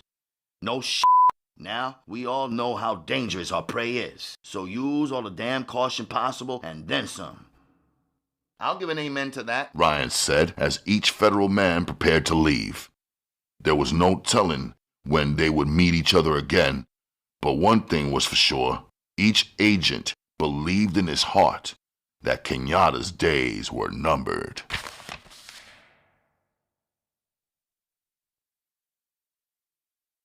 Chapter 9.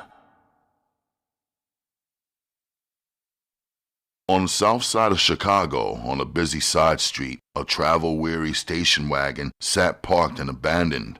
The people who had left the car would not have any use for it anymore.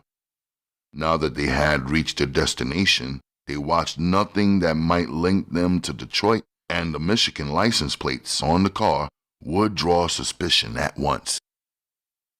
6 blocks away, there was an old, dilapidated building that had a sign outside reading, "Private, Club Members Only," in large red letters. The building had once been painted a loud yellow, but age and dirt had been to work, so now it was a dusty-colored, dingy yellow. The few windows in the front of the building had long ago given up any pretense of being glass. Now old rotting wood covered the window frames. Even upstairs, where some sort of light seemed to exist, a Coke bottle sat on the windowsill upstairs, holding up an aging window frame that was now covered with dirty plastic. The inside of the building was the complete opposite.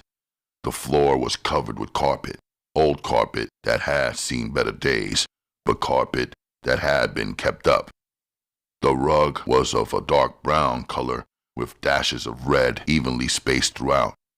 The furniture was similar to the carpet, old but expensive. Someone had spent money a long time ago for the few pieces sitting around. The couch and chair were French provincial, the coloring an odd shade of gold.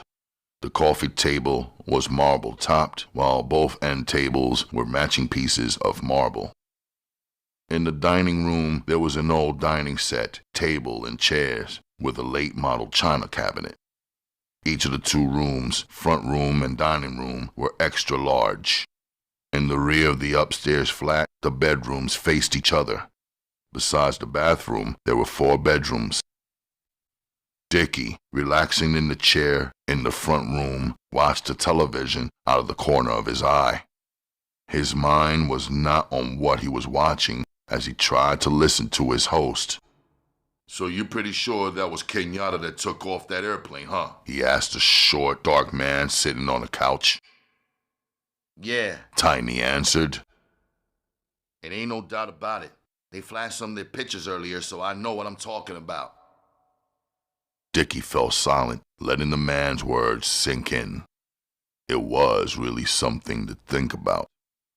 If Kenyatta took the airplane, and there seemed to be no doubt about it, Dickie would have to accept it. But what really was on his mind was whether or not Kenyatta knew about the raid jumping off at the farmhouse. If he had known about that, it meant that Kenyatta had intentionally tossed the rest of his people to the dogs while he made his escape. I wonder, Dickie said, no longer able to hold back what was on his mind, if Kenyatta really knew about the bus going down at that farmhouse. Oh, man, Tiny replied quickly. no way. You don't think our main man would be that funky, do you? It's one hell of a thought. Peggy said quietly. I mean, the way everything went down, it gives a person room to think. Tiny wouldn't accept it. Nah, baby. It ain't no way possible for him to think like that. I mean, if he was up on it, it wouldn't have taken but a minute for him to have wired somebody up so that everybody else would know the pigs were on the way. Tiny shook his head. Hey, man, I know you and your people have had a hell of a time, but please keep your mind clean. This just ain't no way to think. Dickie wouldn't be put off that easily. Hey, Tiny, I ain't knocking the man, but I have to look at both sides of the coin. If I find out Kenyatta knew about the bust, he gonna have big trouble out of me. Tiny rolled his eyes. I mean, my man, you ain't got no reason to think like that. If you had any grounds for what you're saying, I'd dig it. But from what you said, why do you think Kenyatta did what you think he did? Why? Dickie almost yelled. Man, why in the hell did they rip off an airplane and didn't pull none of our coats that they were going? From the radio, it sounded like they were trying to take the plane out of the damn country, but just had a bad break. Well, man, I don't know what to tell you, Tiny stated, then added, but I'll bet money if Kenyatta finds out the farm was hit, he'll be calling here. This joint had been just sitting here waiting for the day it would be put into use, like now. Tiny answered sharply. Victor entered the conversation for the first time. His woman, Irene, sat quietly beside him.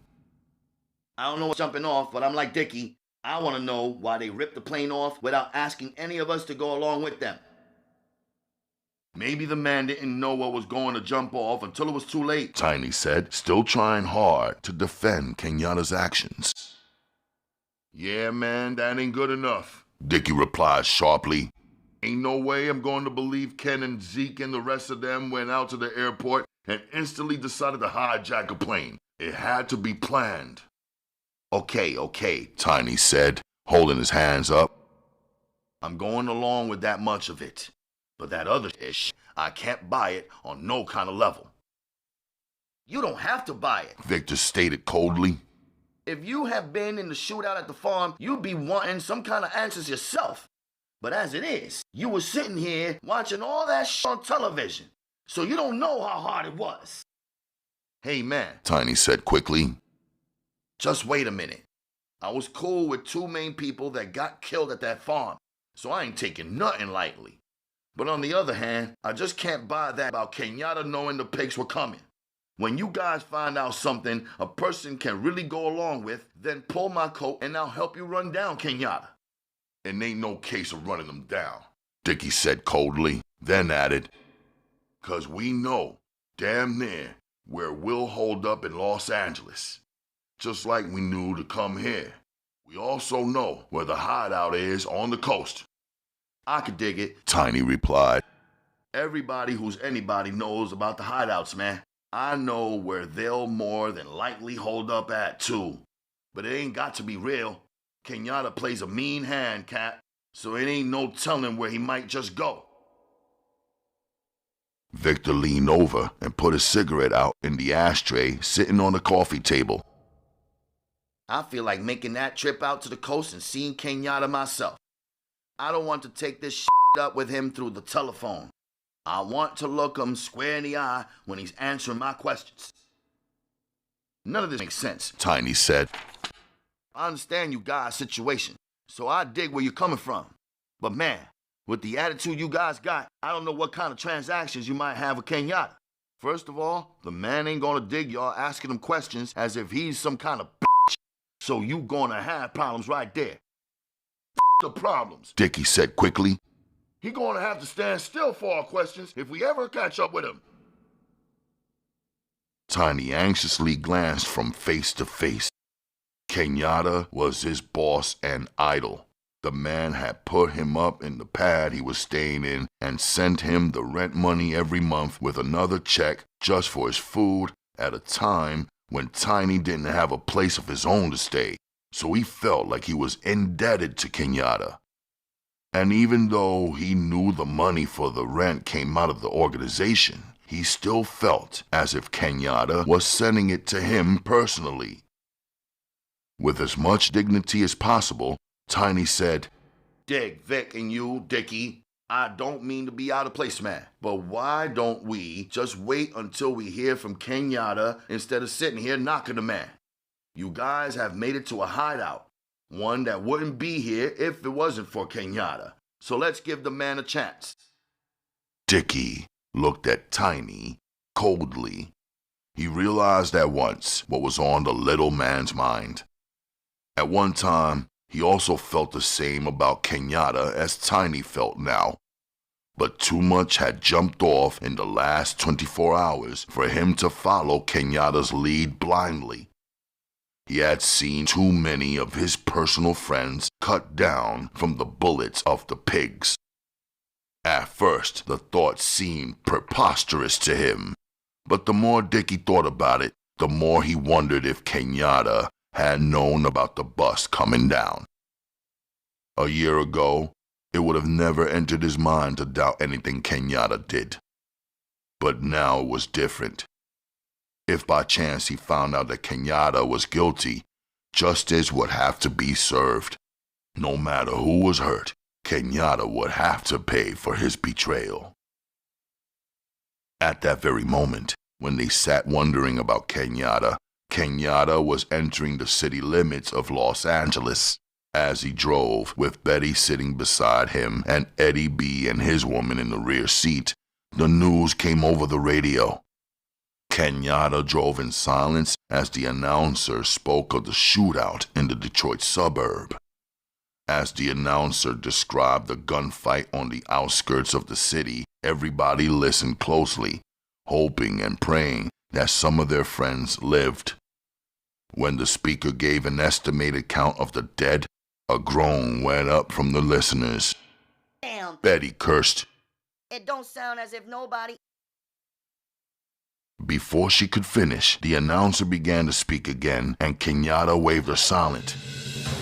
There is still a heavy police search going on, but now the Detroit police are wondering how a few of the participants in the gun battle escaped. They are sure that at least 4 or 5 people got away, yet they haven't given up hope of trapping the black militants somewhere on the outskirts of the city. Roadblocks are being set up everywhere, and the fleeing gunmen are believed to be on foot.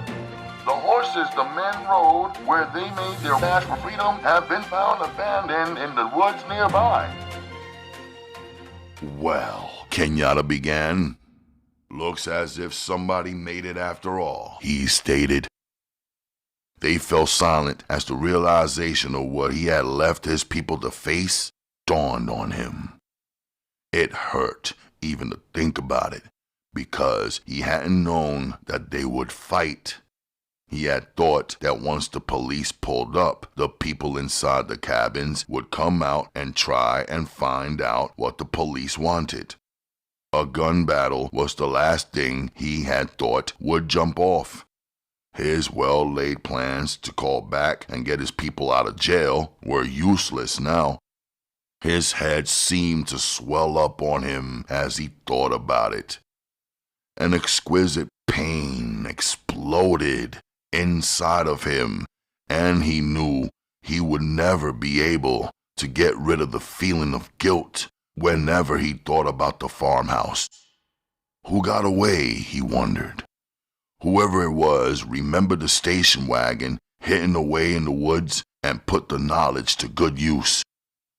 The next phase of the escape plan then would be for whoever got away to head for Chicago. If they were thinking right, Kenyatta would be able to reach the fleeing people at Tiny's. After taking one look at Kenyatta's face, Betty turned away. She knew what her man was thinking about. She wished there was something she could do to take the look of shock off his face. Kenyatta was taking it too hard, blaming himself for everyone's death. It was silly, she reasoned, for him to think that way. It was more than that. It was preposterous. But she knew that he would fall himself. Nobody else. Just he would be responsible for the people who got killed at the farm. Daddy? She said softly. Don't look that way. It's not your fault. Ish. Who in the hell would have believed they would put up a fight? There was no reason for it. They hadn't done anything. If it's not my fault, then who is to blame? Kenyatta asked sharply. Whenever the leader lets his people down, no, not let them down, neglected to inform them of what was about to jump off, there's no evasions he can use to escape the fact that he's guilty for whatever befalls them. Honey? She began. You can't read the future. How the hell are you responsible for something as incredible as that gunfight? Ish, it wouldn't surprise me if Ali's dumb didn't set it off trying to be important. The couple in the rear of the car were silent as they listened.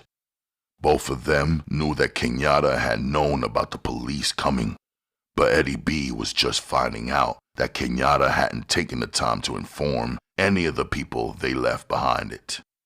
Shrewdly, he remained silent. This wasn't the time to speak. It was something that he might be able to use to pull himself up in the organization at a later time, maybe even become second in charge next to Kenyatta. Whatever happened, honey, Betty stated, it wasn't intentional. There's no reason to blame yourself for something that's out of your hands.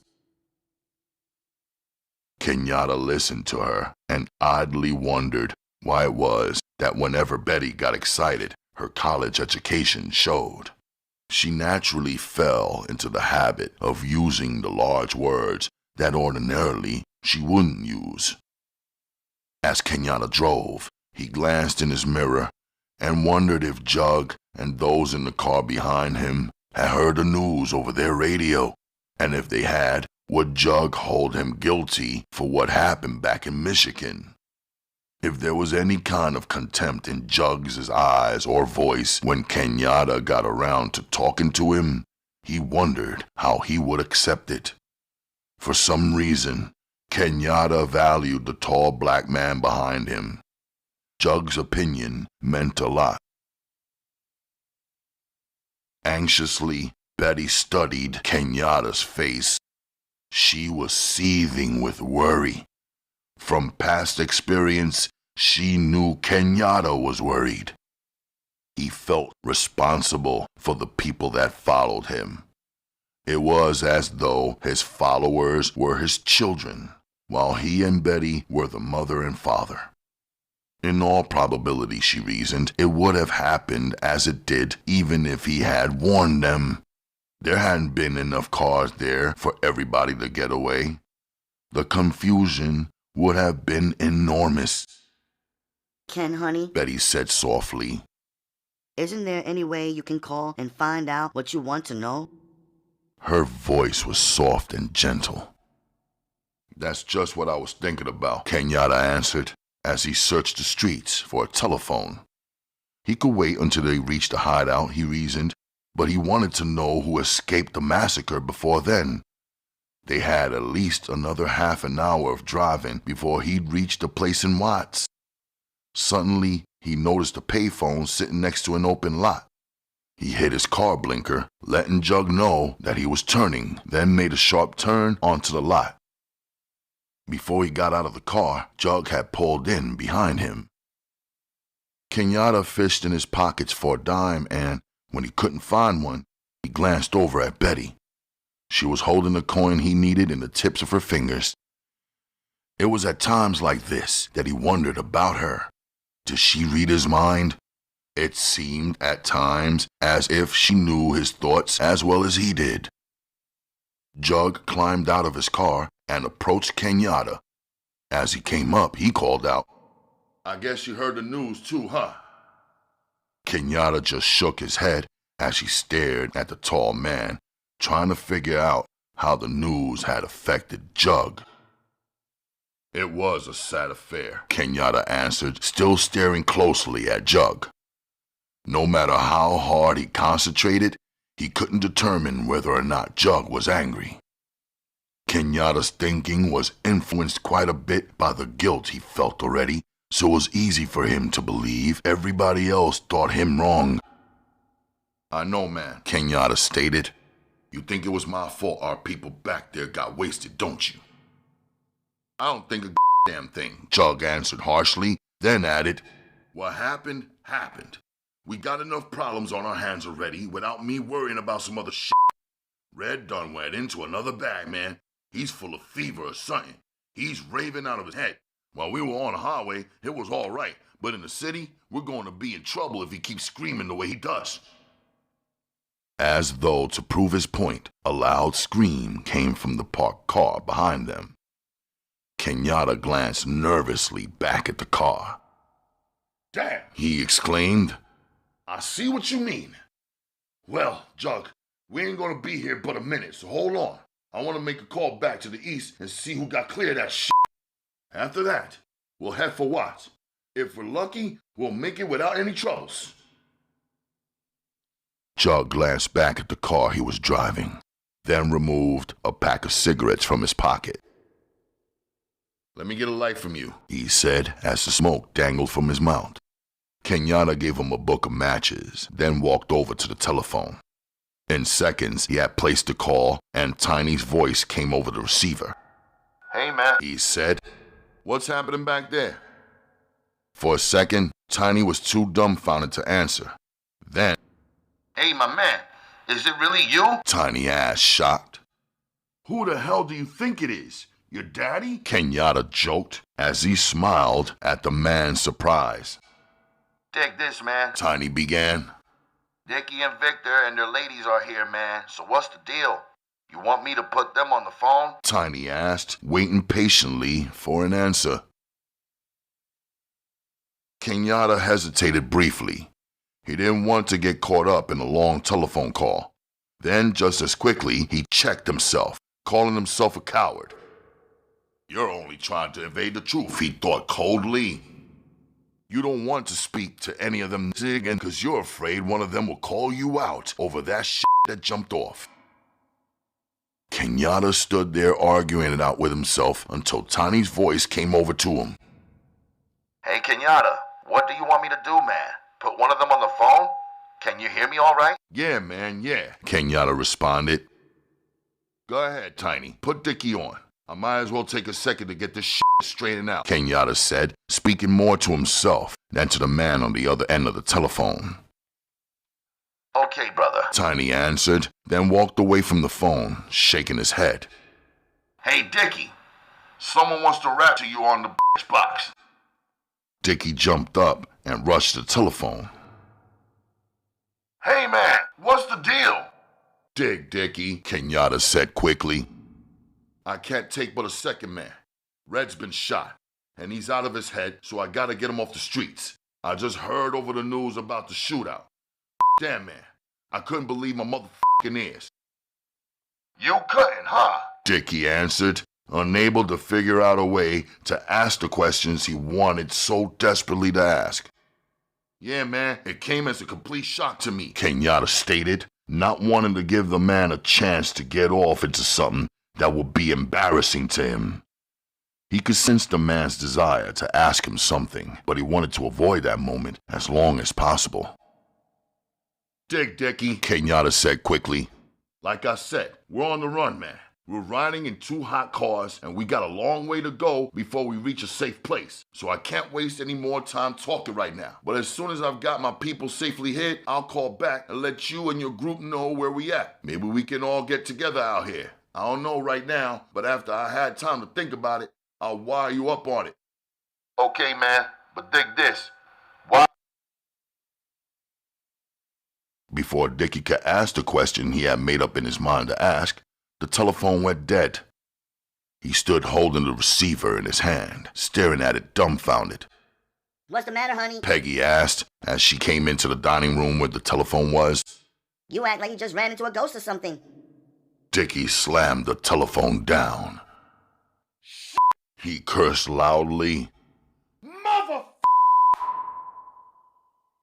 He realized that his chance to get the questions that were bugging him settled was gone. He had let it slip through his fingers. Kenyatta hadn't wasted any time hanging up. But if he was trying to be honest, he could understand the man's haste. Victor came into the room. Did you find out why or what he knew about the bus? Nah, man, Dickie replied, still warm with himself. I didn't have the time. Didn't have the time? Victor repeated sharply. Well, I'll be damned. Yeah, man, you just be that, Dickie said coldly. The man was in a hurry, Vic. When I went to ask him, he hung the telephone up. He probably heard you, man, but didn't want to reply, Victor said loudly. Tiny walked back into the dining room and listened to the conversation closely. Nah, Vic, it wasn't like that, man. He was telling me about Red being shot and raving out of his head. Then some more shit about they were a long ways from the hideout and riding in 2 hot cars, so he didn't want to waste any time. Didn't want to waste any time, Victor said sarcastically. Shit, man, he just didn't want to talk, that's all. Hey, man, you guys just don't want to give my man no kind of break, do you? Tiny asked sharply, his temper rising. Dickie whirled around on Tiny. Say, my man, why don't you get it off your back, huh? We got enough troubles without you jumping in on conversations without anybody asking you. Tiny bristled at the tone of Dickie's voice. Dig this, chump. Didn't nobody ask you here, man, and ain't nobody holding no gun on you, making you stay. So if you don't like the way I carry myself, you know what you can do. The door's always open, both ways. Hish! Victor swore harshly. This joint belongs to us just as much as it does you. So if anybody leaves, it ain't gonna be us until we're ready. Seeing the formidable look on both of the men's faces, Tiny began to back down. I ain't meaning nothing funny, man, but the way you guys keep knocking Kenyatta, I just can't dig you're staying at his place if you ain't got no faith in the man. His place? Peggy said scornfully. Ish, Tiny, we all pay dues to keep these joints open, so ain't nothing just Kenyatta's. Everything belongs to everybody in the damn organization, whatever's left of it anyway. She finished harshly. So just be cool, man, okay? Dickie said, trying to change the subject. He didn't want to argue with the short man. They all had to live together, so the last thing they needed was misunderstandings between them. We don't mean to be knocking the man, Tiny, Dickie added. We're just going over what went down. I could see the reason why he hung up so fast myself. He's got a hurt man on his hands, plus the cars they're driving are hot as hell, so he's moving fast. He said he'd get back to us as soon as possible, Vic, and he'd be thinking about ways of getting us together, so it might not be as bad as you think. The man's under a hell of a lot of pressure, so let's give him a chance to straighten this shit out. We ain't in no kind of hurry. Victor shook his head in agreement, but he didn't like it worth a damn. He felt as if Kenyatta could have taken the time to explain something to them. The man seemed to be evading something as far as he could see, and he wondered just why Kenyatta would be doing it. It wasn't like him to evade an issue, so something must be on the man's mind. Maybe, Victor reasoned, it was like the man said. He had a wounded man on his hands and was worried because they were riding in stolen cars. As he made his way back to his seat, he decided he'd play a waiting game.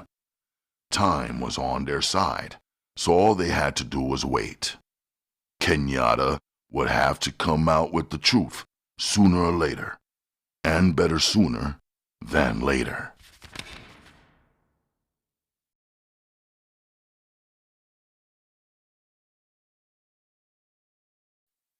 Chapter 10. The ride on the airplane was quiet and uneventful. When the plane landed, Ryan and Benson got off first, followed by Evans.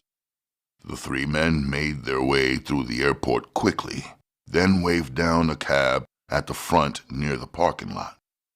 It was a warm day, and the three policemen removed their coats once they were inside the cab. Well, Ryan began. We finally arrived. The statement fell on deaf ears. The other two men didn't bother to comment. The white cab driver glanced in his mirror at the hardware his passengers were wearing.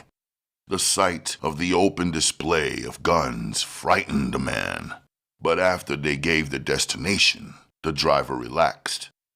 He wondered idly why the officers hadn't had a police car pick them up instead of paying out all the money it would cost them to reach police headquarters. Their first stop was the police department of the city of Los Angeles.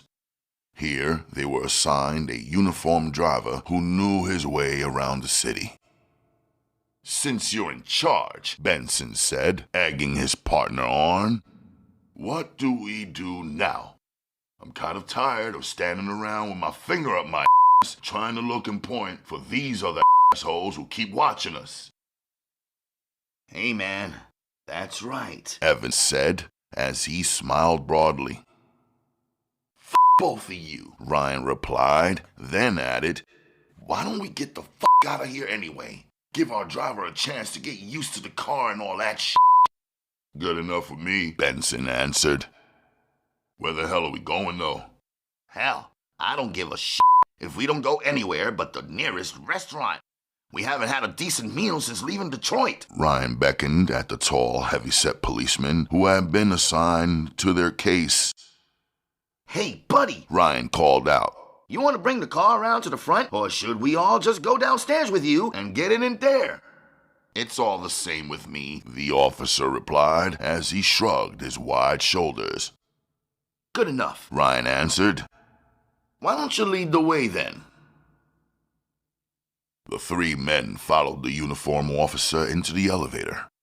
The ride downstairs to the underground garage was silent as each man kept his peace.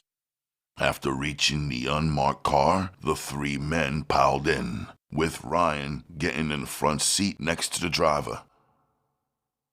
Hey, boss man, Benson called out. who the is going to pay for the food? Not me, I hope. I don't know why in the not, Ryan replied quickly.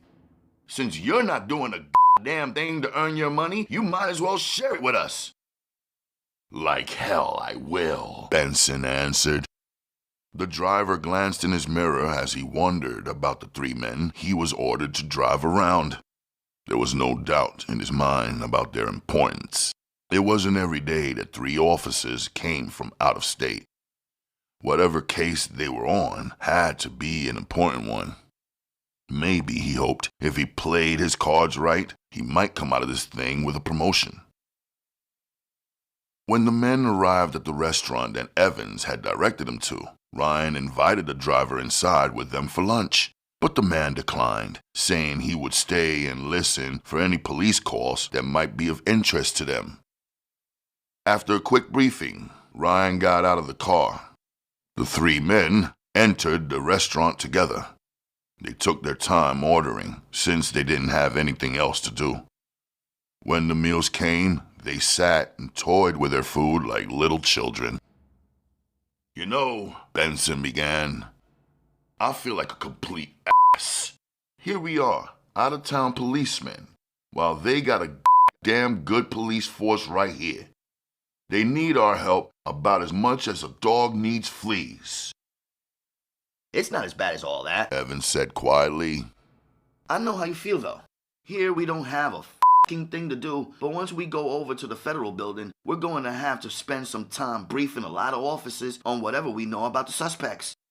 And that's damn little, Ryan stated loudly. We don't really know a thing more than any other policeman who had read up on his case. That may be true, Evans admitted. but the bigwigs don't look at it that way. The three men laughed, then argued over who would pick up the check. It didn't matter, though. They were all carrying expense money. Evans was finally ordered by the other two to pay for the meal, since federal men made more money than regular police officers. When they returned to the police car, Evans asked the driver to take them over to the federal building. The drive was short, and before they had time to light a cigarette, they had arrived. As soon as they parked, the radio began to hum. The driver turned up the volume so that everybody in the car could hear the call. A gunfight involving a Buick convertible with license number LIC 9294 is underway. A Cadillac with unidentified license number was believed to be in the gunfight also. The police over the box said. Damn! Evans managed to say. I believe that's our people! He was yelling loudly. Driver! Ryan snapped out. Get us over to the scene of that gunfight as quick as this buggy will move! He turned in the seat and grinned at his two partners. Evans was busy checking the license number he had just heard against the numbers he had written down inside his notebook. Yeah! Evans said excitedly. Those are our boys, all right. There's no dull moments when Kenyatta's around. I just hope they pin those bastards down. Benson prayed as the car leapt away from the curb. What about the siren? The driver asked. Is it all right if I turn it on? Damn right, Ryan said, his voice pitched to a high note of excitement. What do you think went down? Benson asked as all three of the men waited impatiently to arrive at the scene of the shootout. Probably some patrol car picked up the hot license numbers. They went out immediately to all law enforcement agencies. Evan answered, his eyes bright with the rising tension. The driver pulled out all stops. He pushed the gas pedal to the floor and raced dangerously through the slow-moving traffic.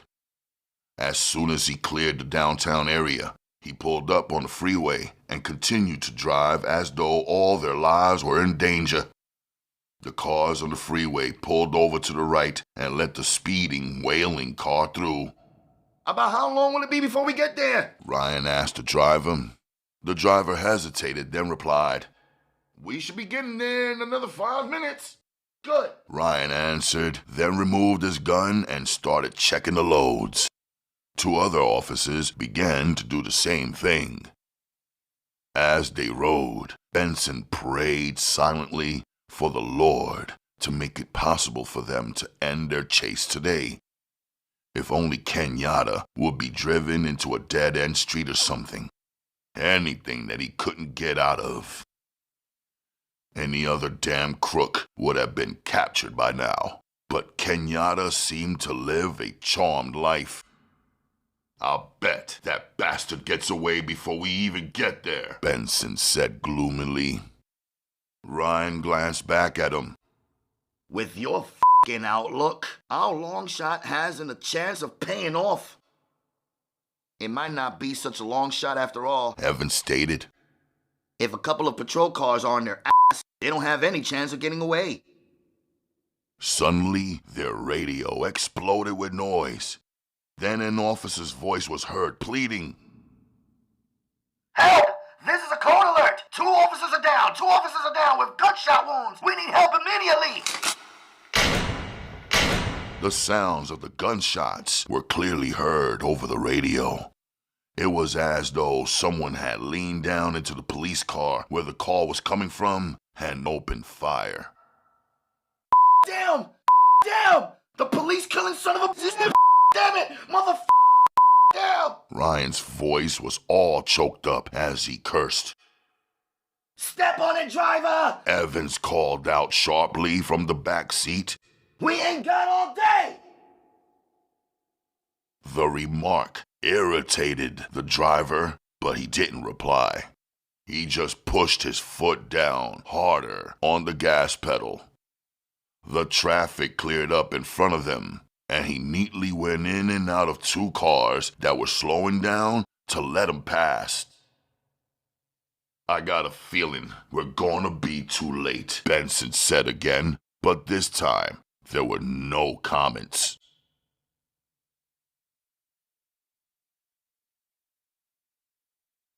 Chapter 11.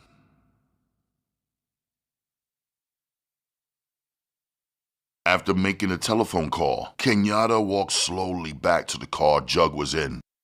The morning traffic was beginning to get lighter as most of the early morning workers had already made their way to work. Jug, we ain't got that much farther to go. You want to let Eddie B drive while you take a break and ride with me? Without hesitation, Jug agreed. He was tired of listening to Red's screams, so anything would be better than having to put up with the wounded man.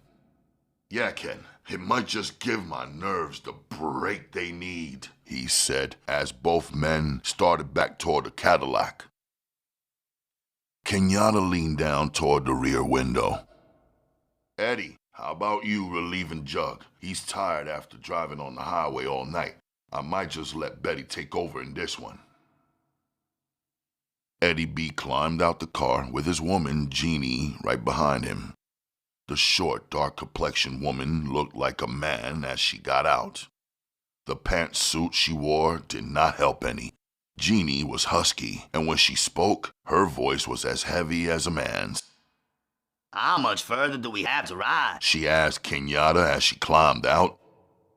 Not much further, he replied, watching the street traffic for any signs of danger. Good, Jeannie said as she tried to rub some of the sleep out of her eyes. Her short natural was messed up while her eyes had become bloodshot from lack of proper rest.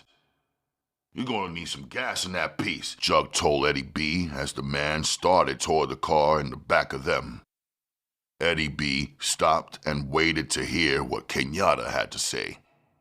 I need refueling myself, so just follow me into whatever gas station I pick out, Kenyatta said. There was a loud scream that made all three of the men jump. Its sound was eerie in the morning air. Damn! That scared the shit out of me! Eddie B said truthfully. It's only Red, Jug stated calmly.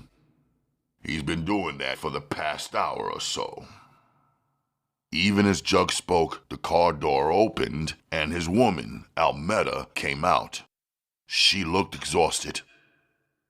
Down? She cursed as she came abreast of the men. Red seems to be getting worse. Well, there ain't a damn thing we could do for him here, Kenyatta stated honestly. If we push on, maybe in an hour or so we'll be somewheres where we could get some help for him. But as long as we're on the road, ain't shit we could do for him but pray our luck holds out. Yeah, man, Jug said as Eddie B started to walk back toward the car he was supposed to drive. I've been wondering for the past hour if they got these license numbers yet.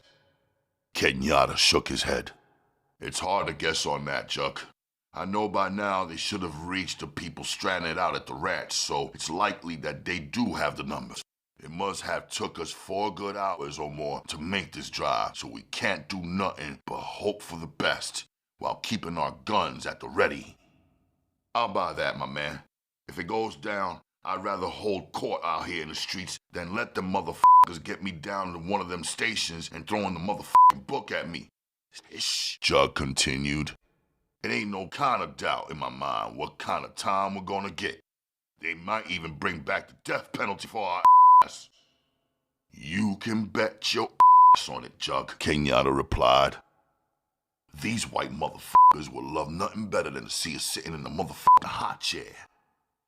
As Kenyatta spoke, he reached out and opened the car door on the driver's side. I guess we had best be getting on, Jug started, around the car with his woman following him. They didn't speak anymore until after they got in the car. Then it was Almeda who broke the silence. She began.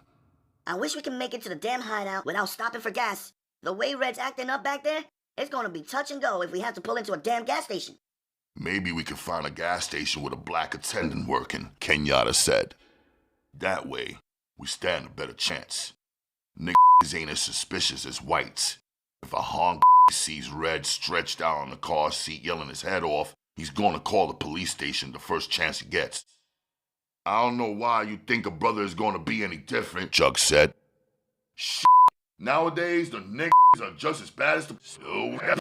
They see a chance to get their black faces smeared across one of their deadly newspapers, and damn, you had better watch out. The black motherfucker will bust his own mother for the motherfucking chance. Betty laughed harshly. It ain't got that bad yet, Jug. Damn, man. Give our people a little break, she said jokingly. I'll give them a motherfucking break, all right. I'll break their motherfucking necks if one of them gets in my damn way, Jug answered seriously. Ever since he had been busted 5 years ago by his rap partners who had been black, Jug had been down on his own people. He didn't give them a chance. He believed they were as bad as the whites, and in many cases, he was right. At that very moment, his mind slid back into the past. He remembered the stick-up where he got away from the robbery, while the 2 men he was with got busted. Before he could get back to the motel to pick up a few pieces of clothes, the police were pulling up in the parking lot. When he came out of his motel room, they had the place surrounded. A huge spotlight pinned him in the doorway as soon as he opened the door to come out. With a quick backward movement, he leapt back inside, but there had been no escape. Within seconds, the windows were shot out, and on the next opportunity they gave him to surrender, he tossed his guns out. He had never forgotten the 2 men who busted him, even though he had never had a chance to pay them back. Kenyatta glanced out the window at an open gas station. Both of the attendants were white, so he kept going. Betty glanced over at the gas gauge, then stared up at her man. Ain't you getting ready to play it kind of close, honey? She asked, then added, If we run out of gas and have to walk and find a station open, we're going to be in big trouble, aren't we? She waited patiently for his reply. Kenyatta kept his eyes on the road in front of him. Her words had rung a bell inside his head. What if we park near a gas station and walk back for a can of gas, Jug? You think that might work? Jug hesitated before answering, giving the question slow deliberation, which was his way. I don't know, man, he said at last. We would have to make a hell of a lot of trips with a can to fill up both cars with enough gas to make it to where we have to go, wouldn't we? Not really, Kenyatta replied. We ain't gotta go but to Watts. But from here, I don't know if one can of gas will be enough for both cars. It seems like that would draw suspicion on us, Betty said quietly. Hell, you have to park near the gas station, and when you came back for the second or third can of gas, the station attendant will have to start wondering why in the hell you didn't drive up and get the rest of it, wouldn't he? She ended by asking a question again, always making Kenyatta think that he was really solving the problem, while she sometimes led him right up to the answer. F it, he exclaimed. I'm tired of this cat and mouse shit anyway. Whatever's going to jump off is going to go down no matter what the f we do. So I'm going to pull into the next station I see open, no matter if the son of a bitch working there is a green man. Kenyatta thus ended all discussion on the problem. Betty sat back in the seat and let out a sigh. It was out of their hands now. Like Kenyatta said, whatever happened would happen. She fingered the large .44 Magnum inside her purse. The gun was heavy, but she liked the way it hit. Once she hit a man, she didn't have to worry about him getting back up too soon. There's one coming up on your right, Jug called out from the rear seat. Kenyatta had seen the gas station himself, even before Jug spoke, but there was no sense in mentioning the fact. He just drove up into the station silently, not saying a word. He watched the gas station attendant come out. The man was white. Tell him to put $3 worth in it, he told Betty. She could roll down her window and give the man the order without him having to come all the way around to the car to Kenyatta's window. Betty did as she was told and watched the man as he made his way toward the pumps. As Kenyatta watched the man filling up the tank in the mirror, he saw another attendant walk over to the car Eddie B was driving. In a matter of minutes, he told himself, "We'll be away from here. Everything looks as if it might go off just right." Eddie B had gotten out of the car and was standing in such a way to make it impossible for the man waiting on his car to see who was in the rear. Kenyatta let out a sigh of relief as he saw the man putting the gas into their car start to hang up the hose. The man started toward the front of the car. As Kenyatta began to roll his window down, he noticed a police car swing into the gas station. The officer driving the car drove straight over to the pop machine near the front of the station. One of the policemen got out and started for the machine. It was at this instant that a shrill scream came from the car behind them. Kenyatta could hear it clearly, even though it was muffled, as if someone had tried to stuff something into the screaming man's mouth. The policeman stopped in his tracks. His eyes began to search the area for the sound. Even as he stared around dumbly, the car door behind Kenyatta opened and Red jumped out. In his right hand was a gun. He stared feverishly around. His bloodshot eyes picked up the blue uniform as the policeman stared at the wounded man in total surprise. Before the officer could react, his partner screamed out a warning. "Watch him, Ed! He's got a gun in his hand!" The other policeman came bolting out of the driver's side of the car. Seeing the policeman was enough for Ed. He raised the pistol in his hand and fired, but his aim was off. His first bullet missed the shot policeman by a mile. Before he could get off another shot, the second policeman cut him down. The sounds of gunfire hadn't died down when the loud boom rang out. Red's woman had let down the back window and cut the officer down who had shot her man. The fight was on. The first officer jumped for the rear of the car. Eddie B's woman had already taken aim, and before he could reach the safety he sought, 2 slugs from the .38 special she carried cut him in half. Kenyatta was the first one to notice the third policeman inside the car. The man was busy on the radio. Damn it! Kenyatta roared. There's another one of these motherfuckers in the police car! Betty took aim after letting her window down.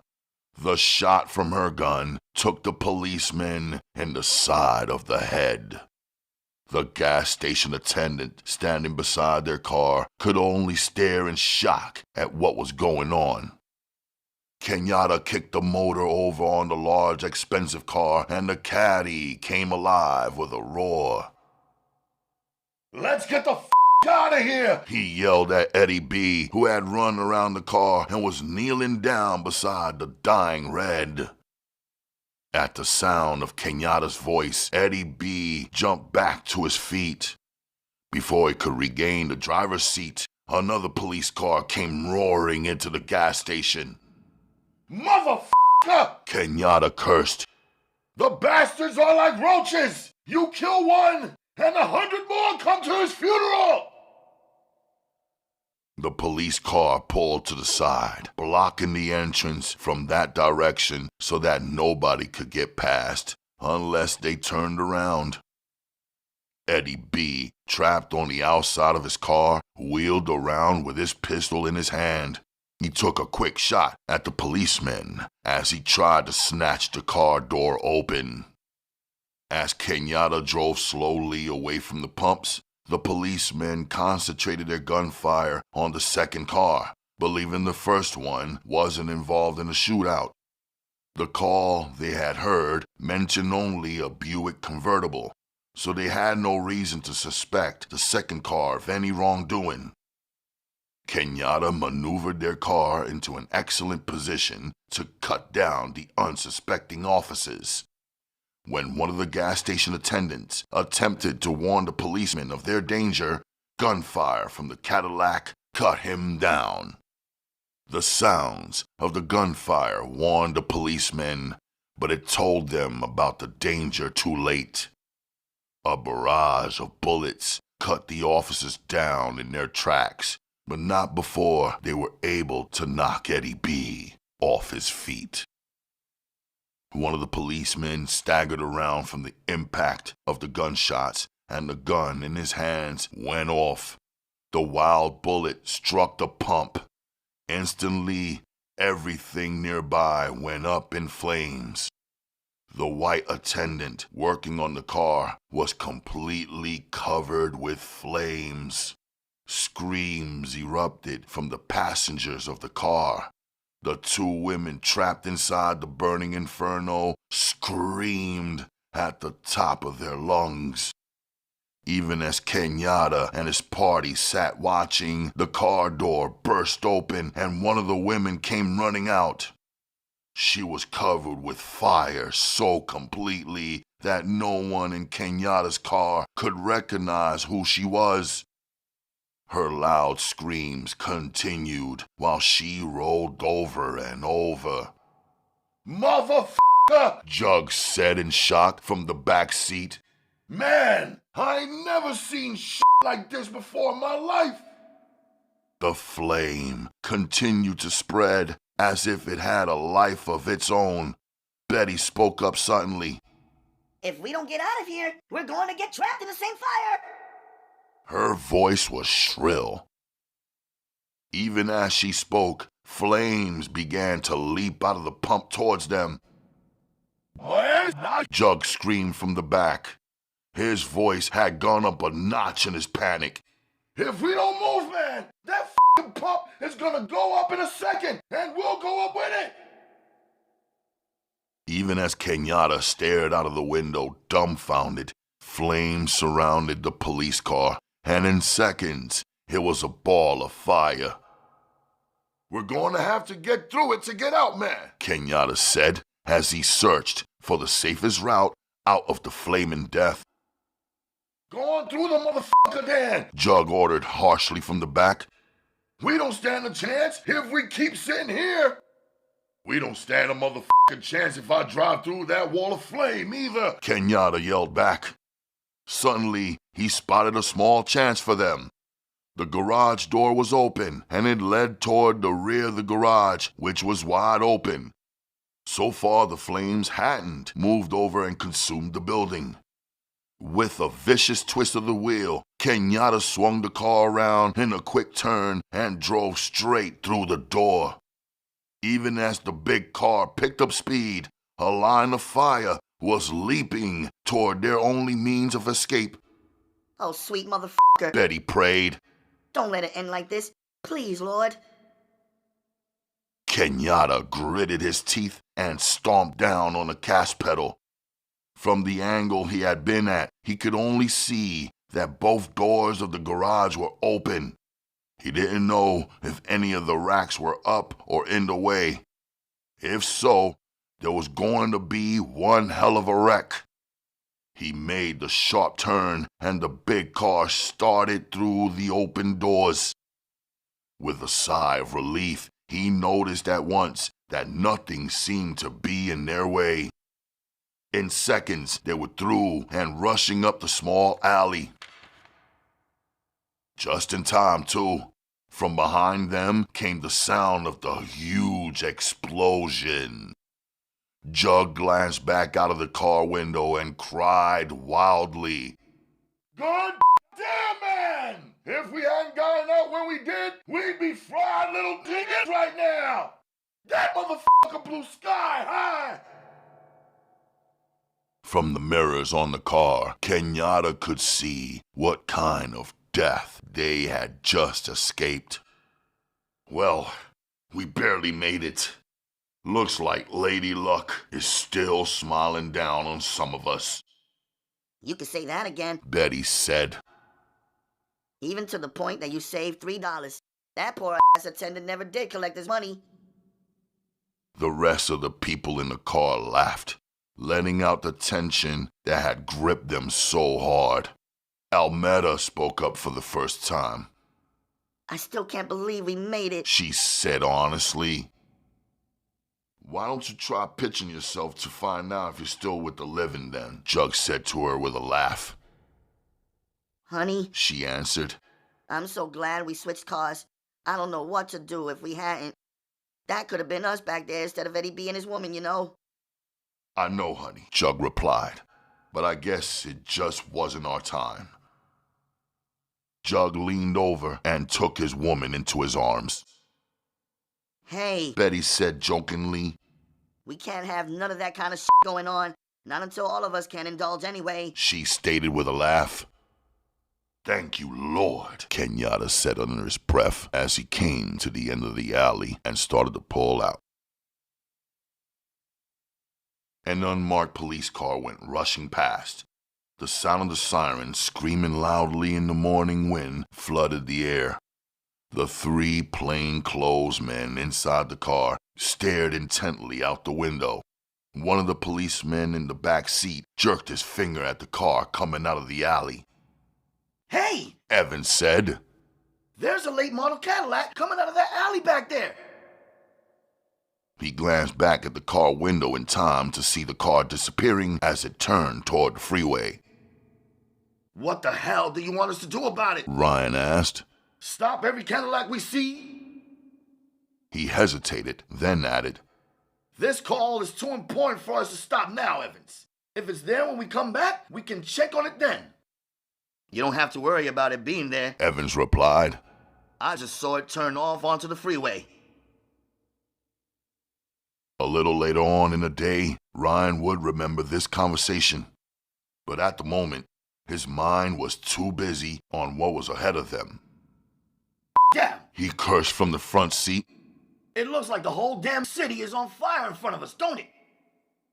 The other men in the car strained their eyes to see in seconds the full picture of the horrible inferno. The driver drove as close to the fire as possible, then parked and let the plainclothes officers out. The men approached on foot. Other policemen had arrived before them. The detectives flashed their badges. 20 minutes later, the 3 detectives began to question witnesses. It wasn't until they talked to their third witness that they heard about the Cadillac that had briefly escaped the fire. The witness told them about the way the huge car had gone through the building right before the explosion. Benson cursed. He remembered instantly the car coming out of the alley as they rushed past. He didn't mention it to his partner, though. Ryan had enough on his mind already without any guilt feelings being added. He glanced at Evans. The younger detective only shook his head. "It goes like that at times," Benson said to Evans.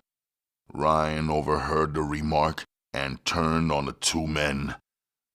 There was a look of pain in his eyes. I'm not a fool, He said at once. so I'm not trying to fool myself. There was a damn good chance that the car Evans saw held Kenyatta or whichever members of his gang were left. It could be that Kenyatta went up in that flame too. Benson only nodded. "Yeah, man, there's that chance." But deep down, he knew that their luck wouldn't be that good. A man like Kenyatta wouldn't die that easily. No, they wouldn't get off the hook like that. It would take some more bloodshed like tonight before Kenyatta was brought to his knees. In the meantime, the only thing they could do would be to continue tracking down their dangerous foe. One day, though, Benson believed, they would come face to face with their sworn enemy. And when that happened, he only hoped his finger would be near the trigger of his gun. In all his life, Benson had never really hated any of the men he had brought in. But this time, for reasons he couldn't even understand, he hated the man he chased with a passion.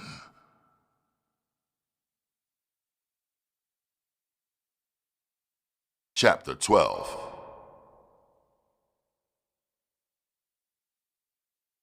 On the California freeway, Kenyatta drove the big car at a reasonable speed.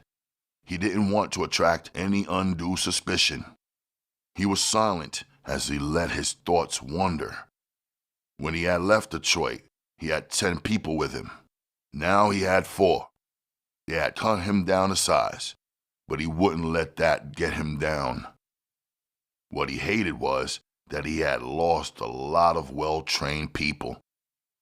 People who had the nerve it took to continue their private war on dope pushers and killing policemen.